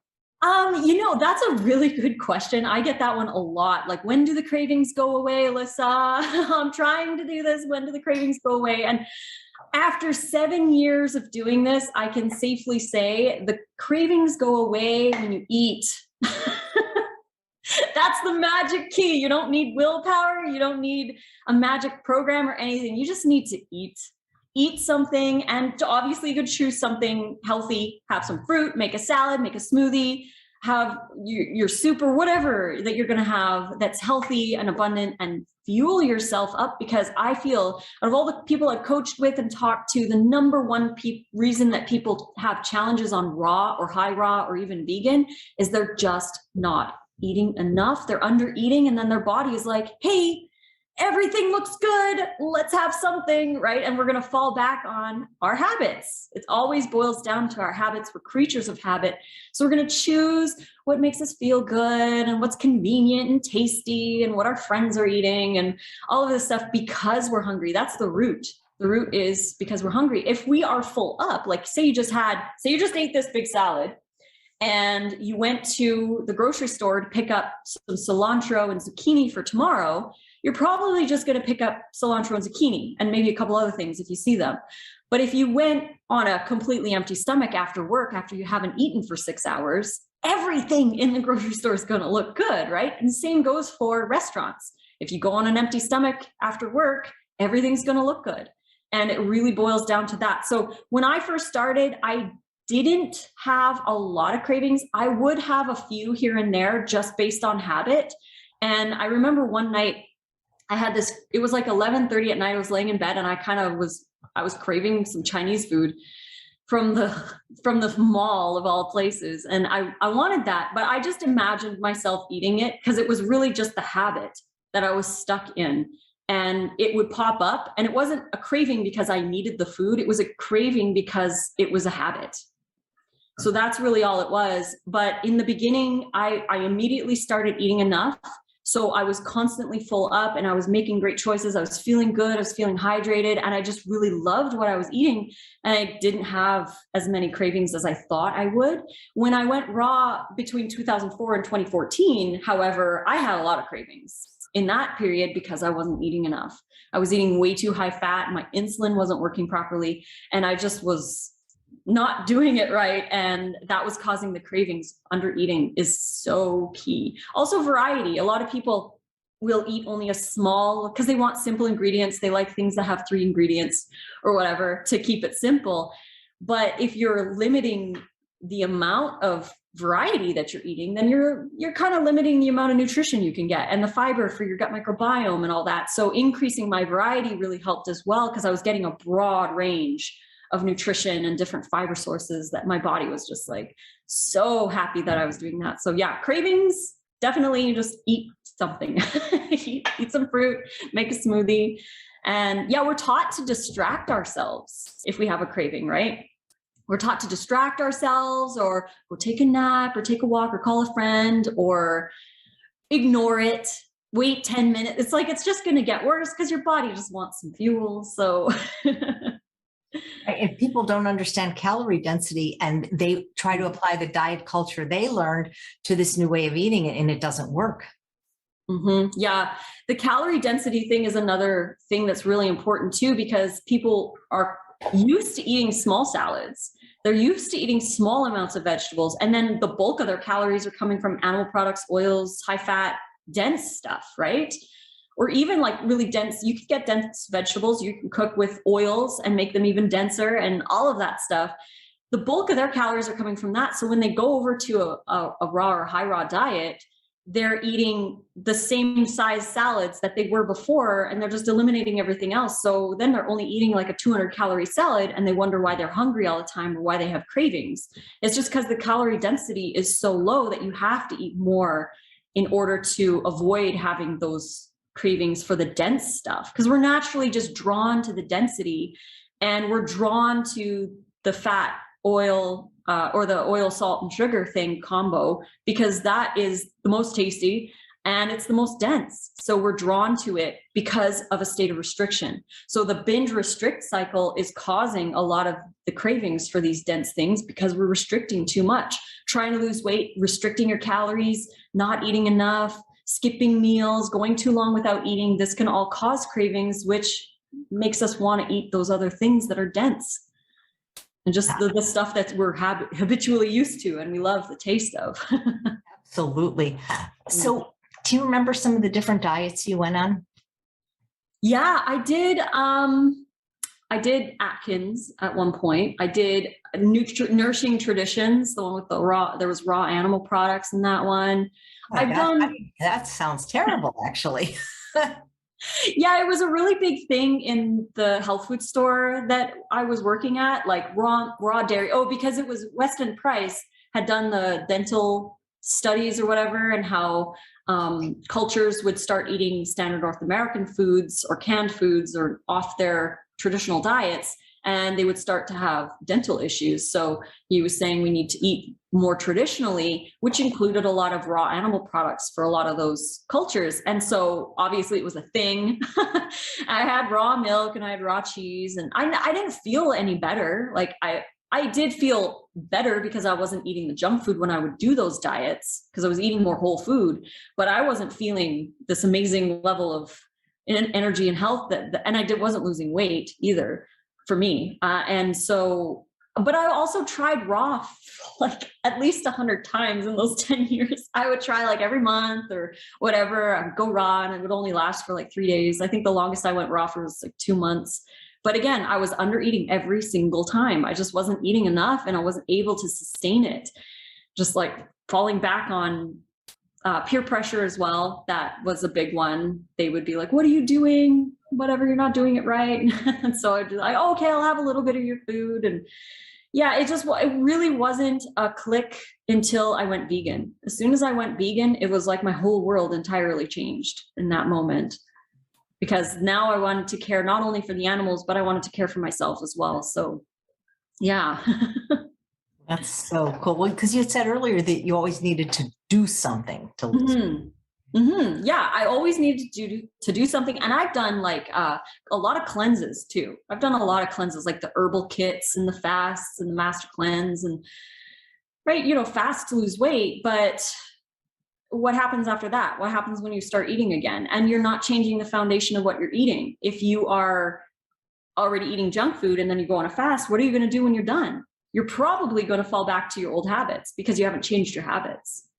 So then that's kind of one of the issues that people need to be aware of, I think, is change the foundation of what you're doing every day. Change your habits.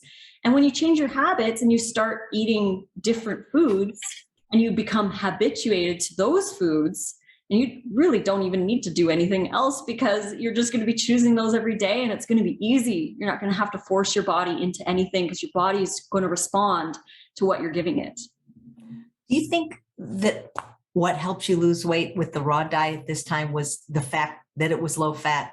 Because a high fat raw diet, while I'm sure healthier than the standard American diet, I don't know if would lead to weight loss for many people. No, I don't think so. The only thing is, if you're eating high fat, you have to calorie restrict because otherwise you would be eating avocados in your smoothies and creamy dressings for lunches and high fat gourmet stuff for dinner. Yeah, you're probably going to eat way over the amount of calories that you need to burn.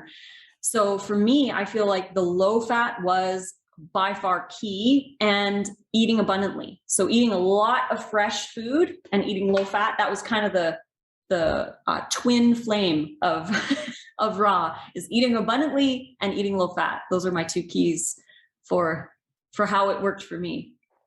Not everybody will probably be able to 100% adopt a raw food diet, but are there levels? So, I mean, high raw, does everybody have to go 100% raw to feel and experience the wonderful benefits in health and weight loss that you experienced? Or could they just be adding a lot more raw food to their diet? Yeah, that's my ultimate message, is just to add more raw food, because I'm all about no perfectionism, no food rules, none of that, right? Just eat abundantly and enjoy more raw foods. Have a salad with your dinner, make a salad for lunch, add more vegetables to your sandwich, or add more vegetables to your stir fry. Have a smoothie for breakfast, have a fruit bowl for breakfast, or just add more raw food with what you're eating. And eventually maybe all you're having is like this big salad with a little cup of quinoa in it. Maybe that's what feels good for you. And everyone's going to make choices based on where they're at. Not everyone can go fully raw either because of the gut microbiome. If you're currently on a really low fiber diet and a low variety diet, like you're not getting a lot of plant-based diversity, then eating a big salad like this might really irritate someone's gut because their gut just isn't ready to digest that amount of fiber and that amount of variety. So not everybody can do it, but everybody can add more raw food to their diet. We all know this. It's not rocket science, right? But we can all add more raw foods to our diets. And that's my main message. Add more raw food and lower your fat down, because really, it's not about restricting fats. It's about eating an appropriate amount of fats, the appropriate amount for the human body, because we do not need the amounts that they're saying that we do. And certainly not in the forms that people are eating it, like olive oil, coconut oil, flax oil. Certainly not. Yeah. And I feel like a lot of that stuff is because it's so concentrated. A lot of the oils, like especially the fish oil, is kind of a byproduct of the fishing industry. They kind of found a way to sell it in supplement form because it has omega-3 in it. But we really just need to focus on eating more omega-3s and less omega-6s so our body can convert the omega-3 by itself into EPA and DHA. Like we don't need to rely on fish or oils. We don't need those things. In my opinion, like I said, I consider them processed food. It's interesting, some of the, I'm going to say it, crazy things you learned working at a health food store. Oh my gosh, I was, looking back now, I am blown away with the stuff that I was taught in there, because even though they have like this desire to help people and it's more natural, obviously, but it's still stuck in diet culture. Pills, quick fixes, cleanses, detoxes, all of this stuff, they're still stuck in that mindset. And even though you're choosing possibly healthier options, obviously, right? Choosing this oil over an animal product is probably going to be better. But all in all, overall, it's not as healthy as I thought that it was. And I thought I was doing amazing good, like learning what I was learning. But once I dove even deeper into it and seeing really, like, when they say like insulin resistance, right? Lower your sugar so you don't have insulin issues. But is it really the sugar's fault? Is it really carbs' fault? It's not. Carbs are like the innocent bystander. I always say to people, I'm like, imagine there's a crime scene and sugar is on the crime scene, but fat ran away, because fat's like, fat did it, but they ran away. And when the police come, they apprehend sugar or carbs, and they're like, you did the murder or whatever. And fruit's like, no, it wasn't me. Potatoes are like, it wasn't me. But they get taken into custody. And because of diet culture, they've created such a huge case against carbs that fat's just sitting at home eating popcorn, watching the whole thing go undone. And it's like, that was my fault, sorry. But it's not carbs, but we're taught that it is. And when people just lower the fat percentage, they can eat more carbs and be satiated and actually eat enough and get the nutrition and variety in. And it's a beautiful thing. But society is scared, and we really need to refocus our relationship with ourselves and with food, because we do have a broken relationship with food. Tell me about it. I mean, the obesity rates are over 70% now, overweight and obese, and they're just getting worse. I love that you said carbs are the innocent bystander. That's great.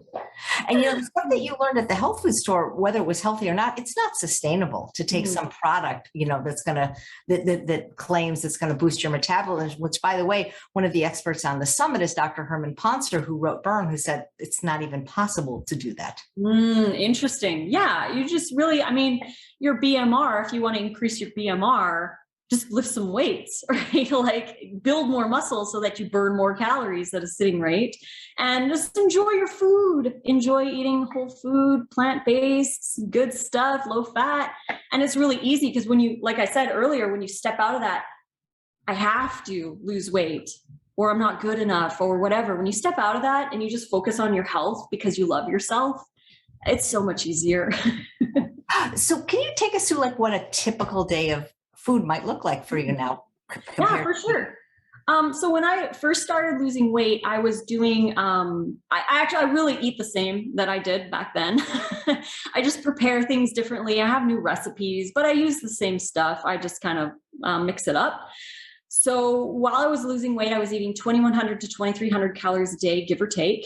And those days looked like fruit in the morning. So I would make a giant fruit smoothie full of variety, bananas, dates, berries. Sometimes I would add greens, not often, but I would sometimes. And I would just aim to get a lot of my calories first thing in the morning. That was my main goal in the day. And I felt so much better throughout the day. All my snacks are fruit, apples, grapes, whatever I have around, bananas, whatever. And I'll eat those between breakfast and lunch. And then lunch is typically a giant salad like this with a low-fat dressing. So I created a dressing that I want to share today because I have to make dressing for the salad, so might as well do it on your show, right? So this dressing is my French dressing. And this dressing I came up with because my ex was kind of following along with what I was eating. Like I just make extra for him too. And he really wanted an oily, like vinaigrette. And I'm like, well, I'm not doing oil. So what do I do instead? And I was thinking about it. And one day I made this like date paste kind of thing for a banana roll that I was making. And I was like, this is kind of like, it had a little viscosity to it. I'm like, I wonder if that would work as a base for a dressing.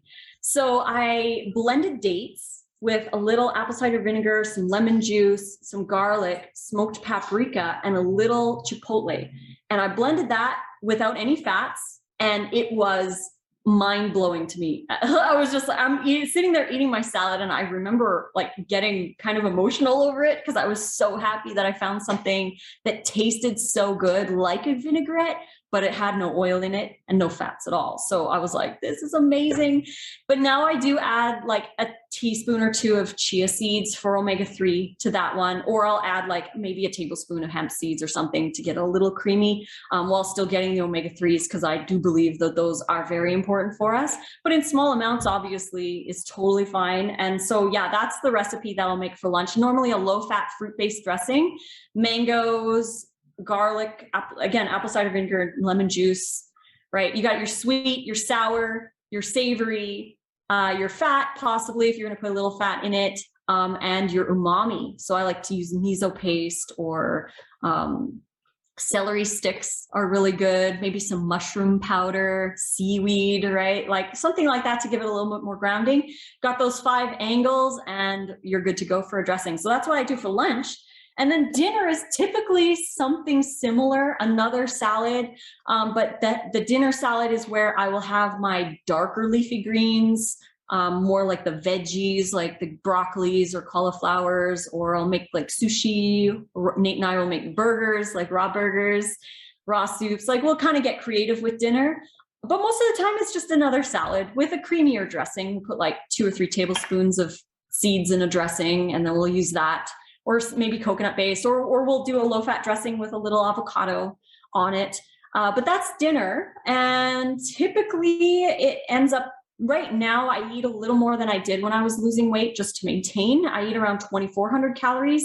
And if I'm doing a lot of workouts, like I'm really active, we're doing a lot of hiking and stuff, sometimes it's around 2,600 to 2,700 a day. Just depends on how I'm feeling. And if I feel hungry, I will eat more. I don't restrict myself just because I'm feeling hungry. So it's just a sign that my body needs more fuel. So I'll just eat more. Are you tracking your calories every day?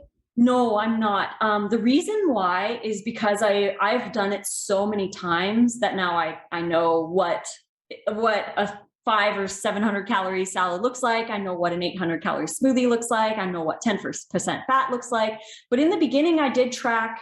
I would say every second day I would track, just to make sure and to learn about what I was eating and to see like what kind of stuff am I putting in my body? What kind of nutrition am I getting? And I used it as a learning tool, because I know a lot of people veer away from counting calories because of diet culture. They're like, no, break free, eat whatever you want. But we have to learn about the food that we're putting in our bodies. And the only way to learn is to track and to learn about the foods, right? We kind of have to do that. So I did that in the beginning, and it really taught me a lot about what I was putting in my body. And it taught me a lot about what low fat really looks like, because when I first started, I was like, wow, I'm eating like 40% fat, right? And it's so easy to eat a higher percentage of fat. It's so easy to eat more nuts and seeds and have them as snacks and everything. And then you overeat, and it's just, you feel more sluggish and whatever. So I learned about what 10%, 15% looks like. And once you learn, you don't really have to track. I do track if I'm doing a YouTube video and people are going to be interested to know what is in there. So I'll track for the day, and I'll be like, oh, I might need to eat more bok choy because my calcium's a little low, right? Or whatever. And just like random things like that.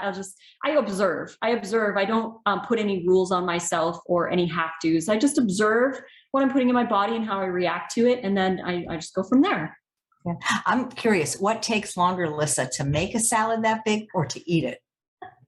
I would say to eat it. To eat it definitely takes more time. But I mean, it takes maybe 10 minutes to chop the salad and maybe like 3 minutes to blend the dressing. It's pretty fast. If I'm like zone focused, obviously. If I'm like just moseying around, it'll probably take 15 or 20 minutes.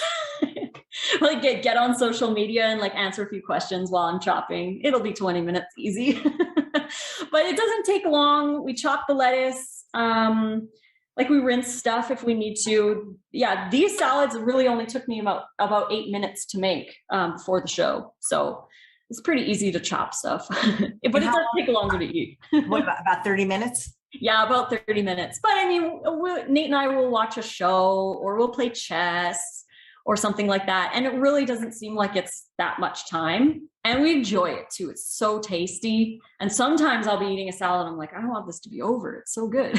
That's funny. You know, one of the things we teach for people just in healthy habits, especially for weight loss, is to always be prepared, do some kind of batch prep. Is that possible in raw? That is possible on raw. We have done it multiple times because we like to go camping and we like to go hiking. And we also do like to have stuff done for the next day, because if we're making a dressing, we can make, I mean, we're going to make a quad batch because we need a double batch for lunch and then another double batch because there's 2 of us. So we'll make a quad batch of dressings and then we just make enough for our lunch and then we have extra for tomorrow. So we don't even have to worry about dressing for tomorrow. One of the best days that we love is if we wake up in the morning and we make our breakfast, our smoothie in the morning, and we blend our lunch dressing, we blend our dinner dressing, and then we chop all the vegetables that we need for the day. We're done in like 45 to 60 minutes, done for the day. We just put them in containers and then we have it ready to go. We just dump it into a salad bowl, pour the dressing, and we're good to go. So planning is key. Another thing that works really well is using a vacuum blender. We got the BioChef vacuum attachment to work on our Vitamix. And if you vacuum blend your dressings or your smoothie, you're not blending air into your smoothie, so you're not oxidizing it as fast and it lasts a lot longer. Then you can actually vacuum seal your sauce or smoothie in a vacuum seal with a mason jar using that vacuum, and it can last up to like 5 days. So you could technically blend enough dressings for the entire week and not have to worry about it if you use the vacuum blender and the vacuum seal. It's pretty amazing stuff. Well, I'll have to look into that. I always say I always learn at least one new thing from every interview. Did you exercise a lot when you were losing weight? I didn't actually. That was something that was quite surprising. I am not a regular exerciser. Definitely not by a long shot. I do like to hike and I like to go on adventures, and we do go for walks. We try to go for a walk every night, but it's not like strenuous or anything like that. But while I was losing weight, I didn't work out a lot.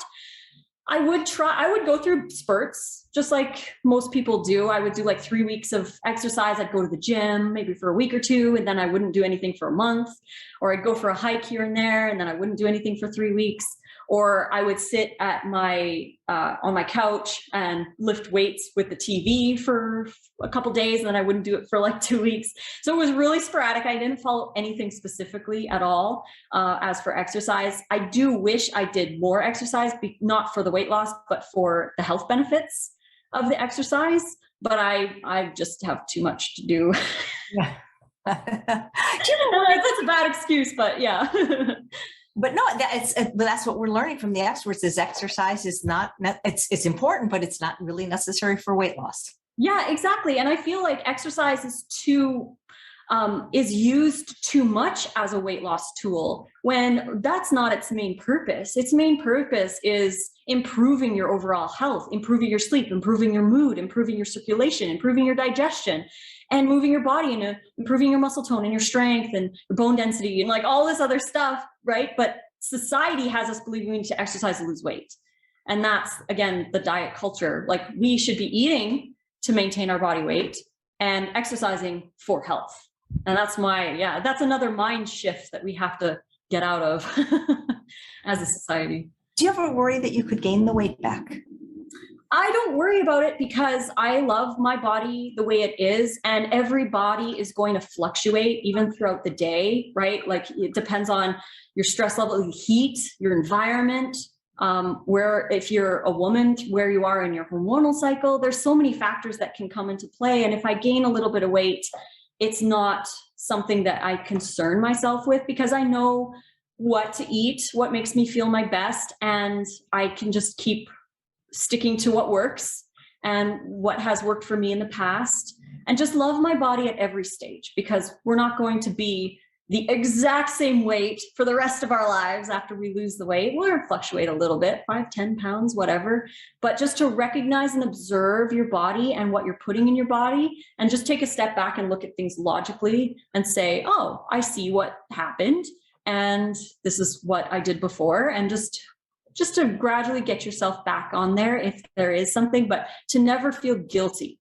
That's a big thing, not to feel guilty if you do happen to go through a period of stress. I mean, stress makes you gain weight too. It can, like, that's a big one. Or not sleeping right? You're going to bed at like 3 a.m. every morning. Your hormones are all out of whack because of that. That can contribute as well. But to be gentle with yourself and really work with where you're at. Do you weigh yourself? I do weigh myself, but it's like whenever I feel like it. I don't have a, daily ritual. It's just like, it's there. I'm like, oh, how much do I weigh? Oh, okay, cool, whatever. Well, you really did sound like you really did change your mindset.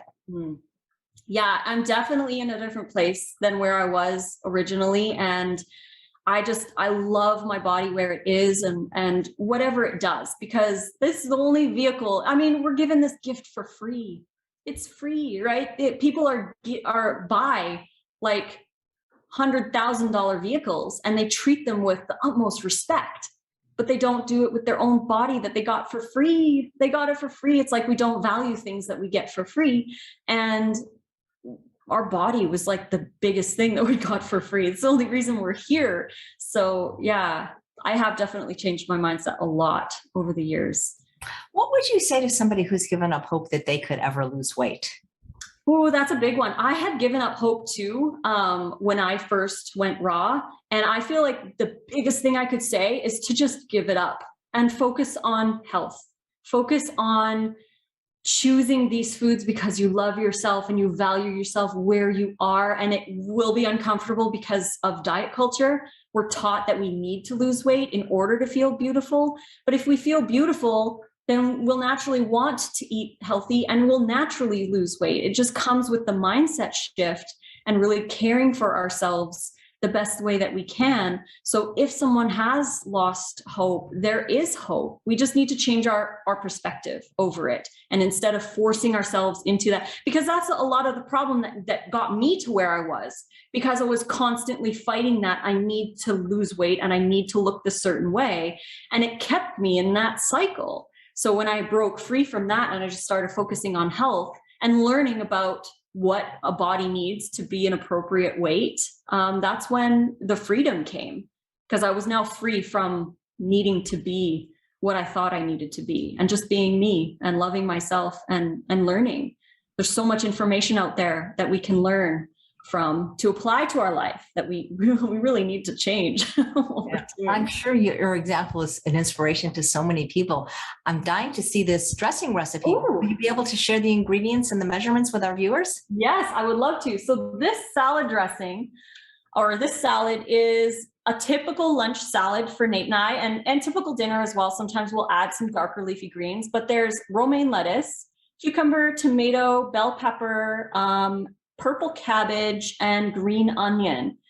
Oh, and there's radish in there too. So we try to keep as much variety as possible. So that is our salad, and we're gonna make this dressing. So this is the dressing that I ate almost every day when I was losing weight. It was my staple. I was eating it all the time, and it was my favorite. So we're starting off with a brand new box of dates. This is a brand new one. So this all on here, I gotta get it open. Oh my goodness. Let's see here. So dates, the reason why I use dates is because I'm trying to get that calorie density while staying raw, because the salad itself is not very high calorie. There's probably like 200, 300 calories in that whole salad. That salad is not, if I just ate it like that with a little lemon juice on it, it wouldn't sustain me. So I need to have a really good low fat dense dressing to add to the salad, and that will satiate me. So we're going to use these dates. I've got medjool dates, and I'm going to start with 5 dates. So make sure that they're pitted, otherwise you're going to wreck your blade. So 5 dates. And this is what's going to be the bulk of the dressing.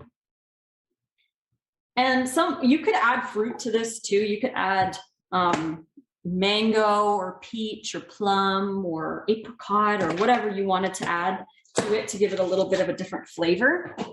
So that's the first ingredient. There's only 5 ingredients in here. So, or 6, I think. So 5 dates. Then we're gonna do the juice of a lemon. So grab a lemon, and I need to grab a knife. All right, here's my knife. So I'll just cut that. And you could use a juicer, but I'm just gonna squeeze it into here because I don't care if there's seeds. I just leave the seeds in the blender blends it all real good anyway. So there's 1 and 2.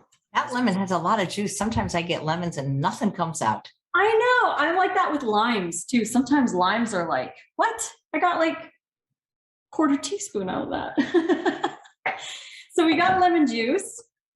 And then I really like adding, this is what gives it the vinaigrette flavor, is a little bit of apple cider vinegar. And then you can maybe add like 2 teaspoons or a tablespoon or less. It depends on your taste. So we've got the dates, 5 dates, juice of a lemon, a little apple cider vinegar, garlic. That is one of the key ingredients. And then we've got 2 spices.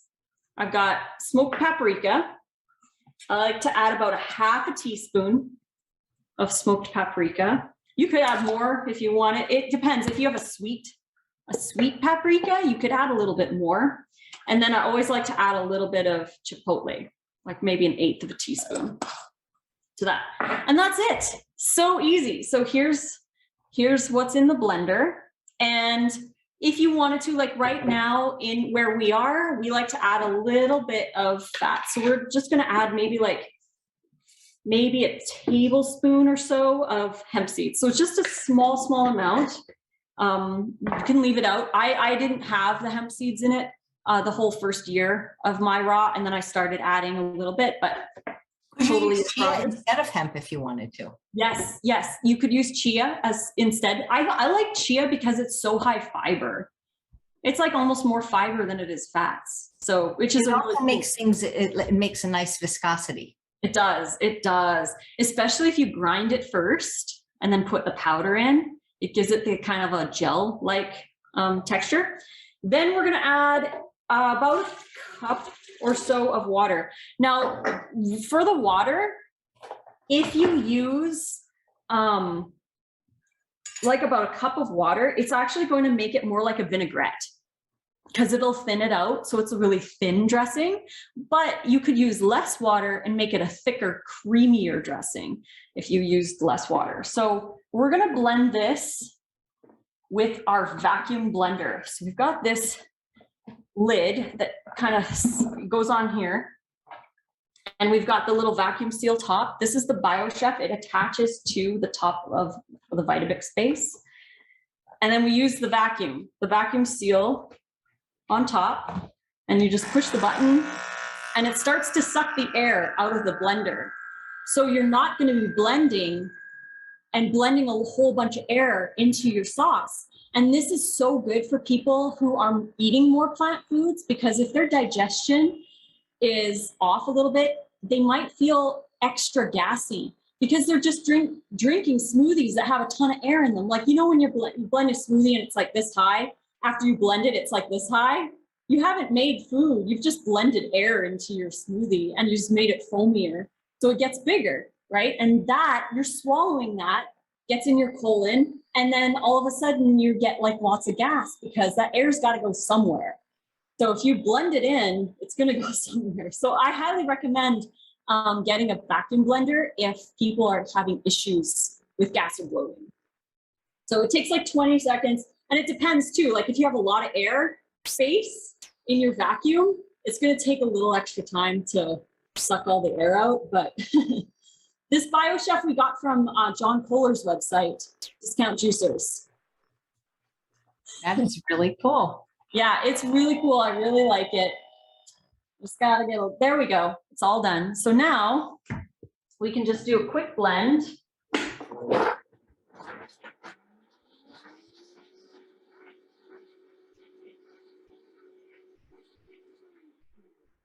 And that's that.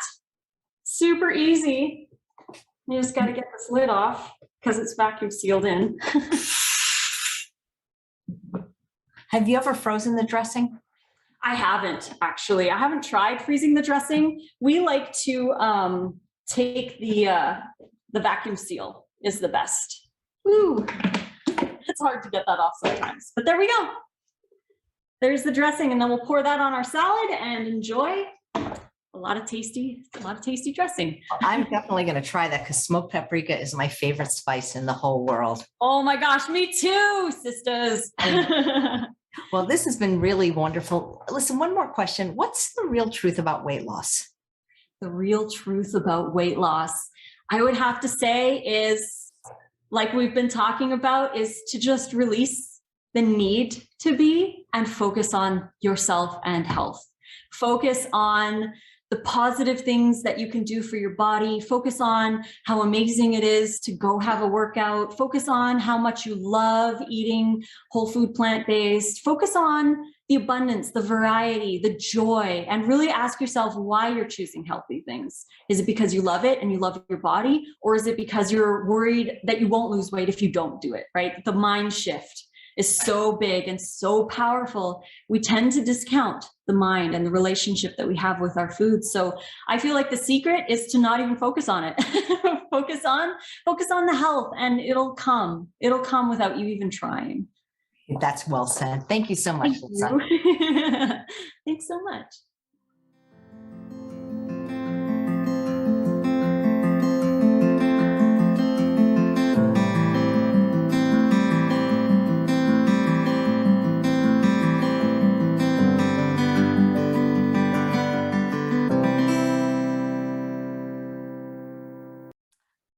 Isn't she precious? I really love Lissa. She's just such a bright light in the world and talks about self-love, which is what Plentiful Kiki is also going to talk about tomorrow. And here are my notes for her talk. You know, in 2001, she started working in the natural health industry. I guess she was working at a health food store, but she started having health issues at the age of 19. She said her mom ate pretty healthfully, but was eating a lot of junk. And she also had gut dysbiosis. Her mom also had colon cancer, but thankfully is better now and is vegan now. She said working in the industry, she was exposed to a lot of quick fixes, diets, supplements, and was part of the classic diet culture. But she never was changing what she was eating or her relationship with food. And she was always, quote, doing something to lose weight. She tried to be raw in 2004, but high fat raw, and she didn't really feel good doing that. She felt a little bit better without eating the junk, but she went on and off this diet for 10 years. And in 2014, she did a weight loss challenge that was high fat, low calorie, where she was eating about 100 to 1,200 calories a day. And she was struggling to get to the gym because she had no energy. She lost 20 pounds, but she thought if it's this hard, she didn't want to do it.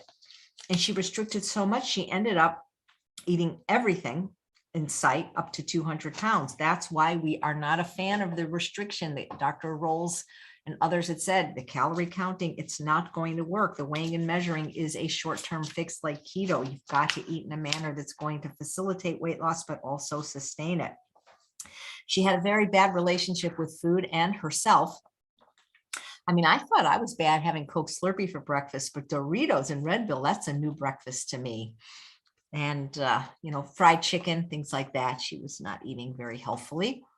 She said the weight loss was a side effect of how she was treating her body when she started to eat vibrantly and abundantly. And she also had a healthy mindset when trying raw again, but this time low fat, and low fat really is magical. If you remember Dr. Rolls' talk about calorie density, water and fat are the two variables that if you play with, you can increase or lower the calorie density of your meals. And so what happens is a lot of people, when they go low fat, they don't eat enough food. So whether you go raw or mixed or cooked, it's really important to eat enough food. She said that she watched the trifecta of documentaries. I always tell people that. Watch Earthlings, Forks Over Knives, and Cowspiracy. And then if you're not going to consider a plant-based diet, you probably won't. She lost 70 pounds over 14 months. So you see, it wasn't a quick fix. She lost it slowly over time. And she said the low fat part of the diet was the key. And she focused on health and abundance instead of restriction or losing weight. Also healed her cystic acne, which she had her whole adult life, as well as very erratic menstrual cycles, her joint pain, her brain fog, gone. She says, if it's not a habit, it's not going to be easy for you to do it.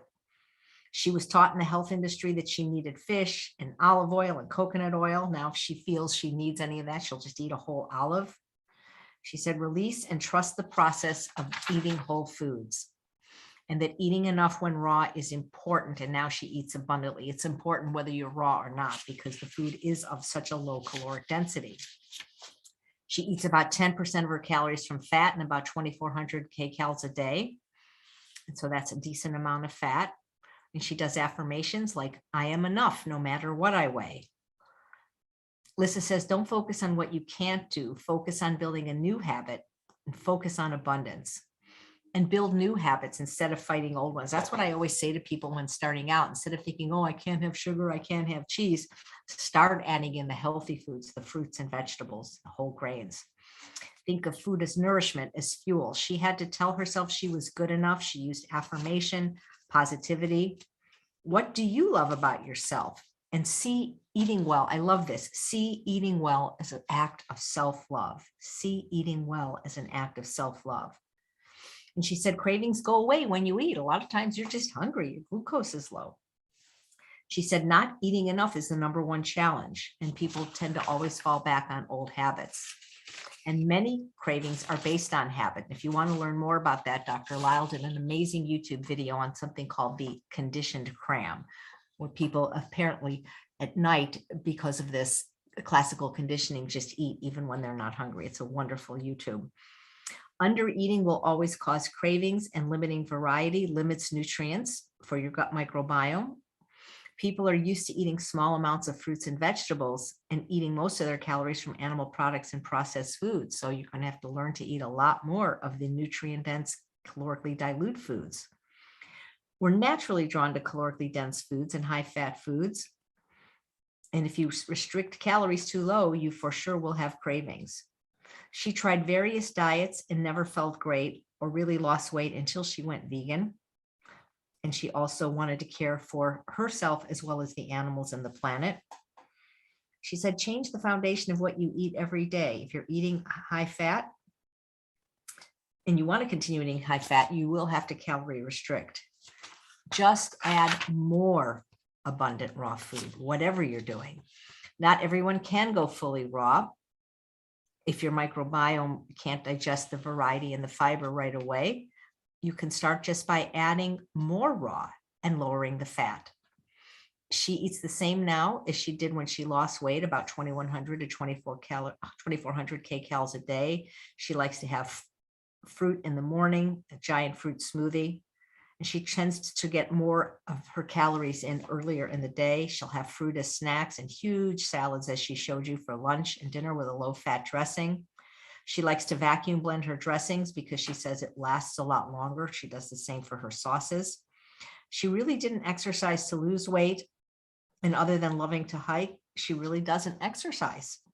She doesn't worry about gaining the weight back, but she knows that weight will fluctuate. She doesn't weigh herself very often, but she likes to love her body at every stage. Recognize and observe what you put in your body and never feel guilty. Things like stress and poor sleep can contribute to weight gain. Many of the other speakers mentioned that. Be gentle with yourself. And she believes there is always hope. And I did try her French dressing, and it's delicious. And it's so easy. My goodness, I had all the ingredients: a cup of water, 5 medjool dates, 4 tablespoons lemon juice, 4 tablespoons apple cider vinegar, a tablespoon of smoked paprika, which is different than regular paprika, 1/8 of a teaspoon chipotle powder, 5 garlic cloves, and you blend. And she put a tablespoon of hemp seeds in hers. I put chia seeds in mine because that's what I have. And was it, I wrote down 4 tablespoons, excuse me, it's 4 tablespoons lemon juice because it was the juice of a lemon, 1 tablespoon, only 1 tablespoon of apple cider vinegar. We can get that written up and get that to you guys though. But it really did taste like French dressing and it was quite delicious. And if you want even more recipes, why not sign up for a free 2-week trial of the Forks Over Knives annual meal planner? And or watch my YouTube channel, Chef AJ, every day at 7 o'clock for the next 7 days. Today you missed aloo gobi, but you can catch it. I am doing one of the fabulous recipes from the Forks Over Knives meal planner, and you'll be able to get the recipes. It's in Summit Details, where you can actually download all the recipes for the week. And if you're interested in some fabulous prizes, just go to the page where they are listed and you will see all the wonderful prizes that are worth thousands of dollars. There's hundreds of prizes by fabulous prize donors. And we hope that you will, try to win one of them because somebody will win. Why not you, right? So, and I'll go over all the prizes tomorrow again. They're wonderful. Everything from a Nutri-Milk machine to skincare to Instant Pots and air fryers and just weeks of Mama Says. So let's talk about who's up for tomorrow on day 4, when we'll be talking about protecting your health and when body fat triggers disease. And we're going to start with 3 very knowledgeable doctors in this space, starting with Dr. Cyrus Kambata, co-founder of Mastering Diabetes, who will talk about when your blood sugar, what your blood sugar tells you about your chances to lose weight, even if you're not diabetic. Then we have Dr. Edwin McDonald talking about non-alcoholic fatty liver disease and understanding how the diet can cause this or heal the liver.